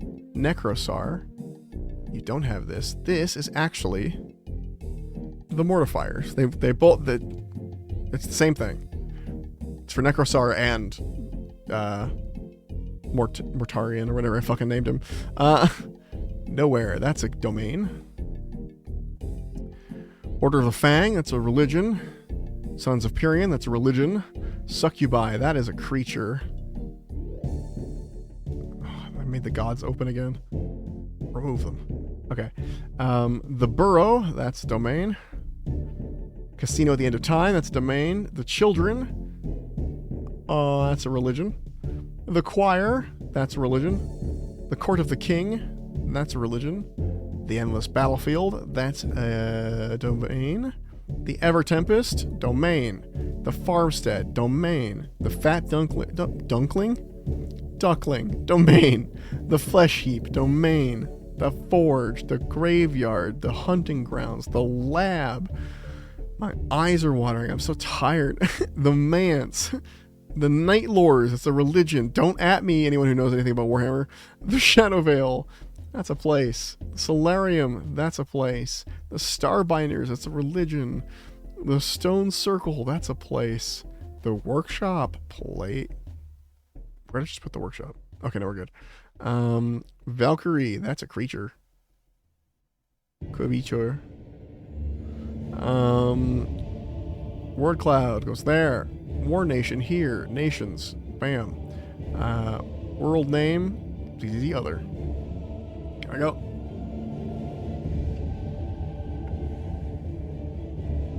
Now all the folders can be closed. Why do I have an Elements tab? Congratulations, you won. Oh, what am I doing here? What is this? I don't remember making this. What is this elemental web? Chaos is against order. Chaos and magic work together. Order and magic work together. Magic is against metal, fire, water, life. That's fascinating. I don't remember making this, but it makes sense. This is how you know I've been working on this shit too much.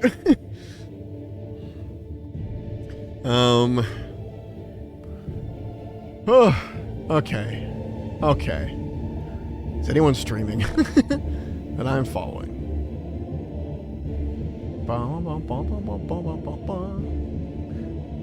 Yeah, actually, you know what? I have a raid target. Who's your raid target? Because I was gonna pick a dude. Are you done yet? I'm about to be. Okay, 1 second. Plutarch Rogers. Elaborate. Who is? Ooh, okay. They're doing... Alright, yeah, we'll hit them. They got two folks, they're doing fucking D&D stuff. Let's go for it. She's a world border and a homebrewer. Hell yeah, let's go then. If you want to make up a raid message, go ahead. I'm not going to do it. I'm just going to say raid and put my little icon. So, yeah, my little staring bird icon. So yeah, hell yeah, let's go Raider. First, thank you for stopping by. I appreciate you guys. Yeah. A sparrow has landed. That's a good one. Take it. Sparrow has landed. Go for it. Yeah, I appreciate you guys. Appreciate you hanging out. Or bird raid. Oh, that's all. with the laughing. Look, do what you want, choose what you want. I'm gonna choose one. I'm gonna do my own. Everyone has their own raid message. It'll be great. Yeah. Thanks for hanging out. The next one's definitely gonna be, hopefully, fingers crossed, it'll be Chrono Trigger. I have, I'm waiting on the controller to arrive. Once it arrives, I can play Chrono Trigger again. But right now, my drift has gotten so bad, and it's now up and down, and it's constant. It just sucks. So I'm waiting until my controller's fixed before I go back into that. But yeah, that should be soon. Like the 13th. So I might even... I don't know. Anyway, I will catch you guys later. Goodbye. Let's go.